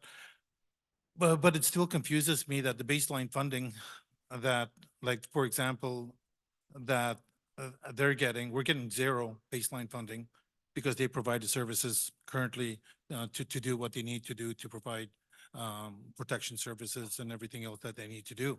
I understand that. However, if FNCFS was not, let's just forget that it was never an initiative, like it's not funded yet. That affiliated agency already gets their funding from the province to operate. So they have their funding every year. FNCFS comes along, it's an allocation across Canada, Ontario gets theirs and everything else. But that's the problem, is that there isn't enough funding there. And I think we need to still continue to look at that, those funding levels. When I look at, if it's for First Nations on reserve, because when it comes right down to it, in 5 years from now, we look at First Nations like in Chiging on and off reserve. Our membership is a total membership. We don't really kind of separate. We have services for off reserve and on reserve. Our post-secondary funding right now is we fund 70% off reserve than we do on reserve. It's a 70-30 split. So when we come to Child and Family Services file, the initiative, 5 years from now or when we have that capacity to run our own agency, it's for our membership. It's for 2,800 Chaging individuals that are on our membership that'll continue to get services wherever they are. And the dynamics right now with on reserve and off reserve percentages are high for off reserve right now. In 5 years, that'll change dramatically because of what's happening right now in our current climate, where I'm getting phone calls of families that want to come home because of the high inflation in the cities. They can't survive and they can't feed their kids. They can hardly feed their kids in the city as it is, with 3,000 a month, 2,500 a month, or 2,200 a month for a 1-bedroom. 2-bedroom are going up to 2,600 in the larger urban centers, let alone Sudbury and Sault Ste. Marie, which is smaller cities, but they're still high. I just had a family, like a relative, that just rented in Sudbury, and that was like $1,700 for next to nothing. It was a rundown apartment. So the costs are going extremely high. So I'm getting a lot of calls for families that want to come back home. But we have a housing issue. We've got to build more houses. But I just want to get back to, I don't want to get off track there, but I just want to make that point. But when it comes to, if the intent of this FNCFS is for First Nations, and when I saw the 2007, back in 2007, you know, what the lady showed us on the chart, if the intent is for First Nations on reserve, is what I saw there. And what I see right now in the funding profiles is not there. Like how can I and all of the rest of the communities do anything with that money? Later on, there's Jordan's Principle, of course, that'll be a bit more funding. I'm not sure. There's still a negotiation process for Jordan's Principle. But for right now, with this funding, like what, you know, it would be nice if more money, like from the affiliated agencies, if like, I keep going back to that element of that, because they, like, let's say, for example, if an affiliated agency gets baseline funding of, like, let's say 15 million of the FNCFS, is the government telling us that it should be 15 million? Or could that 50 million be spread around to develop capacity for the First Nations across Ontario, so we can build up our budget for capacity in order for us, because that's, we're all trying to devolve and look after our own children so they stay within our community and not somewhere in Toronto or Alberta or anywhere. That's the intent that like when I see this initiative, that's what we're trying to do, is to keep our children at home. And we can't do that with the funding that I see on the table right now. But I think when we look at, if we're talking about First Nations on reserve, and I don't think we're looking at that 100%, because we should be looking at what is the funding that's required for all the nations that require money under this initiative. Have we dug into every penny that we can from this to put the money, invest the money into the community? I know that's going to be hard because you got the affiliated agencies that get tons of money from this initiative over and above what they're getting from the province of Ontario. That's where they're getting their funding right now. But we have to work on that a bit more to make it, to make all of us feel that this has been well researched. So the funding is kind of, we're okay with it, but I'm not okay with it. I'm not sure about the funding profiles around this table and all the Gimos in Ontario under coup, but I feel that for me, if that was worked on and looked at a bit more, by the time we get to the AFN, because this agreement is being rushed for me, but I think we have to look at the funding that all of us can look at and say, oh, this is okay. This will meet our needs for, as we grow into developing our agency and developing our capacity. And I think for Chaging, we have to spend money on developing our capacity in all those areas to become a childcare center. It's going to take a lot of work and build a lot of capacity. We have to invest. So I think I just wanted to share those thoughts. From what I can see right now, if there was a vote taken right now, I wouldn't support it, only because there needs to be more work done on the funding aspects of it, because I want to make sure that we all get a bit more in what I see is not enough. And is there some more that could be moved around in those funding profiles, or are we stuck at those numbers?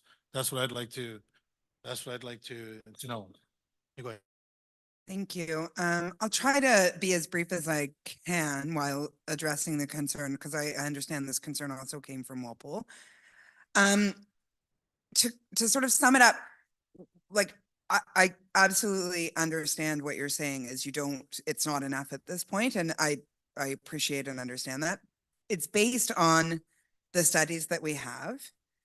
And if we're looking at like the alternative, right? The alternative is say, no, we need many more studies and then to renegotiate an agreement. That will be years. You can't get these kinds of studies. We had an Ontario special study. It took years. It has a phase 2, which might drill down even further on needs. The IFSD studies have been going on for years as well.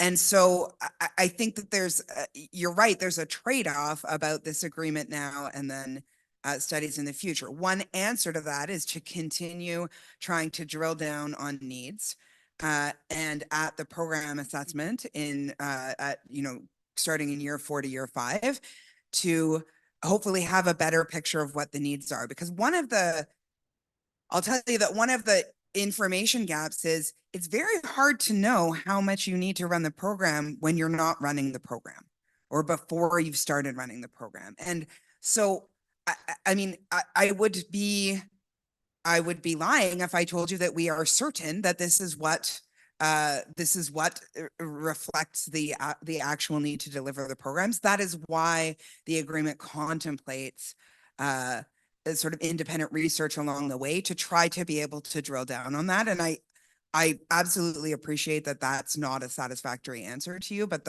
it's the answer I have. The other thing that I think is important to remember is saying no to the agreement. So the alternative one is we say no, we need more studies, we try to renegotiate for more money later on. There's certainly risk there. The other risk is we say, well, okay, well, we're going to litigate. We're going to go to the tribunal and tell them that we need more money. And as I said before, I am not in a position right now to have the evidence to demonstrate that need, because the studies that have been done have come up with this amount. And in order to found a greater amount that is an evidentiary basis to ask a tribunal or a court to make a ruling about more money, we would need to be doing, again, either more studies or we would need some other indicator of need. And so that is the position that we are in. And the solution to that is the program assessment. But I absolutely take your point. There is widespread belief, I think, that or fear that this is not going to be enough money. I understand that. But I think we're not going to know the answer about what the need is and how much it's going to cost to run these programs until people are running the programs. Supplementary question to that. I understand where you're coming from, but I don't understand where the studies that you're referring to. We know our community. We don't have to do a big study to determine what the needs are in childcare services for our community. And I know the program's not started yet, but this is new initiative funding. So we're starting from, from the starting gate, because these funds are supposed to be used for First Nations on reserve. And if that's the intent, so why aren't we investing more money into the community is what I'm saying. Like, the studies are fine. I'm not saying go to, next step is litigation and all that stuff. But this can be discussed today in a bit more detail to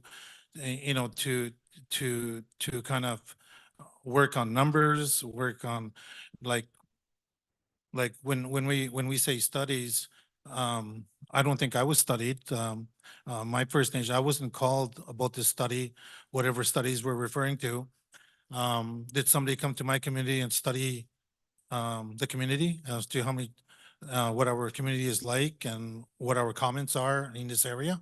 I don't remember. But those are all things that, that when we take these funds and we put them in on a computer and everybody gets their allocation, because the computer does all the work, is what I see. Because all I got on my computer was just a funding profile for Chagin. So it was just this, all the First Nations were just put into a formalized on a computer, and everybody, hey, there's my allocation. There's Chagin's. Oh, we're gonna send Chagin there. But nobody told me about what I'm getting, except I just saw it on my computer. Here's your allocation. And I said, holy mackerel, that take a closer look at this. I got to bring my team in. And this all happened last month. So to today, that's what I mean. There's no need to I think when we refer to studies, I think there's just a simple solution is looking at those numbers again, because my technical team, we looked at it very quickly because we didn't have much time. You know, we come out of the meetings in August was the assembly with AFN, or July. And then we have an information session in September. And now we're sitting here today, talking about this. And then there's a meeting next week to pass the FA, the final settlement agreement. But if we're rushed into this, and but maybe we can fix some of it. It's not a done deal to me with the funding formulas that I got on my computer. I don't think it's a done deal. I think we should still talk, because I know there's a way that you can probably increase those amounts by what I just said earlier. I don't think there was enough thought put in there, and I think we need to look at it, send out another funding formula to all the First Nations that are getting this funding, and do it again, because that's we've only got this one chance to do it, and if we don't do it right, like my First Nations is not supporting this unless we work on it a little bit more. But I'm just one Gimo, voicing my opinion. But we just think that there wasn't enough there for us to, you know, we'll take it, but it's not enough. Miigwech.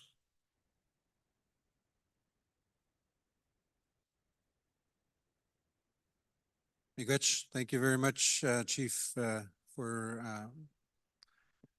addressing those concerns and those challenges that you were talking about. And I think that's the point that was made earlier today as well, that it's just not enough for the need that's there. So I'm going to, as I indicated this morning, I'm going to follow, sort of go in a circle. So I'm going to go back to microphone number 1, Chief Turtle, and then we'll come back to Chief Wabas. Good afternoon. Just staying on the topic of on reserve and off reserve statistics. Right now, my community is our registration is 1,600, and there's 1,000 people living on reserve. So the total calculation that I was given for the on reserve is $8 million. So that means there's 600 people that are living off reserve. They're not being funded. That's over $4 million that Grassy Narrows is going to lose every year. My question is, who do I appeal to? Who could I, turn to? And that's a lot of money to lose, like $4 or $5 million. And that's, I'm not happy at all. Like it's a lot of money every year that I'll be losing, or my community will be losing. Sorry, Chief Turtle, I didn't quite hear. Is it that the IRS is inaccurate, or is it that because the lack of off-reserve funding that there's a opportunity cost? No, what I'm saying is that on the registry, right, like my band member registry, 1,600, but the on reserve is 1,000. So we're looking at 600 people, and they're not being funded. So just roughly, that's, you know, $4.5 million or more that my community is going to lose and is losing. So who do I turn to and say, give me my money? Well, the off reserve members are like constitutionally funded by Ontario. So what I can say is voting no to this agreement will not make off reserve funding appear. But the CHRT doesn't have the authority to order that. And Canada does not have a mandate to do that. So theoretically, I suppose you could, there's just no threat of, there's no credible threat for the litigation. And that's what motivates people to settle certain things. There's no credible threat that the CHRT would order off reserve money because it doesn't have the jurisdiction to do so. How we have to deal with the off reserve problem is go to Ontario and either negotiate with them or litigate against them. That's the position that we're in. So I just want to be very clear, like, there's not, voting no will not change the situation. And in fact, that's the situation you're in currently. Currently, the FNCFS program is only being funded on reserve. So it's not changing anything. It's not changing it. Microphone 2. Chief Archie Wabas, Waterman Lake. I just wanted to touch base on the population factor in the funding formula. You know, it seems like we got caught. We got caught because we knew if we had this agreement, the population numbers would not match to our numbers, because we've never tried to resolve the population numbers in our First Nations. We knew that on these funding agreements that we have. We're always underfunded based on the population factors numbers. So we kind of got caught. Like if we're going to do another agreement, let's fix the population numbers. You know, so in what way should we do it? Maybe I'll kind of right now, like explain the system. Right now, it's a registered registry system. We have a band registry system where we, list the members that are registered under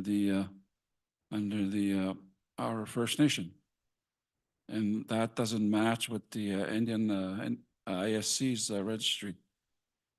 You know, the responsibility comes on or is on individuals, like parents, to register their child at the childbirth, or the late registry. It's an individual responsibility to register themselves in a system in the Ontario registry. And for some reason, some parents don't register their child when a child is born. For some reason, the reasons I don't know. And the James Cutbeat kind of mentioned of how we could do it. It's a population count. Like there's a form that you have to hand into Indian Affairs or ISC to kind of update your population numbers. Okay, that's one way, and the other way is probably, you know, if the chiefs want to collectively address this issue, we can do a resolution, you know, directing the executive to look at possibly you know, managing our own registry system, and the registry system would complement the Indian Affairs ISC's registry system and Ontario registry system, or create a mechanism with the government like, to match the number of people on reserve. Yeah, that's what I'm thinking. You know, I don't want to filibuster the resolution. Like, I think it's time to do the resolution. All right, Migas. So suggestion from Chief Wabas at the end was it's time to deal with the resolution. ORC has a comment. What I'd like to do is go to the speakers that have already raised their hand or are at the microphone. So right after ORC, I'm going to look at the speakers list. So if you wanted to speak, Chief Williams, approach the microphone. I'm going to go online and then microphone 1 and then microphone 2. So ORC. Miigwech for that.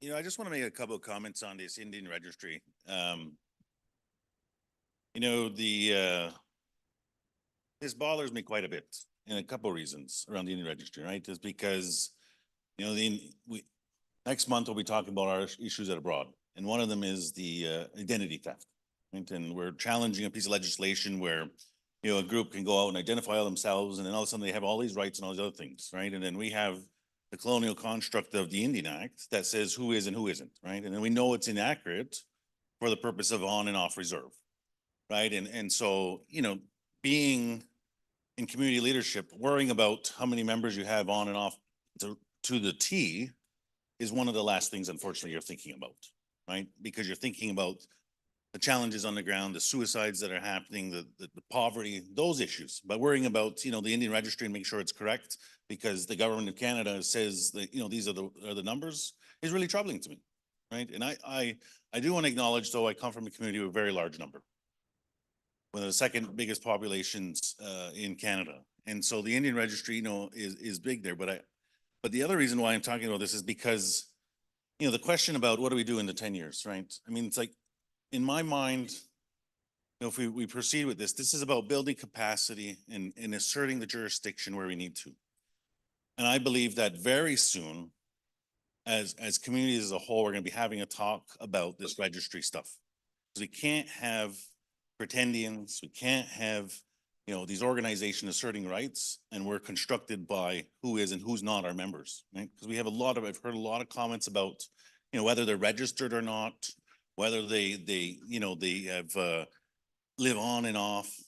These are the constructs of colonialism that we're trying to get away from. And I think that over the 10 years, we need to support one another so that when we get close to the 10, we have built the systems to support the registry, to be able to ensure that we have the laws, the nation laws, to support our children, to support our families. And so we're talking about basically a program issue today, but there's a lot of opportunity to make sure we're asserting our jurisdiction and we're advancing together to make sure that these issues on the programs are covered under our rules, under our jurisdiction, under your jurisdiction as nations and communities and as community leadership with the inputs of your members. And so I want to say that, you know, some of the questions about, you know, where we're going after this, you know, if we get across the goal line, we have to go to Calgary next week. We have to get across that goal line. Regardless, I can tell you that we're going to continue to push these other issues because they do all, again, how do we address all the other issues? There's so many holistic issues that we deal with, that you deal with all the time. And we're just talking about one small program area. Very vital though. This is our children. This is our families. This is the fundamental to our nations, is our children that are upcoming. And we want to make sure that they're supported, their homes are safe. And so I want to reflect upon what you have said. We hear you. And these are things that we have to build as nations. We have to get out of that way of thinking. Who's on the Indian registry? My community is negotiating with self-governments. And I remember talking with some folks and they think, you know, well, we're going to get out of the Indian Act. I'm going to have my status card no more. I don't need a card to tell anybody that I'm putting a Shawnee. My elders, my family, my blood tells me who it is, not the Indian Act. And so, you know, I know that that is not the same for everybody, but that's where we're going to go as nations. That's where we're going to get away from this program thinking and nationhood and supporting ourselves with our laws, our customs, our tradition, and our language. Because that is what it's going to take to get us out of the colonial systems that we're in, the oppressive systems that don't have any ability, nothing more than not supporting us. And so I want to say that everything that you're saying, we hear. We're going to continue to advance those in areas, even if we don't get over the goalposts on this. This is still going to be continued issues that we'll continue to face as communities. So Nyawa Miigwech for the information that you're sharing. It's not going on deaf ears. You know. Yeah, Miigwech. So two more speakers and then we'll deal with the resolution. So microphone number one. I thought I had a hand raised online, but it looks like they've lowered their hand. So microphone one. The chief and council are responsible for all of the people that live in our community, whether they have a band number or not. And right now there are mixed families where their children could need prevention or intervention from our Mohawk Family Services. They're going to have to provide services to those children who don't have status because they live on the reserve. There's no funding for them. The funding is for people, the children who have a band number. And I guess I don't know how the head count works, but in my community, we have a membership clerk who submits information to the department every year by age group, by gender. It goes in every December, and they just simply rely on that information that the membership clerk sends to the government. There are nominal roles for education that identify the ages of the children that are in the elementary school, and likewise under the tuition agreements with the ones that are going to high school. We don't have the information on the ones who are out of school. Healthy babies, healthy children. There's data there on the age of the babies that are in the community because they're provided services. There's data in a very fragmented way, but it's not organized and rolled up into one report. But our membership clerk relies on all of that information to submit the numbers to the department every year, and we have a computer that it's updated regularly. So the only thing, if someone dies, you will still get funded for them because they can't amend that unless they have a death certificate. And so that's how it works in my community. But there should be a discussion with the province. What about the children that our workers had to provide services for, but don't have a band number and there's no funding? That would be a conversation I would think with Ontario. But right now, Ontario is just ignoring the situation. And MRP, federal legislation, caused that to happen. And I do agree with the chief who suggested we should vote on it. And I was just wondering, are you going to have a recorded vote or just a show of hands? I think we should have a recorded vote on legislation. Thank you. So the final question there was, is it going to be a recorded vote? According to rules of procedure, we look for consensus. As chair or speaker of this assembly, I look for consensus. I'll ask if there's any opposition, if there's any abstentions. If there aren't, then it's carried by consensus. If there is opposition, then I will ask for a show of hands in support. That's generally the process. Or if the mover and seconder directly requests a standing vote, then that is done formally. That's the process. So final speaker, microphone 2, Chief Williams. Ani bonjour, Chief Williams, Chippewas Brahma. I don't mean to beat a dead horse, but I do want to express appreciation to the negotiators, to our representatives that are representing our First Nations and are representing our children. And I know that you don't take that task lightly. I know that you pour your heart and your soul into the work that you do on behalf of the First Nations. Having said that, I need to express some concerns that we have, and not the least of which is just the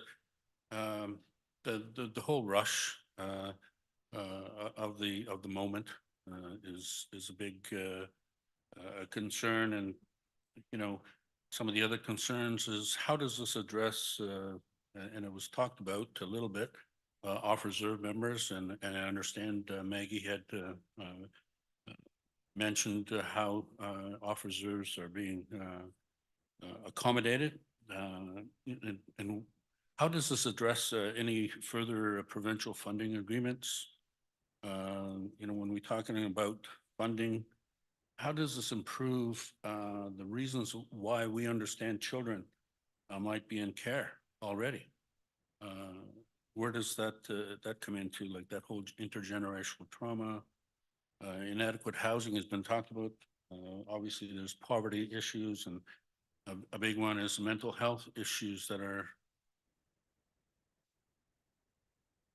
mental health issues today are what the alcoholism issues were in the late 70s and in the early 80s. You know, current funding allocations, and I spoke to Wendy or Maggie about this, you know, regarding the 2022-2023 fiscal year. And, you know, there's challenges there. There's concerns that we have regarding that. And I don't know, have we talked about inflation at all? You know, so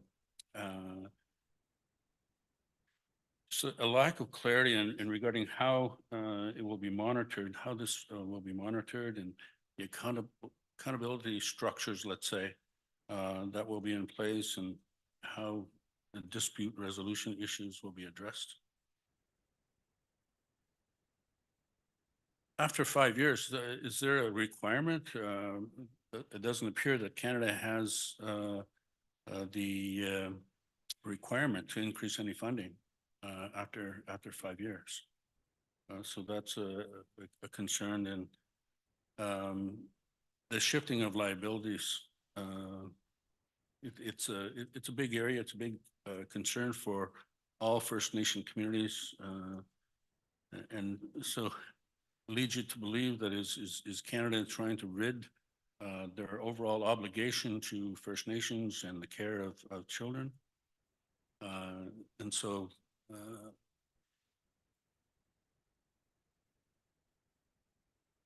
and I talked a little bit, or I talked previously about the potential federal election and the threat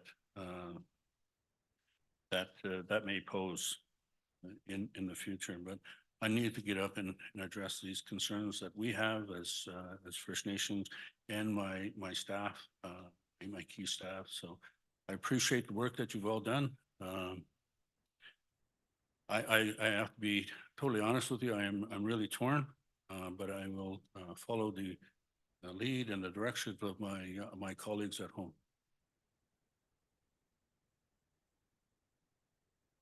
Miigwech, thank you. I appreciate that criticism is delivered gently.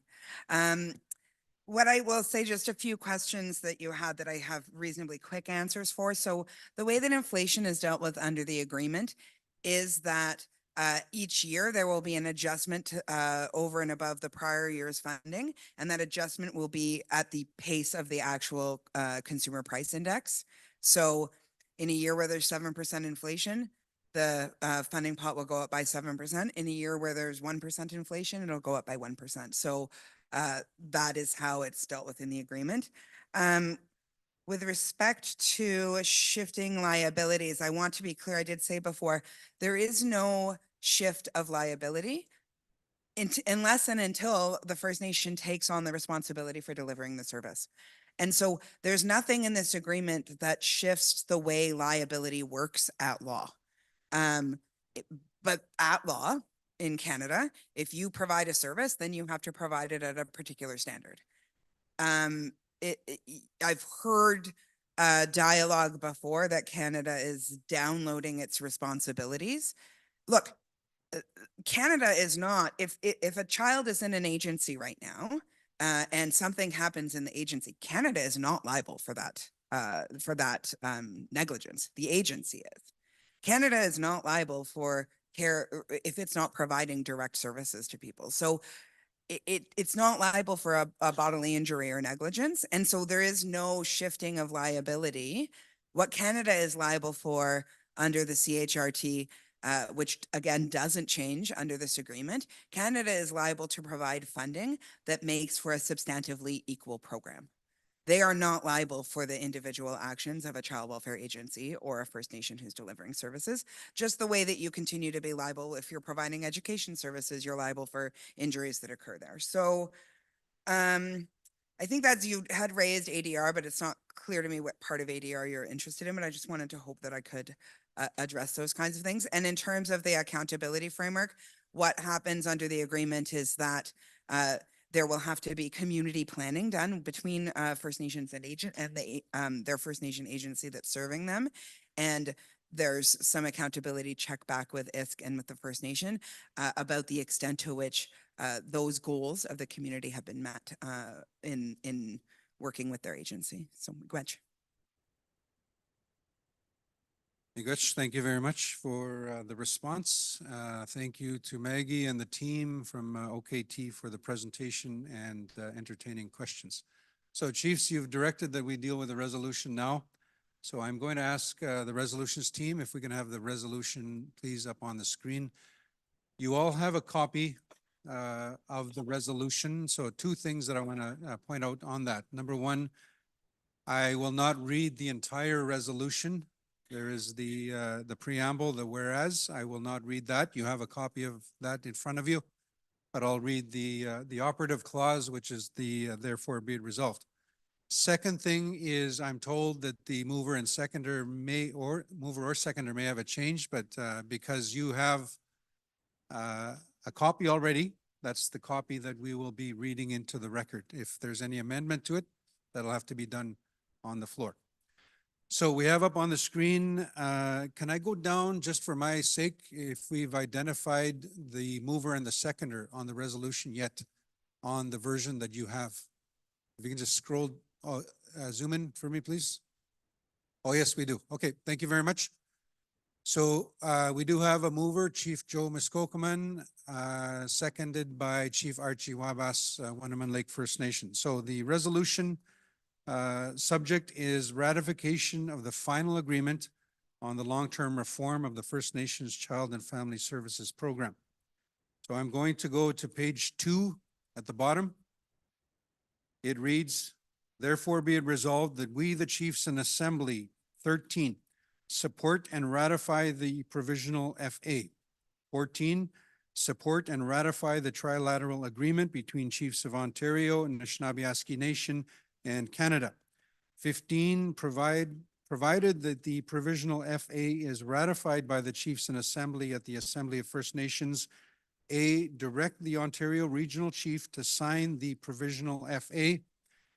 B, direct the staff of Chiefs of Ontario to take the necessary steps to seek the approval of the provisional FA from the Canadian Human Rights Tribunal, including, I think this is probably a typo, it's probably supposed to be bringing, so just add a G, including bringing a motion before the Human Rights Tribunal to seek approval of the final agreement, the approval motion.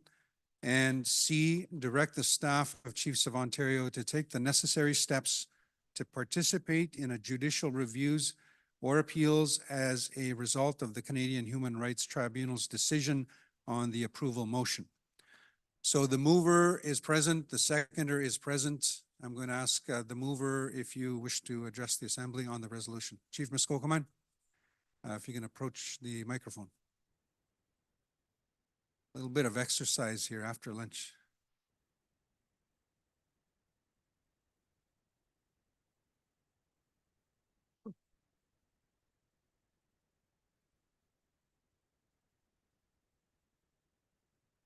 Thank you, Mr. Chairman. First of all, I'd like to recognize the territory in which we are gathering today.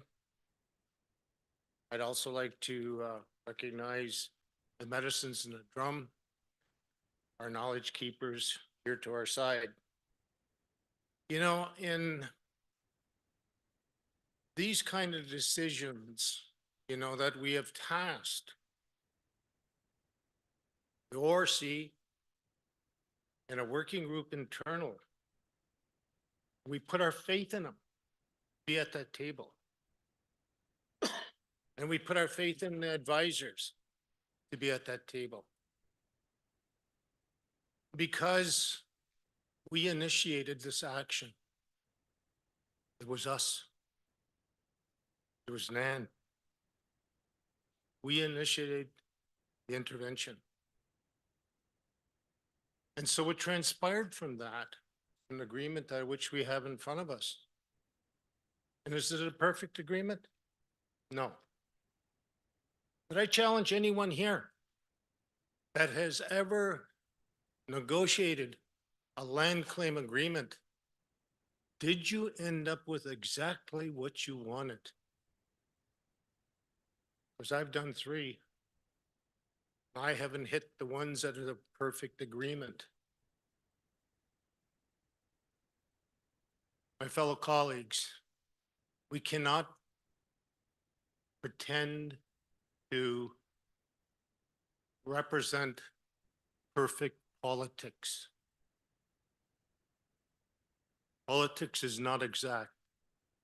It's not perfect. It's risky.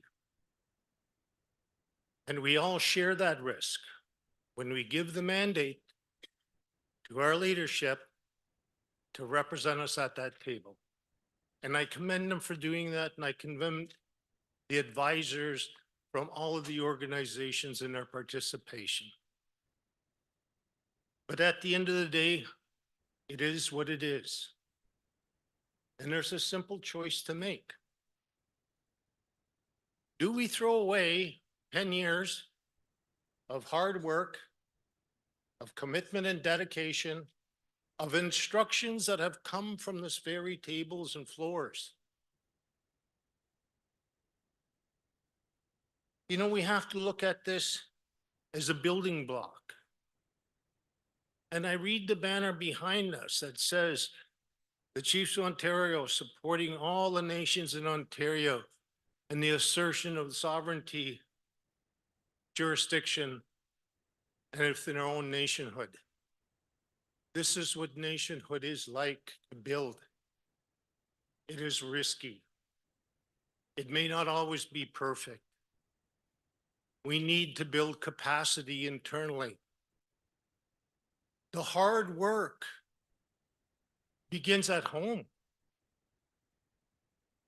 We need to draft the laws. We need to draft the regulations. We need to draw the contracts with those agencies that are going to be taking our children, and we need to be the oversight. We can no longer give our responsibilities to someone else and then blame later their failures. It is our turn. It is our turn. I look at this, Mr. Chairman, and I say, is there risks? Is there risks by accepting this? And of course there is. But I would rather put the faith in our people, not in some other agency that is non-accountable to us. We've done that for far too long. And look what it's gotten us. Nothing but heartache and heartbreak. It is time we put the faith in our own people. What happens if we say no? We're right back where we were 10 years ago. What happens if we say no? The 65 welfare agreement never gets amended. What happens if we say no? The remote discussion may die on a table. What happens if we say no? We lose control, we lose our sense of sovereignty, we lose our jurisdiction, and we lose a building block towards nationhood. Are there any guarantees? Of course not. But we can almost guarantee by history that if there is a change of government, this issue will be off the table and dead because the next government will not pick it up. Do you think they're going to come to the table with $48 billion or more? When has the Conservative government ever done that in the past? History tells us that they don't. History tells us that if anything, they're going to cut programs that will affect poverty within our communities, that will be perpetuated, that will continue to flow to our children. That's what history tells us.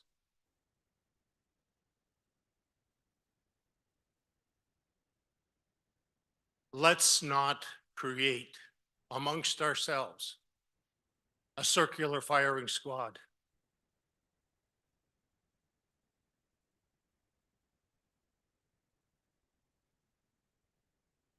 I ask you, colleagues, both here and at home, if you cannot support this resolution, do not vote against us. I want to take the fight to the national level. Let's not shoot ourselves here.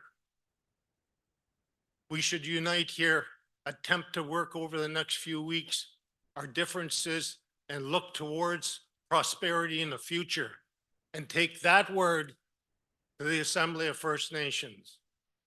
There's jealousy because Ontario has been mentioned twice within this agreement for resolution.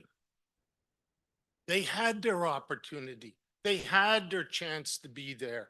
They had the opportunity to intervene. They chose not to.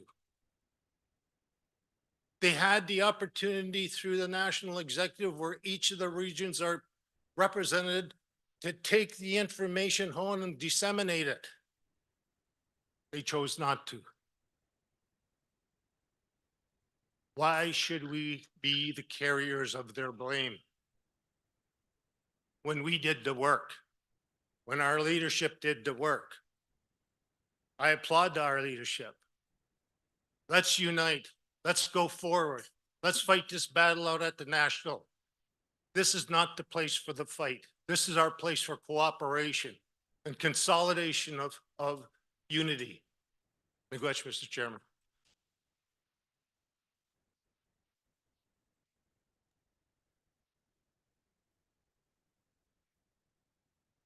Yahweh, Miigwech, Chief Joe Muskokomen. Seconder, Chief Wabas, do you wish to address the Assembly on the resolution? Microphone 2.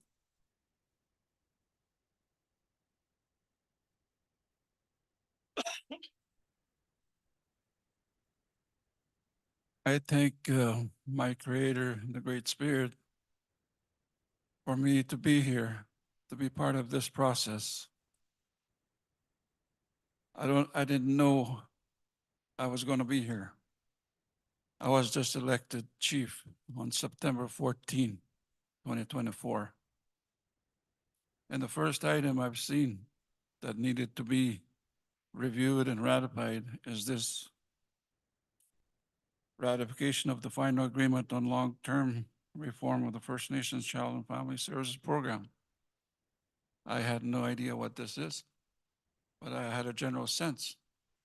Like, our First Nation wants to control, wants to have some jurisdiction on this program, where we never had one before. We have always relied on the handout from the government, on the agencies like, looking after our child and family services. So I thank the Creator for allowing me to be here. Maybe it's for a purpose. Maybe it's for a reason. So I'm on my journey, on a mission to try to get this final agreement signed here and Assembly of First Nations next week, and get it approved thereafter. So I concur with my mover and what he's saying. I applaud and salute his encouragement. I think it's time to not shoot down this resolution here in Chiefs of Ontario.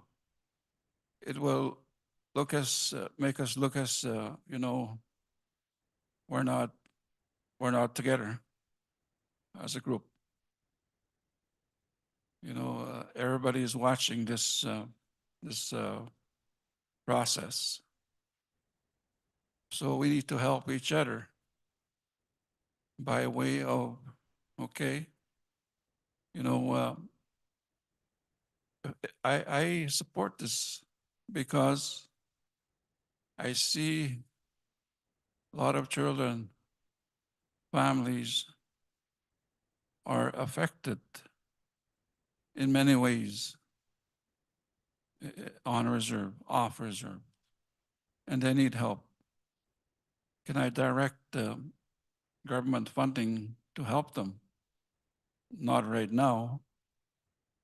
If I had the financial resources to do it, I would help them. I would help these families that need help. You know, I think it's an opportune time for us to exercise that jurisdiction.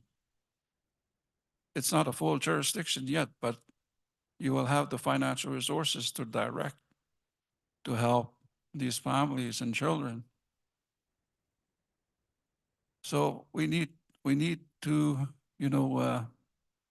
we need to get this thing passed here and passed at the AFN. I fought yesterday to try to get this resolution passed with Nan. And here I am again, standing, encouraging, calling for support from the chiefs.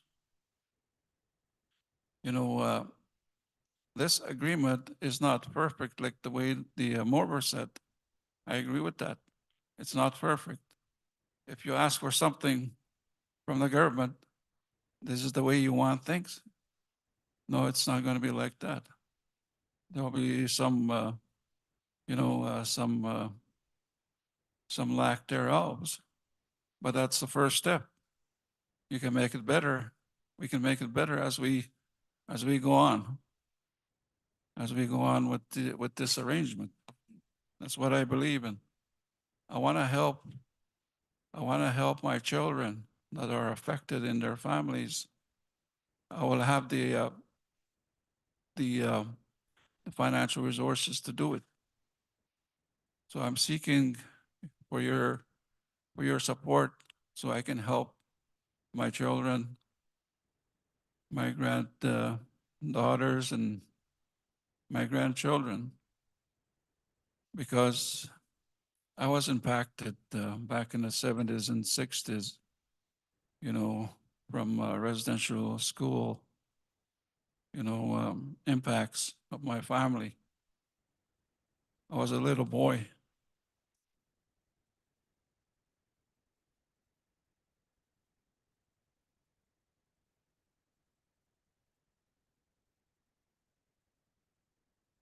Excuse me. I was a little boy,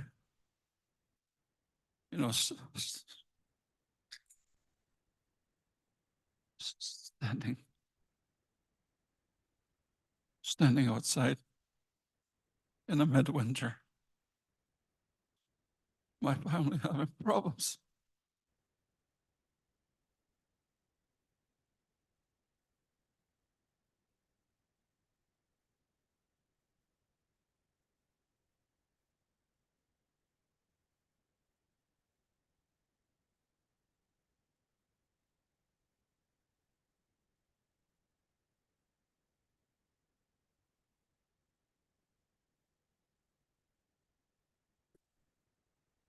I don't want to see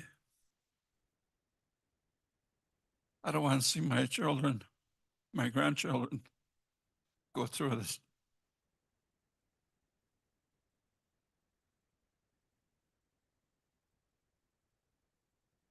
And that's why I fight so hard to try to get this passed. I guess.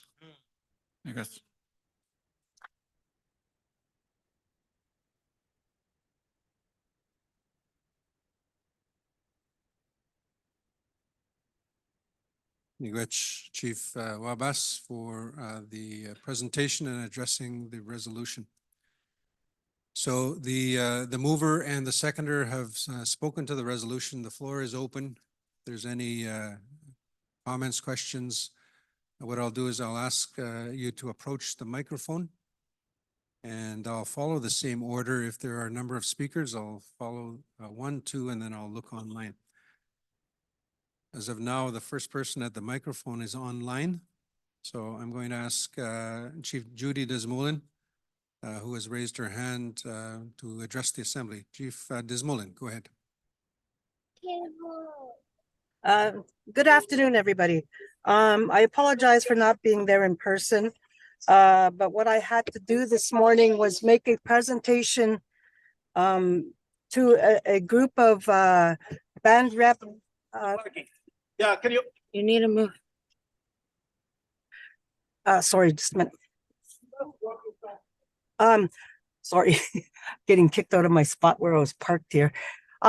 Okay, so yeah, this morning and well into early afternoon, our community of Long Lake 58 First Nation was asked to give a presentation to a group of many of your First Nations this morning. So I took the opportunity to do so, and we gave a presentation for a little over an hour. Because we've been down this journey that we're on this road to addressing our child welfare issue, our issues caused by the child welfare system, and we've been at this. We started this with no money because we knew it had to be done. We stood on our inherent rights, you know, and the Creator has blessed us with the resources that we did need to get started.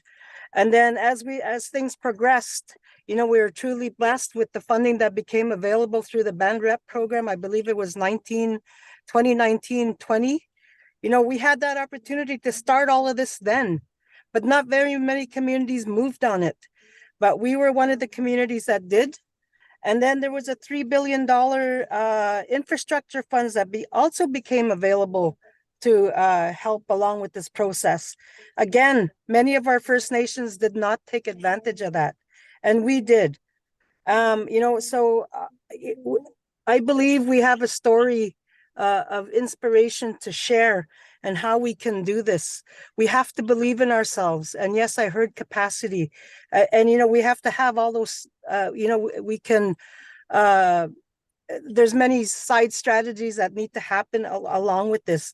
This is not the one all be all, you know, that's going to solve all of our issues. You know, we still have everything else that I've heard already, you know, from what my fellow chiefs there have expressed, you know, water issues, housing issues, and all, you know, land issues, all kinds of other stuff. But this is only one piece of the puzzle, you know, that we need to get going with. You know, for Long Lake 58, I can't afford to say no to this. We have to keep going. This funding is helping progress. This funding is finally making a dent in the healing process that needs to happen for our families.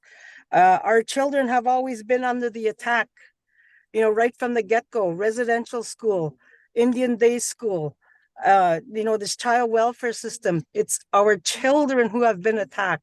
And, you know, we need to stand up once and for all and really make this right. And no, you know, we can't depend on these agencies to do it for us, even if they're our board members who are controlling those agencies. No, they're still under an act that needs to get changed. And, you know, I'm going to put it out there. I sent an email to Grand Chief Fiddler as well, but I'm going to put it out there. Long Lake 58 would be willing to take an hour, you know, to give a presentation to our fellow First Nation chiefs and communities, whether it be by Zoom or if there's an opportunity next week in Calgary.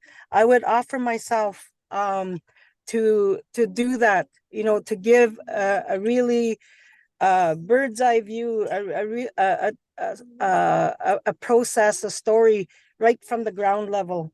You know, so I would offer that, and I truly hope that we can move together on this, because status quo is not acceptable anymore. Our children are dying. Our children are dying. We can no longer wait. So miigwech for listening. Miigwech. Miigwech. Miigwech, Chief Desmolin. So, chiefs, I see a number of hands that were raised, but also chiefs at the microphones. In the rules of procedure, it allows for 3 minutes for anybody to speak. Now, I'm not one to cut anybody off. I don't want to cut anybody off. But just please be mindful that there are many people that wish to speak, and a decision will need to be made on the resolution, either in support or not in support of the resolution. So if you could make your comments as concise as possible, state your position, whether or not you're supporting the resolution or not, and then we can allow for others to address the assembly as well. So I'm going to start over microphone 1, and then 2, and then go online again. I want to pass the message on before I speak. I learned from my mother, ladies first. She was before me. So I pass it on to her first, and I'll come back to myself. Miigwech. Miigwech. My name is Kayla Vio, proxy for Taquategamo Nation in Treaty 9. And I'm a mom, I'm a sister, I'm a lawyer, I'm a daughter, I'm a cousin, I'm a niece, and I take all of those responsibilities very seriously. I was formerly the director of social services in my community. I'm currently the acting director while the director is on leave. So this work is work that I do every single day. It's very near and dear to my heart. And I take this very seriously. And so I have done my homework. I've looked at this document, and I respect that on its face, the values, the financial values presented to many communities may seem like it's enough for you, and I respect that. But it's not enough for many. And Taquategamo Nation is practically unaffected by the FSA. You know, like our chief that just spoke, and I want to congratulate her because that's a lot of work that it takes. And so, you know, we've really done very similar things in our community. From the very beginning, we accessed these dollars. But for those communities that have not, that for various reasons didn't have capacity, we are standing with them in solidarity to say that this FSA does not meet their needs. And we are on our way to heading towards coordination. So we feel that it's our responsibility to support and uphold those other communities around us that are not going to get any advantage from this FSA. And so that's why we're voting against it. We're not in favor of it. We're not saying that everything is bad. There's a lot of great things, and we have really put in a lot of time to analyze the pros and cons. But in our view, it is not the right fit at this time. But I think there is potential for it to move towards that. I also just have a quick question about section 14 of the draft resolution. Support and ratify the trilateral agreement between Chiefs of Ontario, Anishinaabe Nation, and Canada. I'd like clarification as to what that is, because my understanding is that trilateral agreement was released yesterday. So I'd like somebody to speak to it because I don't believe that anyone's had a chance to fully review that. Miigwech. Miigwech. So there's a question on section 14. I'm not sure who I can look to address. Hello, everybody. Thank you so much for your question and your comments. I really appreciate hearing them. For the trilateral agreement, you're right. It was something that was released yesterday, but it's the culmination of years and years and years of work. We have resolutions that date all the way back to 1979, I think, that sort of start our mandate for reform of 1965 agreement. And we have essentially, I think, 12 chiefs resolutions since then that mandate the renegotiation of the 1965 agreement. And as well, we've had a lot of different coordination assemblies and political technical meetings about the 1965 agreement. So although it is something that we were only able to release yesterday because of negotiations with Indigenous Services Canada, Chiefs of Ontario, and Anishinaabe Nation, it is something that is the culmination of quite a lot of work and quite a lot of advocacy and effort. And I think what the goal was, I think we have a few people who will speak to this later in terms of political advocacy, but I think technical wise, this was something that we were looking to release sooner than we did, but I think the goal now from a technical perspective is to sort of, and this is a chief's meeting, so I can't suggest things, is to sort of remove that clause from a technical perspective. And then we will look at that at the November SCA, where we'll, in the meantime, from now until then, we'll have a lot of political, technical discussions, and we'll have information sessions, and we'll go from there to sort of continue engagement. But we do have in the meantime, we also have a coordination group, which is called the 1965 Advisory Committee, which consists of our current advisory committee as well as health from Chiefs of Ontario and education from Chiefs of Ontario, so that we can kind of look at all of the program areas that are under the 1965. Because if we're unable and we're unsuccessful in looping Canada into an agreement, then are getting them to sort of agree to work with us, then they'll be on their own with Ontario to renegotiate the 1965, and that will effectively leave us out of reform. And if Canada takes the lead on that reform, then they will only reform the child welfare portions of the 1965, where I would expect they would put the child welfare portion into a federal transfer, and then that federal transfer will no longer be something that's reimbursable. Instead, it's something that's pushed forward. But what would happen is we would leave our other program areas that are covered and recovered by the 1965 at a standstill and at status quo. So we would leave behind social assistance, early learning and childcare, and homemakers. So we wouldn't be able to really negotiate to add or make those programs more beneficial to First Nations. So we would be leaving those behind basically if we didn't advocate to get where we are now with the trilateral agreement. So we do apologize that it was released so late. That is our bad. We'll definitely make sure we give chiefs and technical staff more time in the future. But I think that was just kind of where we could land for now. So thank you. So Just a quick one. I was just consulting with the mover and seconder if they wanted to respond to the question. Proxy view, the other option, I don't know if you were asking specifically about it. well, I think it's shameful that it was sandwiched into that resolution and it was released yesterday, and that the only opportunity taken to discuss it at all was now when it was brought during discussion while the resolution was tabled.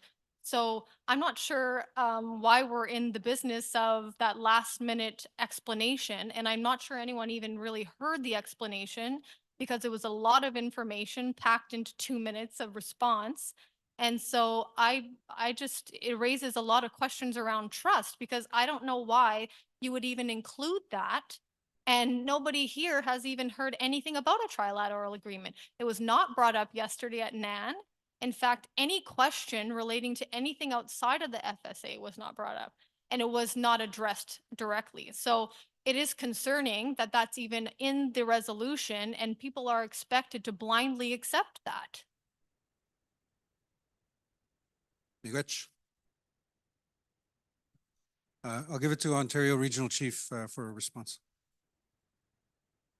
Just really quickly on that, I appreciate the concern around that. And so this file has been a rolling ball since it started. A lot of things have changed really quickly. And so the priority has been around the agreement as a whole. But because of our processes, the resolution was drafted and went out to each and every one of you ahead of this. A week ago, a little bit longer than that, probably a little bit longer than that. And so because, we've been focused on the agreement, but the trilateral that is mentioned in this resolution, that is an important element, was referenced in this first draft. And we had consulted as the negotiating team and our technicians but the draft had already went out. And so our intention was to have it removed on the floor so that we can defer specifically the trilateral agreement to our assembly next month in Thunder Bay. And so because what that trilateral agreement is, and Finn has talked about the history around that, that is because we have been pushing hard prior to this, where we are today, on the province to reform the 1965. And so there's lots of resolutions calling on the Chiefs of Ontario, the Social Service Committee, to reform the 65. And so we have a framework already of what that looks like. Now we have the orders, we have part of the agreement that talks to the reform. And so, yes, there was a bit of a sidestep here.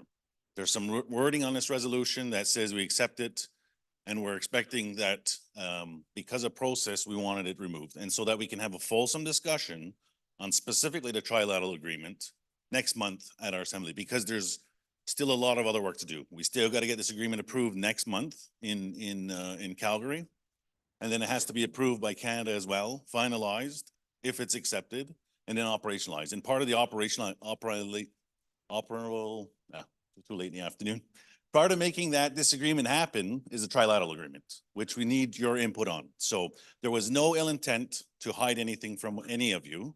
There was no ill intent to try to put through a supporting document to this agreement without you having input on it. It was a sidestep. And if there's anybody to take responsibility, it's me, because I'm your elected representative and I represent the organization. And I can assure you there was no shenanigans around this. It was trying to meet process.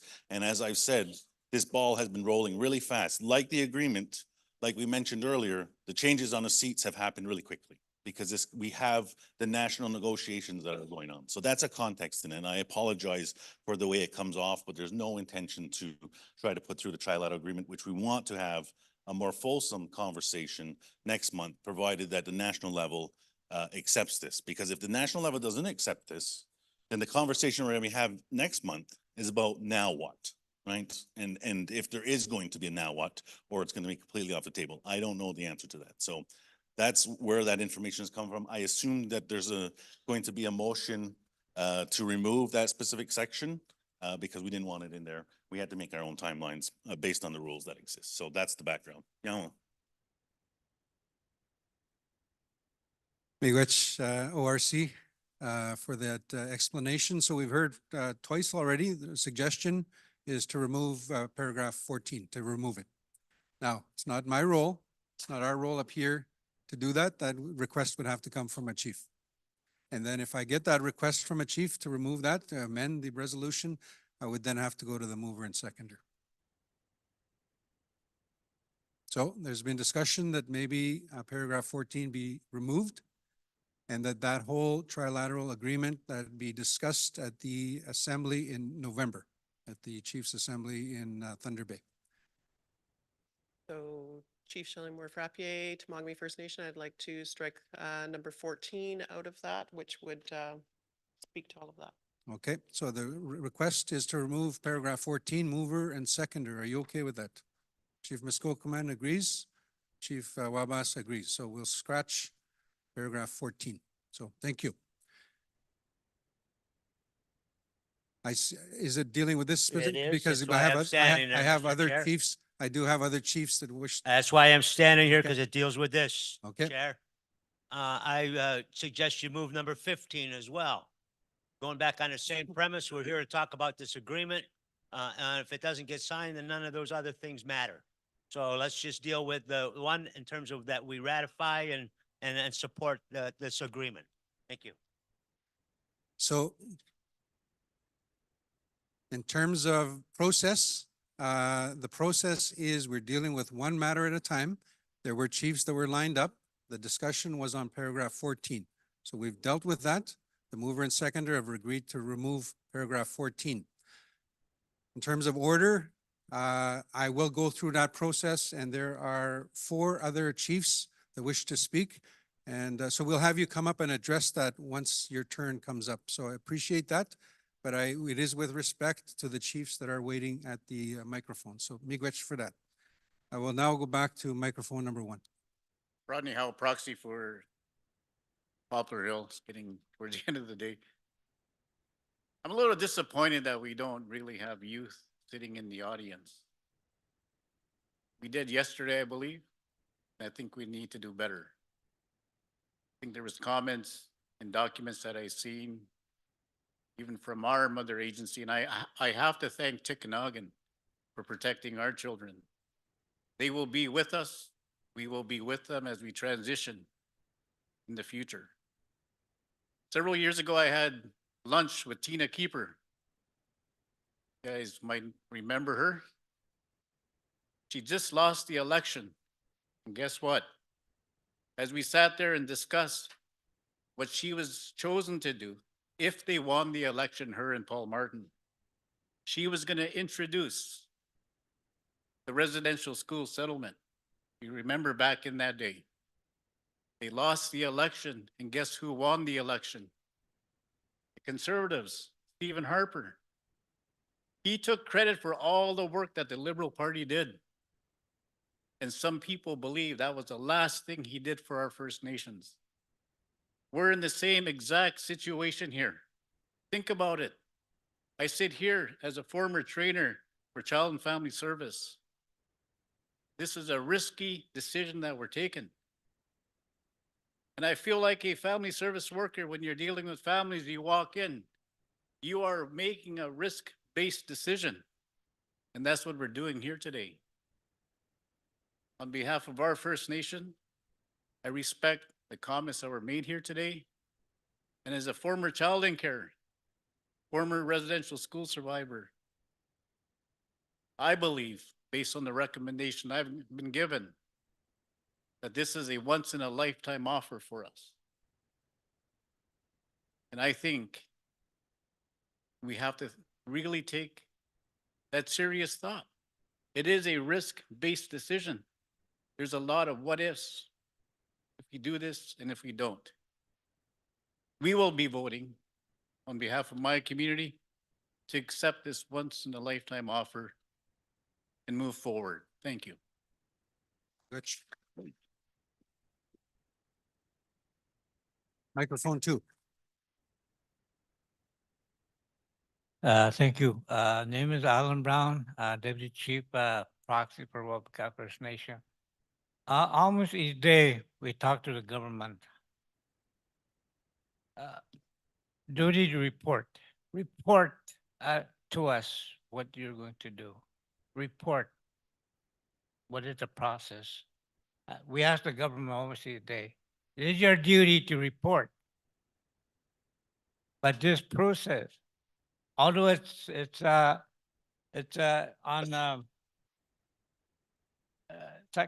number 10, it says we consult by virtual to leadership and all that. But there is no actual community consultation in the communities, but still we talk to the government. It's your duty to consult with our First Nations people. I'm glad you guys there was consultation with the community leaders. That's fine. Good. But now it's my duty as a council member. I have to tell my community. I have to tell these people. I have to tell them we are signing this as a risk. After 10 years are up, we don't know what's going to happen, but still, we are signing it on your behalf. And I'm going to tell the off-reserve people, you're not part of the agreement, but still, we're going to help you. So it is my duty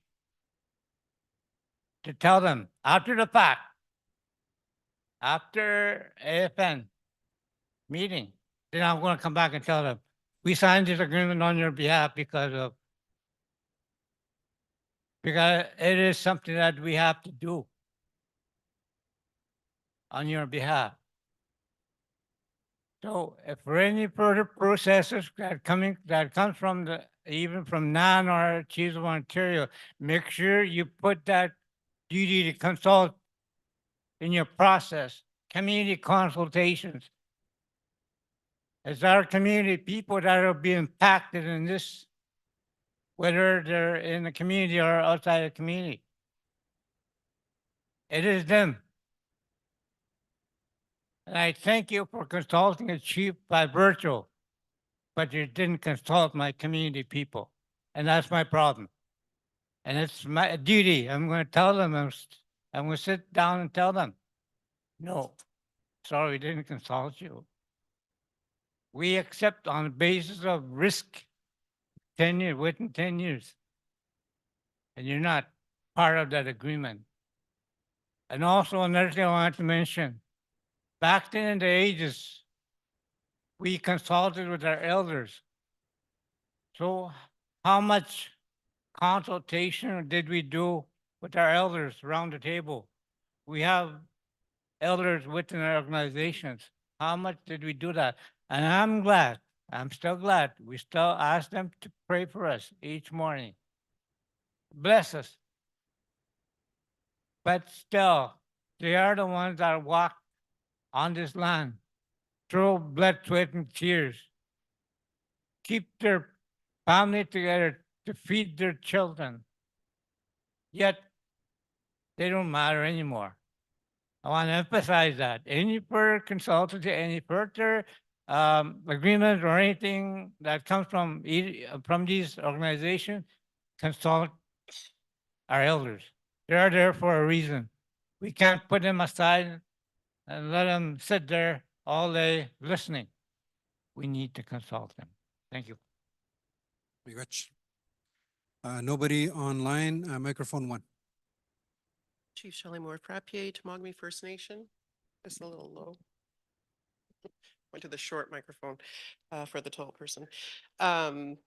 So I speak to you today as well as I hold a Master of Social Work degree and I am a chief of the nation who did not get onto the actuals in time as well, but I'm also here to tell you that I'm in support of this agreement. This agreement is creating certainty. Before I start, I just want to acknowledge the work that NAN did for the remoteness factor because that impacts us as well. So we are very appreciative of that work and the effort that's gone on there. It creates certainty for us. And when we're going into a double conservative government, we need certainty. And there is risk in everything. There's a lot of risk if we don't say yes today as well. So we have to take that time to consider both and what is it that is at risk. Prevention, if they don't approve, there's no guarantees that I'm going to be getting, or our First Nation is going to be getting that money. There are no guarantees for that. I like the flexibility that we have to reallocate those dollars. These are the good things that I see in this agreement that is going to give myself and my council the ability to make better decisions and move things around. As far as the off-reserve band rep at actuals, they still have that for the next 5 years. If this is gone, there's no guarantees that that's going to be something. Capital is available at actuals still until the end of this year. So I would, if anybody hasn't worked with Colliers, I recommend them. We're doing that right now for their support to look at capital. If you haven't accessed capital because of capacity, you're going to be ranked in priority when the new capital process, when the new agreement is going. So take these things into consideration. And this is a 10-year agreement. So what else it does is that it allows us to reassess in the 5th year.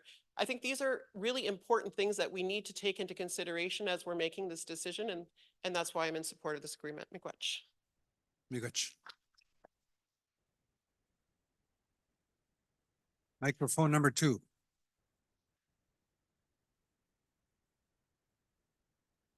Watch Nin Rosemary McCain Dishinkas, which can sage Ganika Duchi Dependax.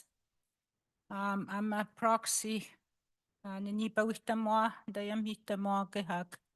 I'm a Dashikeonik, my brand new chief, Chief Marshall Beardy and council. So anyway, I'm saying, my name is Rosemary McKay.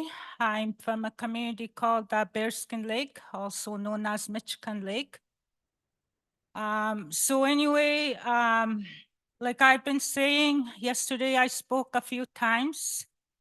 I have many questions still. It's like I feel dizzy standing here with all this coming on. You know, changes every few minutes, it seems, with the information.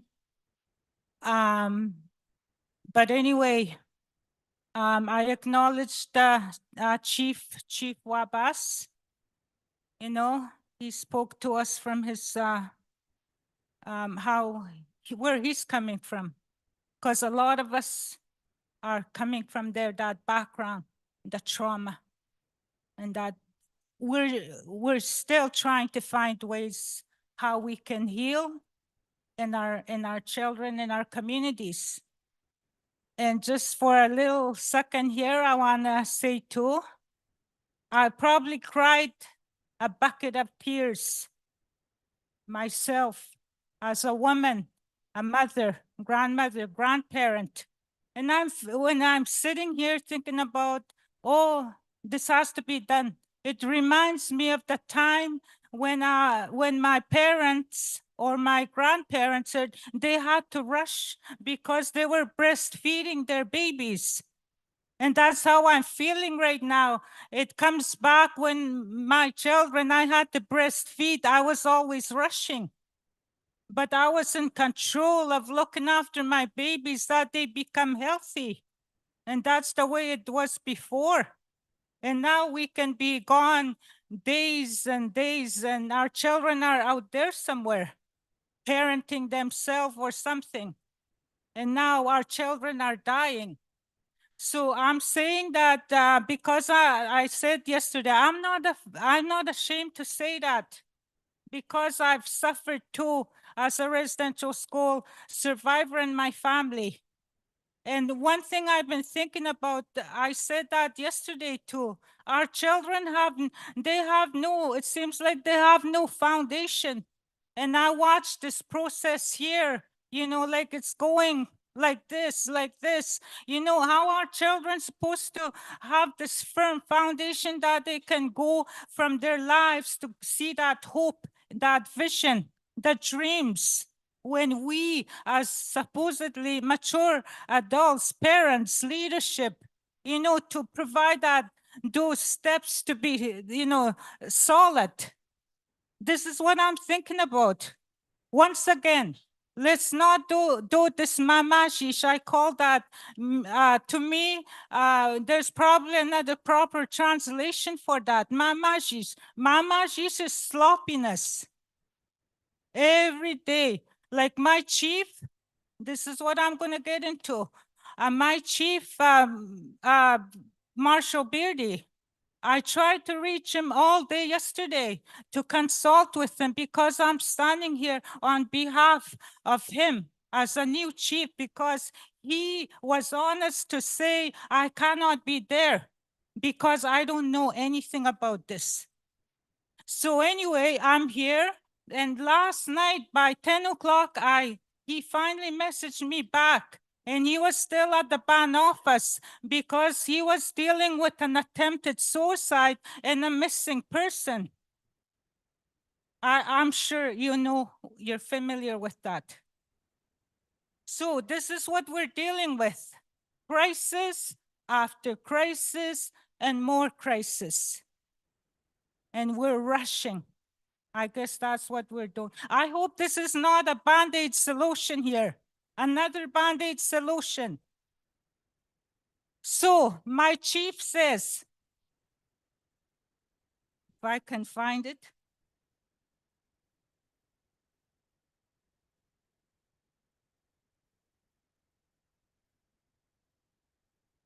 So the information that I've tried to relate to him, aside from I've been trying to connect with him through his messenger, sending him the resolution. Then he said, this is what I'm gathering. He said, If we vote yes on FSA, my understanding, there's gonna be a flood of money coming in.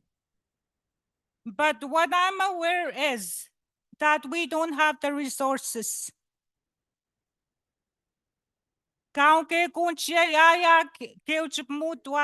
Even if we have the money, we don't have anything. Even with all the money that we have, we don't have the resources. We don't have the staff. We don't have the office space. We don't have anything that I can help to prepare for the next generation, he says. This is what I see coming. He said, we all know people don't want to work outside of the community, but we are forced to bring in people. And I want to add this. This is the other big issue that we have. When we try and to hire people from our community, when we have no luck, we try and look outside. And then when we do that, we complain and say, we want our people, the people that we hire, to stay in our community for a week to help us. But guess what the problem is? There's no accommodations, no place to put these people that are supposed to be helping us to. We don't have places to put them. So when that happens, it gets more expensive. I was saying, why is the remote costs or whatever remoteness removed from the agenda? Like myself too, as you know, a lot of us, it's going on 33 years for me. I fly up north. It's like driving back and forth to work. We fly. Never, I fly to go to work in the communities that I help. Never mind, I can't even visit because we talk about inflation. I don't even know how much it costs. Probably 1,000 one way for me if I should ever try and go and visit my community. So that's what he's saying. I want to know where my help is going to come from. Is somebody going to help me to bring in this workforce to facilitate my vision for my community? And then he said, I'm sure any First Nation would endure and this funding and would carry over to the next fiscal year. So that's his question. So I'm assuming somebody is going to respond.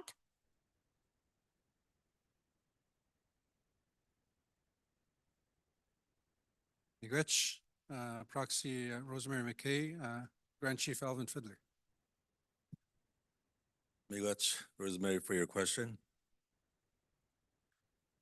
The issues that we are trying to address and the hard work that we've done over these last 8 years, some of the issues that you referred to, for example, are long-standing. And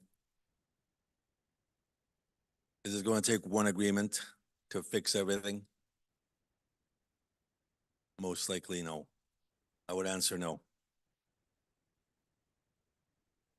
But what we've heard from the leadership, including the mover and seconder, is this agreement represents, to many of us, a significant step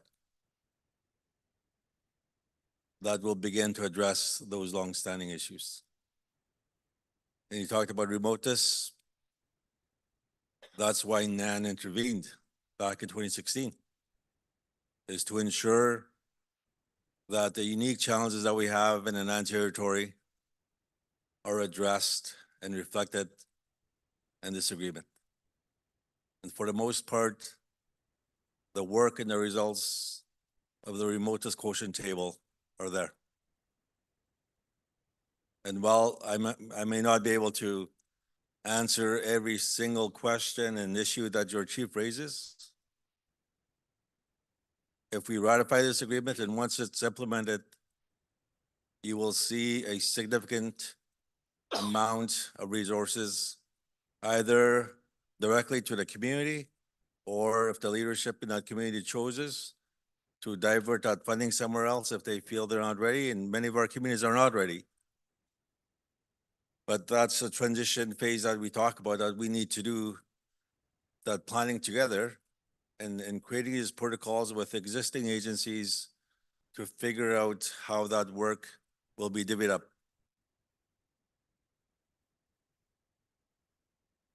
And so that is why we worked so hard, and we talked about pretty much all day yesterday about the remoteness.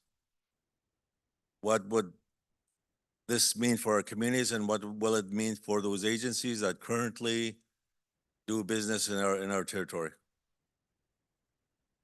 And we know that the agreement is divided in different components, and there is money there for the agencies. There is money there for the remotest factor in the work that we've done. And so I would encourage the leadership, and I know you have, to not just review, but to understand what this agreement means. And that's why we've also made it a priority to sit down with our leadership. Having these numerous Q&A sessions over these last few months, community visits, and I'm willing to go up to Bearskin Lake and sit down with your new chief. And I have to do the same for my own community. I have a new chief there also that was just elected yesterday. Because we want to make sure that leadership truly understand what this will mean for them.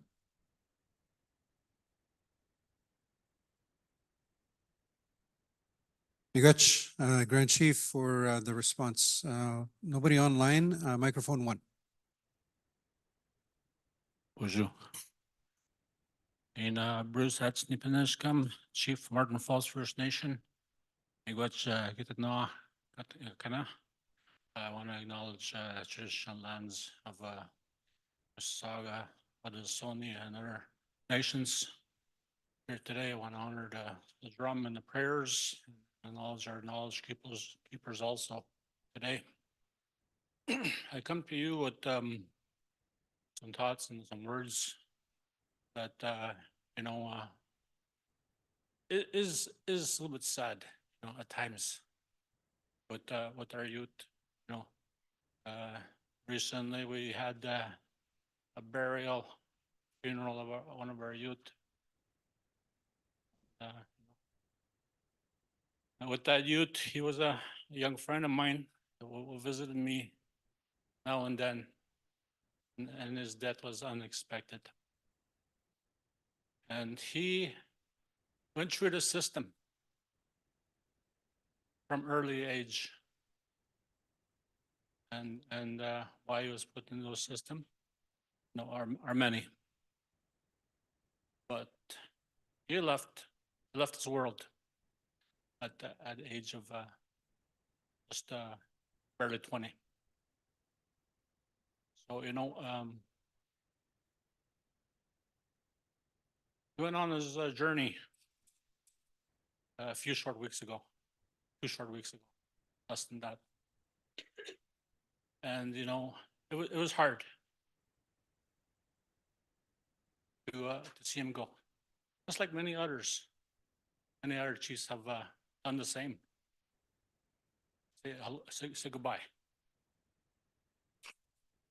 They're young, who have gone through the system. And do we look for somebody to blame? Most times, no, don't. But we do blame the policies and the approaches of this government today.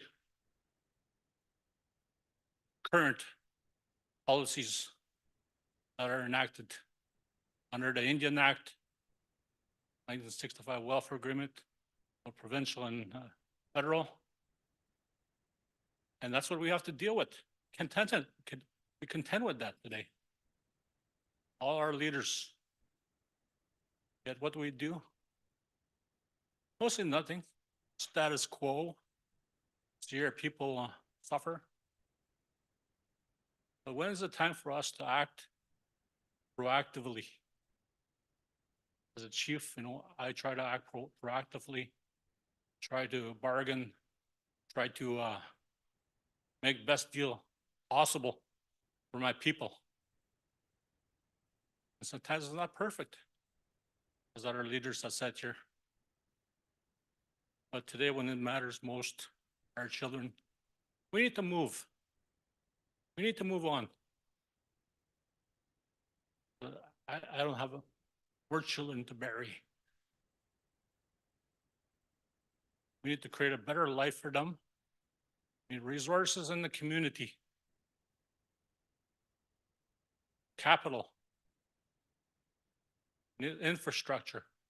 Buildings. Both on and off. Service our members. So today, asking for your support. That we acknowledge our youth out there. Some of them are in the streets. I've met some of them. I stopped by Cutter Bay, the youth, asked them, why are you in this condition? They tell me. Some of them said, I'm here because there's a Crown Ward. We do need to start acting proactively. Start finding more resources. Start trusting our leaders, our elected leaders, and move forward in a good way together. Miigwech. Miigwech. Microphone 2. Yeah, I just wanted to add that the way it reads right now, I don't support it. And I think that the lady just before me, when she mentioned that it's rushed, I think it is because I haven't really been consulted on this. I know other than the fact that, like I mentioned earlier, went to that meeting with AFN in July, August, and then the information session in September. But I feel this is really rushed, and then I got the funding profile in 2 weeks later, and then now we're standing here trying to pass a resolution for this. But I think we have an opportunity here to not rush. If we're going to rush, then we need to look at that funding formula. If you want to rush, then the writing I see there is it has nothing to do with the funding formula. But what I was sent was that it gave me what Chaging will get from this initiative, which isn't enough. And we have an opportunity to look at this because for one thing, I'd like to know how much funding the affiliated agencies are getting from this fund, because they're getting 3 times as much as we are, and they cover our area. So why is that? I don't know. They've already got, like I said earlier, they've already got their funding. We can give them a little bit of funding, but they're getting tons. So did we adequately look at that scenario? Because this funding is supposed to be for First Nations, First Nations on reserve. We're supposed to put the funding, invest in our communities, and we're not doing it. We're more interested in funding the affiliated agencies and not the First Nations on reserve. Sure, I'm getting my little scrap. If I approve this right now, it's just scraps for me because I know I can probably get more if we dug in our feet a little bit more and look at how much money can we find from the pot of money for Ontario. Because right now, remoteness, and I don't think my community is remote because we're 2 hours from Sudbury, 4 hours from Sault Ste. Marie. And from the allocation from the affiliated and Chaging is around 4 million for remoteness. Why is that? I find the far north is the remote, not us. So was there adequate analyzing of the foreign funding formula? If we approve this today, is my funding going to be at that, what I got on my computer 3 weeks ago? And I was never consulted on that funding formula either. It just came to me and that's it. We worked on it and that's what you get, Morgan, your chief, your GIMA. That's what you get. Tell your community that's what you're getting. No consultation. I've never, it's just been rushed and no consultation really done. I mean, the committees and the advisors at the coup office, sure, they're doing what they're doing, but did they really talk to us at the grassroots level? It wasn't done in my community. Maybe it was done in many other communities, but I'm standing here today and it wasn't done in mine. Sure, I got the basics. I got the 48 billion. I got the basic figures, and going into September 10th, and there was going to be work done on working out the numbers, but that was it. But one of the things that that I don't want to leave here and not make an effort to try and work things out with the with my fellow GIMAs here. But I did write something out, and I don't know if it's going to be accepted, but from what I could see there's the resolution, and one of the things that came to mind right away when I saw this being presented this afternoon is that what I was thinking of is that we should add something that we direct the Chiefs of Ontario staff to take the necessary steps to re-examine the funding profiles and to make every effort to increase the funding levels to First Nations across Ontario under the Chiefs of Ontario umbrella. That's because this initiative is about money. This initiative is about First Nations finally having a big enough funding initiative to do something in our respective communities. So we need to go back and re-examine that because we've got the national next Wednesday, and at the end to increase the funding levels to FNs by October 15th. And if we find that it's acceptable to all of us, then great. But I'm not just fighting for Chaging. I'm presenting this because it's not enough for my community and probably not enough for the northern communities, for communities on in Chaging. We have 5 First Nations on Manitoulin Island, and we just find that that by not being consulted on how this money was distributed is why I'm not supporting it. I wish there was more time. I wish there was more time given to the committees and to the leadership to consult with us. But if you just go ahead and do the funding profiles and send them to us, that's not enough. That's not the way we do things. We should have had 2 assemblies by now. But we didn't. We just had I don't like Zoom meetings on huge initiatives, but the September 10th should have been face-to-face. A little bit of Zoom, but mostly face-to-face, because that's where we get together and really talk. But that's my addition to the resolution, and for me too, because it's all about do we have enough money to really do what we need to do in our respective communities, such as, is there enough money there to really put in place to start building our capacity to start managing our own childcare center, but there isn't. So unless we can put that in there, I'll go back to my seat and think about it and go from there. Yep, Chief Harris, so you're asking for an amendment. If you can look at the screen just quickly. Number 16, based on your request, would read, we direct the Chiefs of Ontario staff to re-examine the funding profiles and to advocate for the increase of funding levels. In addition to that, by October 15th, which is Tuesday, because the national is the next day. So if we see those numbers by Tuesday, and there seems to be a rush on to get this done, so so maybe we can look at that. I don't know what others think, but that's something I just thought of on the now. Chimiwach. So the process that I would do is ask for the mover and seconder if they agree to that, but I think they would have to have some discussions. Yep. And they might want to consult with technical. Technical might want to provide some support to see if that works. I mean, ultimately, it's good to have amendments, but it needs to be something in the resolution that's practical and that's doable. And I'm just trying to help facilitate.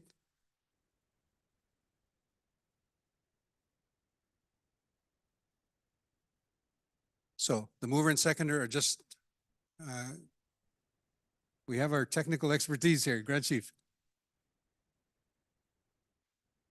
Yeah, it might just seem like it's like, I get that it seems brand new for a lot of people because you weren't able to see the full text until July.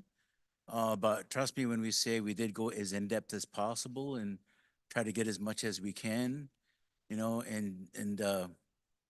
and everything that we got was as a result of years of studies and stuff like that. And so I get what you're saying, that's not enough, but we need to know maybe in the future that what's that's based upon, like do more studies. Like we can't just go back and say, government, trust me, bro, I need more money. And because they won't negotiate based on that, right? So it's just not really possible right now, I don't think, in my opinion. The government would not just say, oh, you need more money? Okay, here's more. Because it's already been based on studies, Ontario Special Study and the IFSD study, and where these figures came from, and we managed to max out what we got under those things as it is. So maybe it's possible, because one of the big things in the first 5 years is looking at data, and I think that data is going to prove one way or the other if it is enough money.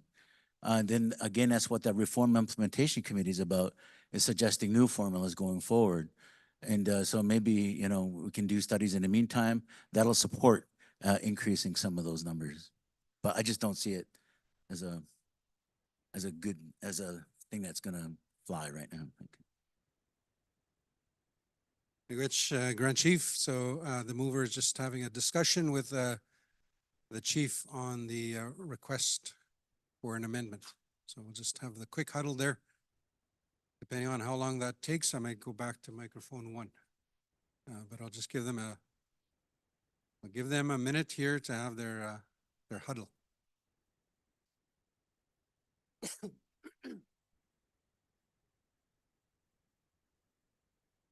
So of course, the process on a request for an amendment is to ask the mover and seconder if they agree.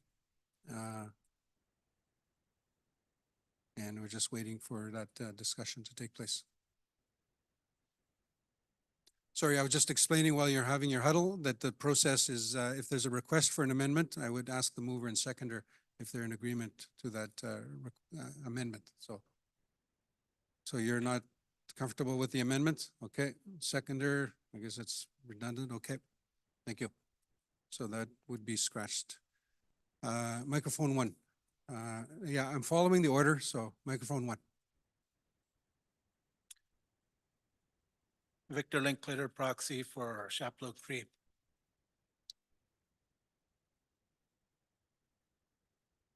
When I look at the final settlement agreement, I mean, there's a lot of, no disrespect to the mover and the seconder, but there's a lot of language there. I think this is where knowledge becomes a curse. And right now we are in actuals. We're getting money flowed through our First Nations to do prevention. Money's being flowed to our agencies. We heard some discussion around the table today about, our children, our families are in trouble. We're dealing with an opioid crisis. There's a lot of things that are happening. And when the chief talks about, this feels very, very rushed.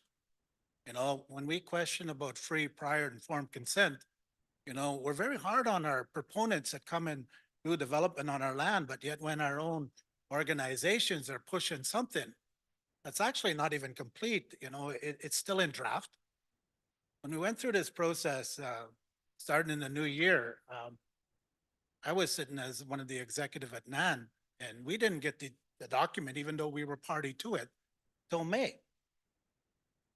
And when we had our first session in camera with our chiefs, I got to review it 3 days before everyone else did, and they were given the document on the table, and they were basically given a half a day to go through it, and the resolution was put before us to actually pass this agreement.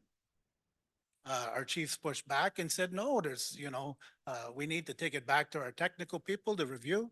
At that time, it was a 95-page document. I think we're up to 178 pages now with the appendix added, right? I could be wrong, but anyway, it's pretty close. But I remember first reading it, and I've been in child welfare for a long time. One of the exercises you need to do is to be objective. So during that meeting, they promised us $50 million, is what our experts told us. And that there would be no amendments to what was agreed. And I do realize that it was a war of attrition when it came with the legal battle in negotiation. And one of the things that really bothered me about the final settlement agreement is the fact that we are stuck on this whole topic of on reserve, off reserve. Okay? We're in this province as chiefs in assembly here, we have Jordan's principle that, doesn't discriminate between on reserve, off reserve. And we even have in the OFNLP funding that, doesn't restrict us. So, this agreement actually puts us a step backwards. Okay. And how do you address that? You do your own law. Yes. You actually take the steps to actually say, who are your citizens and all this stuff. And that's how, my First Nation has addressed this. But as proxy, as I talked to the chief, it's too rushed. I would like to see the chiefs of Ontario, NAN, and the AFN to go back and let's do it right. Let's push back on some of those things. There's some amendments that are there that, are easy fixes. For baseline, First Nation band rep services are actually going to be stuck at the year 22-23.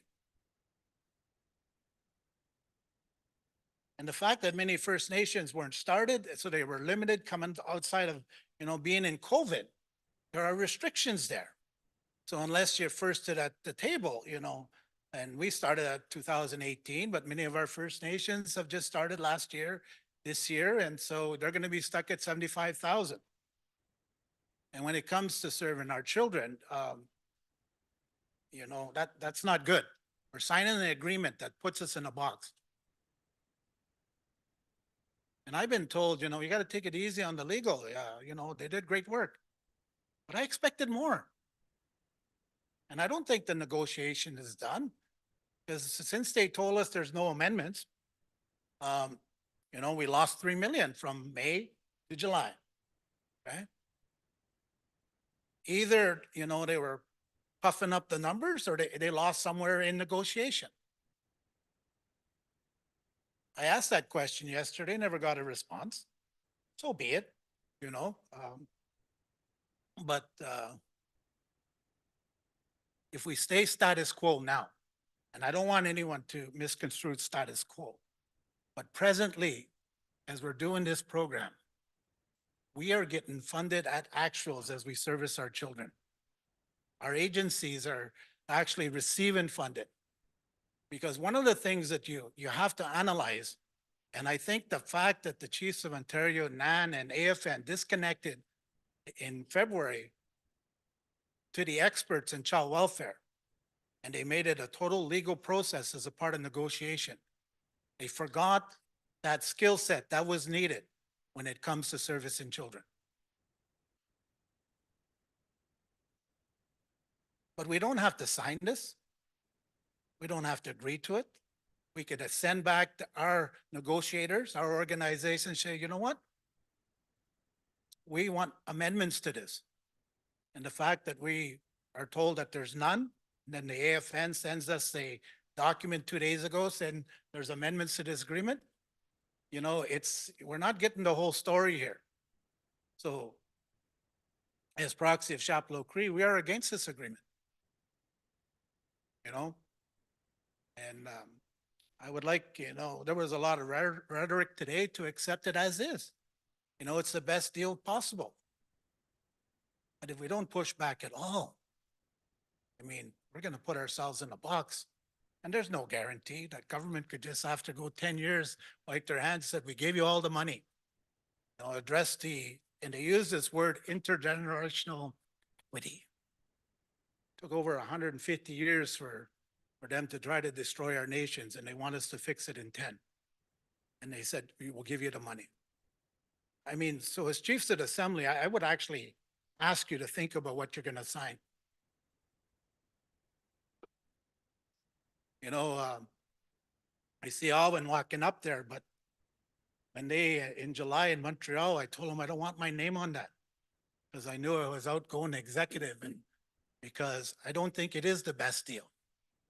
I think push back, keep fighting, you know, and it's gonna go to a vote. But as proxy, I would say no. Thank you. Rich, so a response, Grand Chief. Miigwech. First of all, I would never call your feedback and your comments rhetoric. I think that's very disrespectful from anyone to say that in a chief's forum. And I will not to even try to attempt to address the concerns that have been raised, because I know that, Victor, you've been opposed to the work that we've done right from day one, for whatever reason. And the work that we do and why we are so committed to this is because we have always put the interests of the child first. And I am sure, and I believe in the work that we've done, that that work is reflected in this agreement. And that's what we're asking you to vote on and to support. Because if we are serious about when we wear those shirts, every child matters, well, this is your opportunity to prove that. Miigwech. So I do see 3 more speakers at the microphones.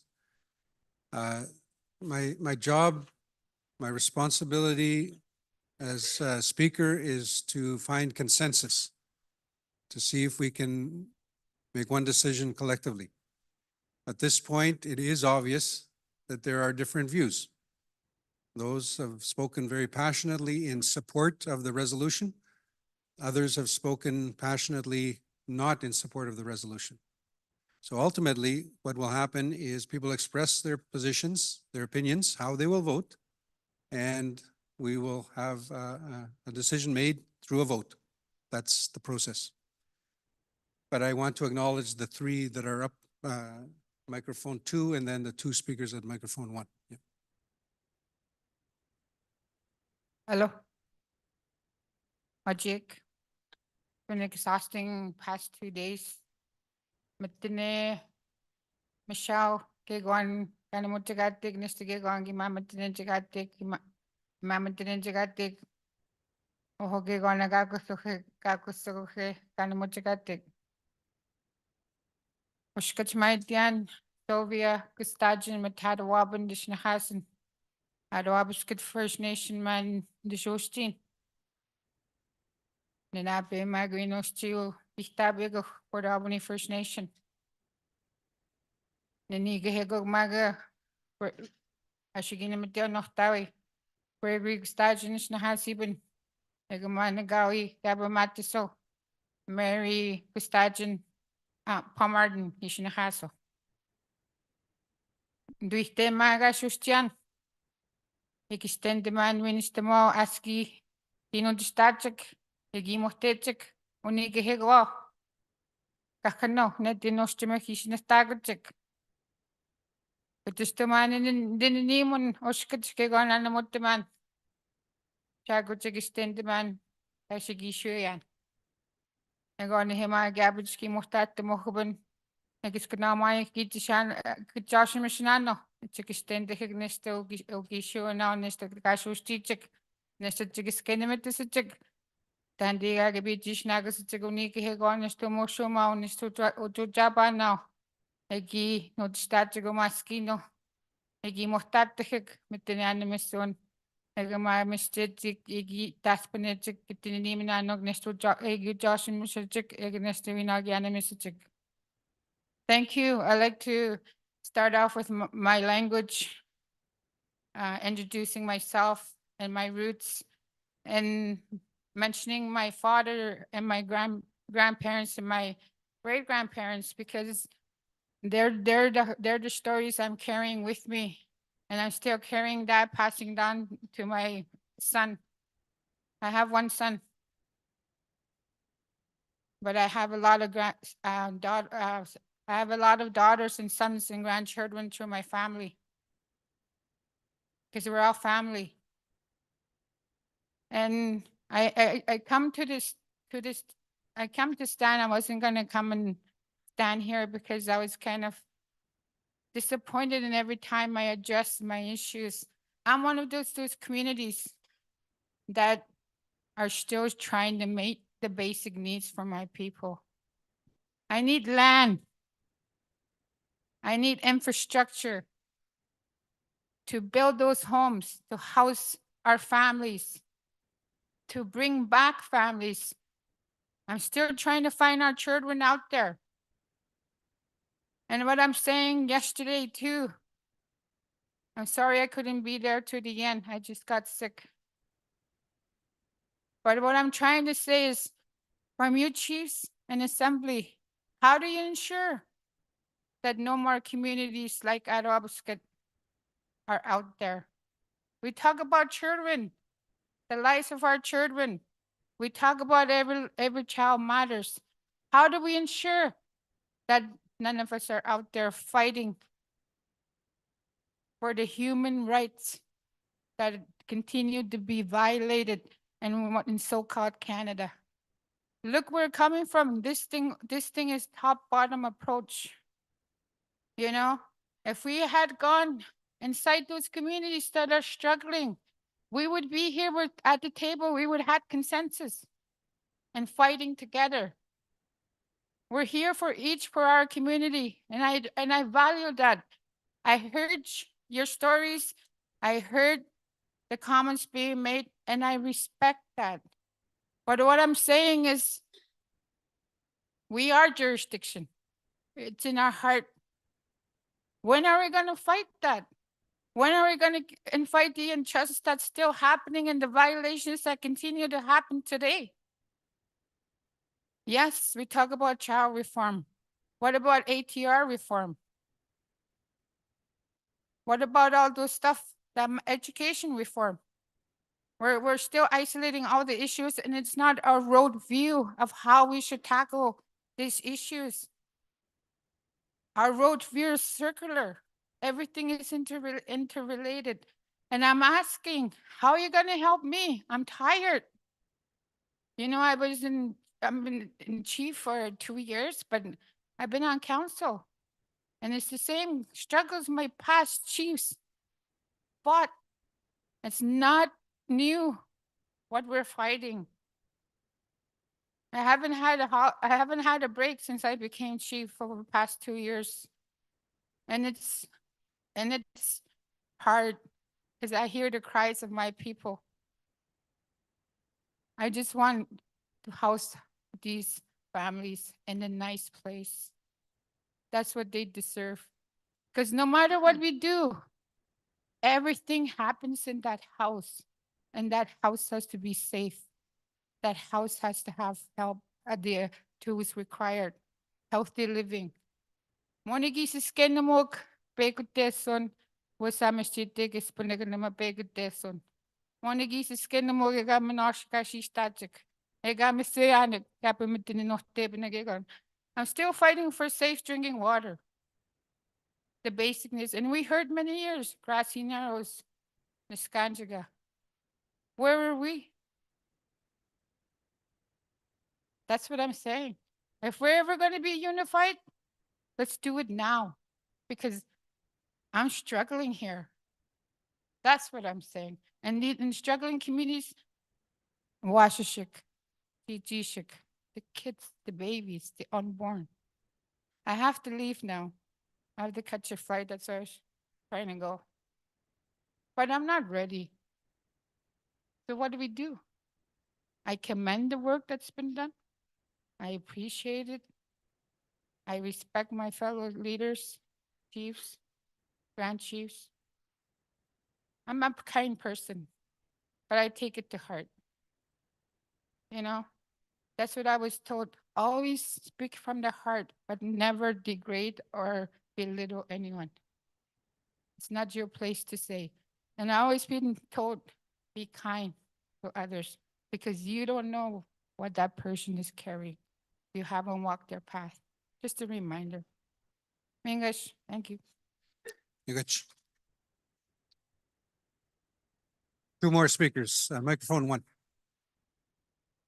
I have been the chief for 31 years in my community, and I've come to these assemblies many, many times to hear the same lamenting for the needs of our people, for housing, for safe drinking water, or to address the healing that's needed for the abuses that took place in the residential school and the Indian day school. How there's not enough money that the communities have to address their needs. I've also listened to the Conservative Party. There's not one mention at all of First Nations people, the original people of this land in their priorities. It's how they want affordability for groceries, they want housing, they want jobs, they want economic growth, they want to reduce crime. But they're not a party that's going to address the poverty of our people. Our children are depending on us. If we can't make it perfect, but at least maybe we can make it better. Canada will not give us money, neither will Ontario, unless we sign some kind of agreement, and there's always going to be terms and conditions. We all know that. So I speak in support of this agreement. I want to thank the negotiators who've done the best job they could. I did hear Maggie Wendy to say that, you know, in year 5, there'll be maybe a possibility of getting more money at that time, but they have, and they didn't accept the first offer they gave. They went back and argued for more. You know, the amount of money that's in that agreement has gone up considerably to $47 billion.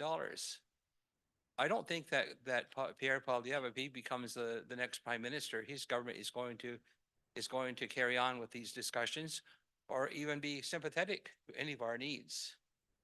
So it's going to be a pretty uphill battle going forward. There are children in our communities who their parents can't afford groceries to give them a healthy diet. Maybe some of this money can be used for that. So I think, and our staff are planning what to do with this money now. They're in the planning stages. The notices have already gone out to the chiefs what money they're getting. They've shared that with their staff so they could get on with the planning that needs to be done. And I don't want to frustrate that. Our people that are most in need are depending on us. So I speak in support of the agreement. And I would like to call question.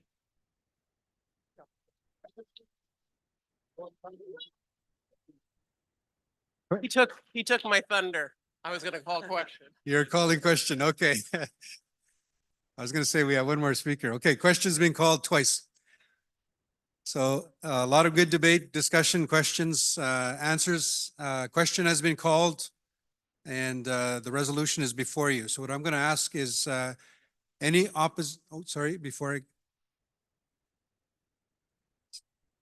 So you're asking for a recorded vote? Okay, mover seconder, you're okay with a recorded vote? You're saying not a standing vote, but it's okay.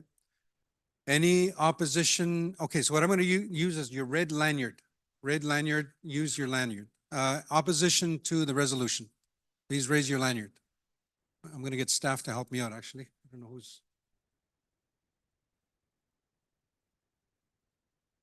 So we're going to get your name. So staff, we need to get your name. It's going to take too long, I think, to everybody to go to the microphone. Anybody that's raised their lanyard, if you can go get their name and we'll record the name. Sorry? This is in opposition. Just keep your lanyard up, please. And online as well. Just a reminder, online, the raise hand function is at the bottom of the screen. There's a heart-shaped icon. It says react. So click on that, and then there's the raise hand function. Again, this is, just want to make sure that everyone is recorded. Just easier to take a picture. That's the purpose of the taking the picture. Yeah, we're checking online.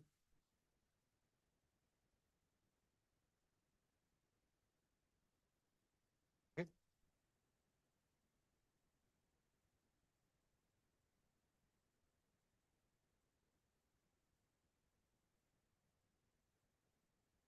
Okay, you can lower your hands. Any abstentions? Abstentions. So just want to make sure over here. This is abstentions online as well. You have that opportunity. Okay, we're good in person and online. All in favor, please raise your lanyard.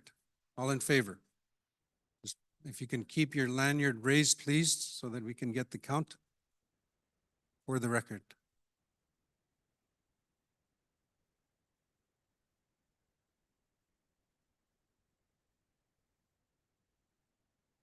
My arm's getting sore already.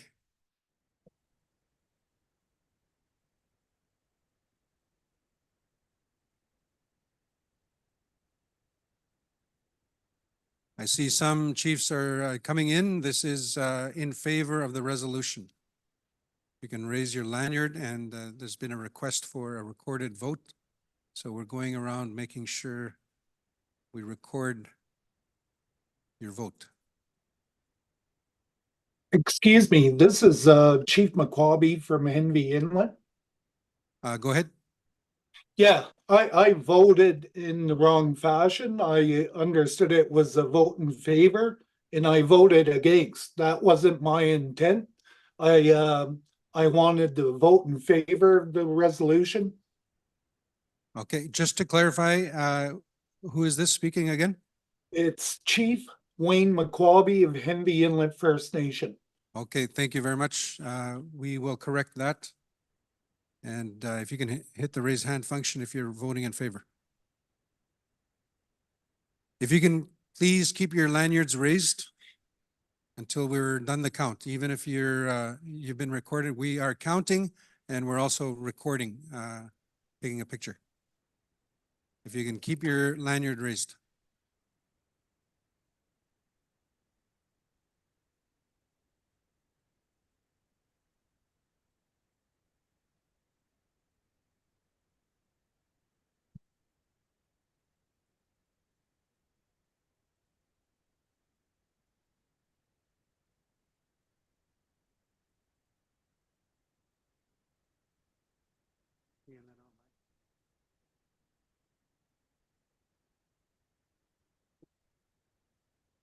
Okay, you can lower your lanyards, Migoch. We're just gonna do a quick count on the numbers.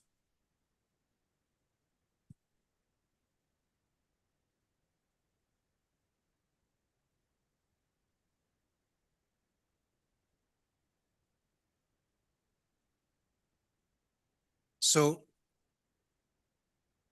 over here, two more. So at this point, I think it would be safe to say resolution is carried. Thank you. Just give us a few minutes and I'll give you the numbers.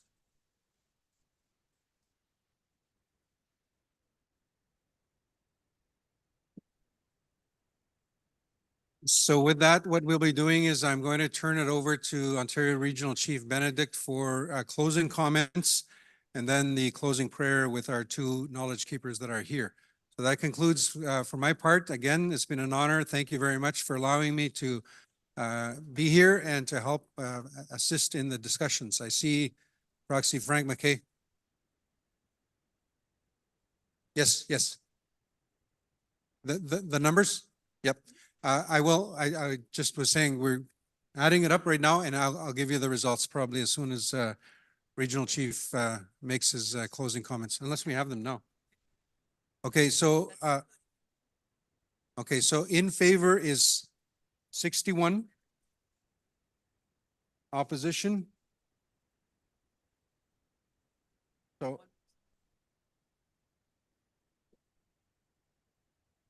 sorry, Frank, we're working on it. 62 in favor, 3 opposition, 1 abstention. You got that? Okay, so with that, I'll turn it over to Ontario Regional Chief. Miigwech. All right, I'm standing between you and your plans for the evening, getting out of here. I want to thank each and every one of you for your participation today, your commitment, everything that you have said.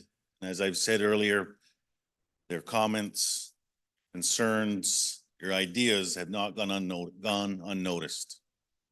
And everything that we have to do as a region, everything that you have said is going to help me, as long with our executive, to do the work that we have to do. But I want to be clear that the work is not over. We do have to go to Winnipeg next week, and there has to be a vote at the Assembly of First Nations as well. And so based on what that vote says, we will know where we're going and whether or not, the national will be moving towards the implementation, or if we'll be talking about next steps. I want to acknowledge all of the hard work that has gone into this from my fellow colleagues on the Leadership Council, Grand Chief Fiddler, as well as Grand Chief Abram, the hard work that they have put into this. Also, when sorry, said we're going to Calgary, not Winnipeg. I better be in the right spot. I want to acknowledge all the hard work of our Coos social staff and the legal counsel on this. I know that a lot of dedication has gone into this. And as we move towards going into Calgary next week, and as we move towards hopefully the implementation of this, there's a number of things that we have talked about today around the population, the Indian registry, how that impacts you, and how we can continue to build our capacity in our communities. And again, as I've said, jurisdiction, our sovereignty, our rights are extremely important to me. I want to make sure that we're doing what we can through this agreement and all other agreements to support you. You are the rights holders for your communities. And so I want to say, Yamagoa, Miigwech, safe travels to each and every one of you for Miigwech for the work that we've done today. I know this has been difficult, highly emotional. We're talking about one of the most important assets in our community, and that's our children, our families. And how do you as leadership continue to support and protect them? And we're here to support you on that. So with that, again, Yamagoa to all of you, Miigwech to all of you, and to our team here for this evening, for today, this afternoon's important session. And we'll see you all next week as we continue this discussion around this very important item. So Yamagoa.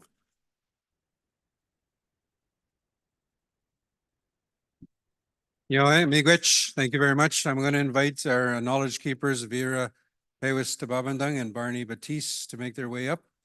And then we will have the closing song. Is it traveling song? Which song? Traveling song? New Aim? Okay, Miigwech. Just a reminder, before you go, there are copies of the agreement, the final agreement at the registration table. They did hand them out. If you didn't get a copy or you want an extra copy, there are copies at the registration booth. So with that, Miigwech. Meeting is adjourned.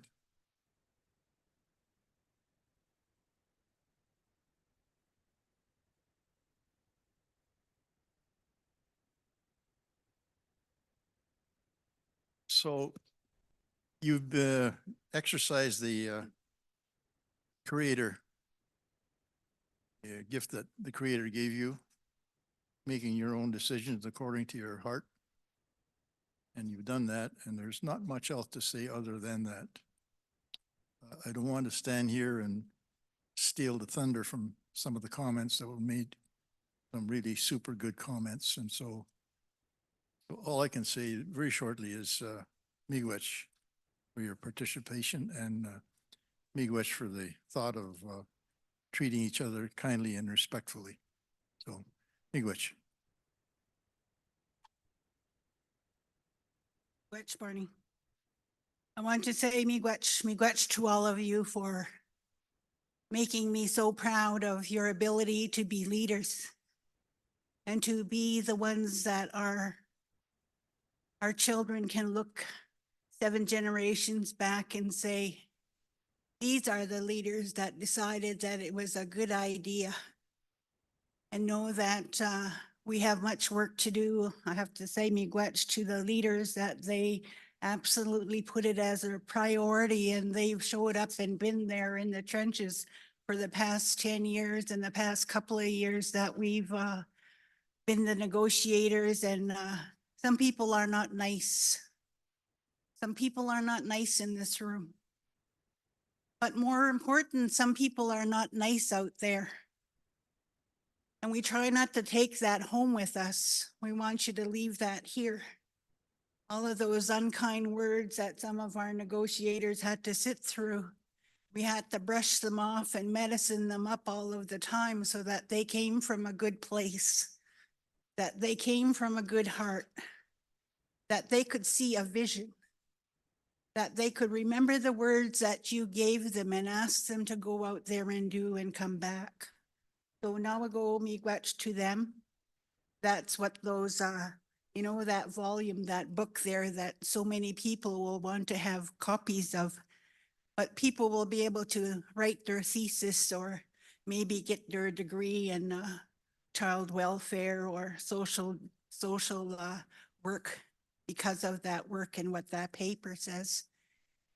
And that's the beauty of being an Anishinaabe. We've been consistent. We've been here. We've been fighting, and we've been absolutely wonderful about being able to hold each other up and praise each other and acknowledge each other as leaders and as people, and know that we're pretty consistent about that. Otherwise, my honored colleague there, the elder statesman that made the motion to move the resolution and give us those eloquent words, I will ask for printed copies of those because he's one of my heroes. And know that, you know, we didn't give up. And we can't give up yet. We still got a long ways to go. And then when you look at these young people around the drum, even though they were missing a few because they want to go to a big Black Hills powwow. Remember that spirit that we had? We wouldn't be sitting here. We'd be waiting for our turn to catch that res car going somewhere.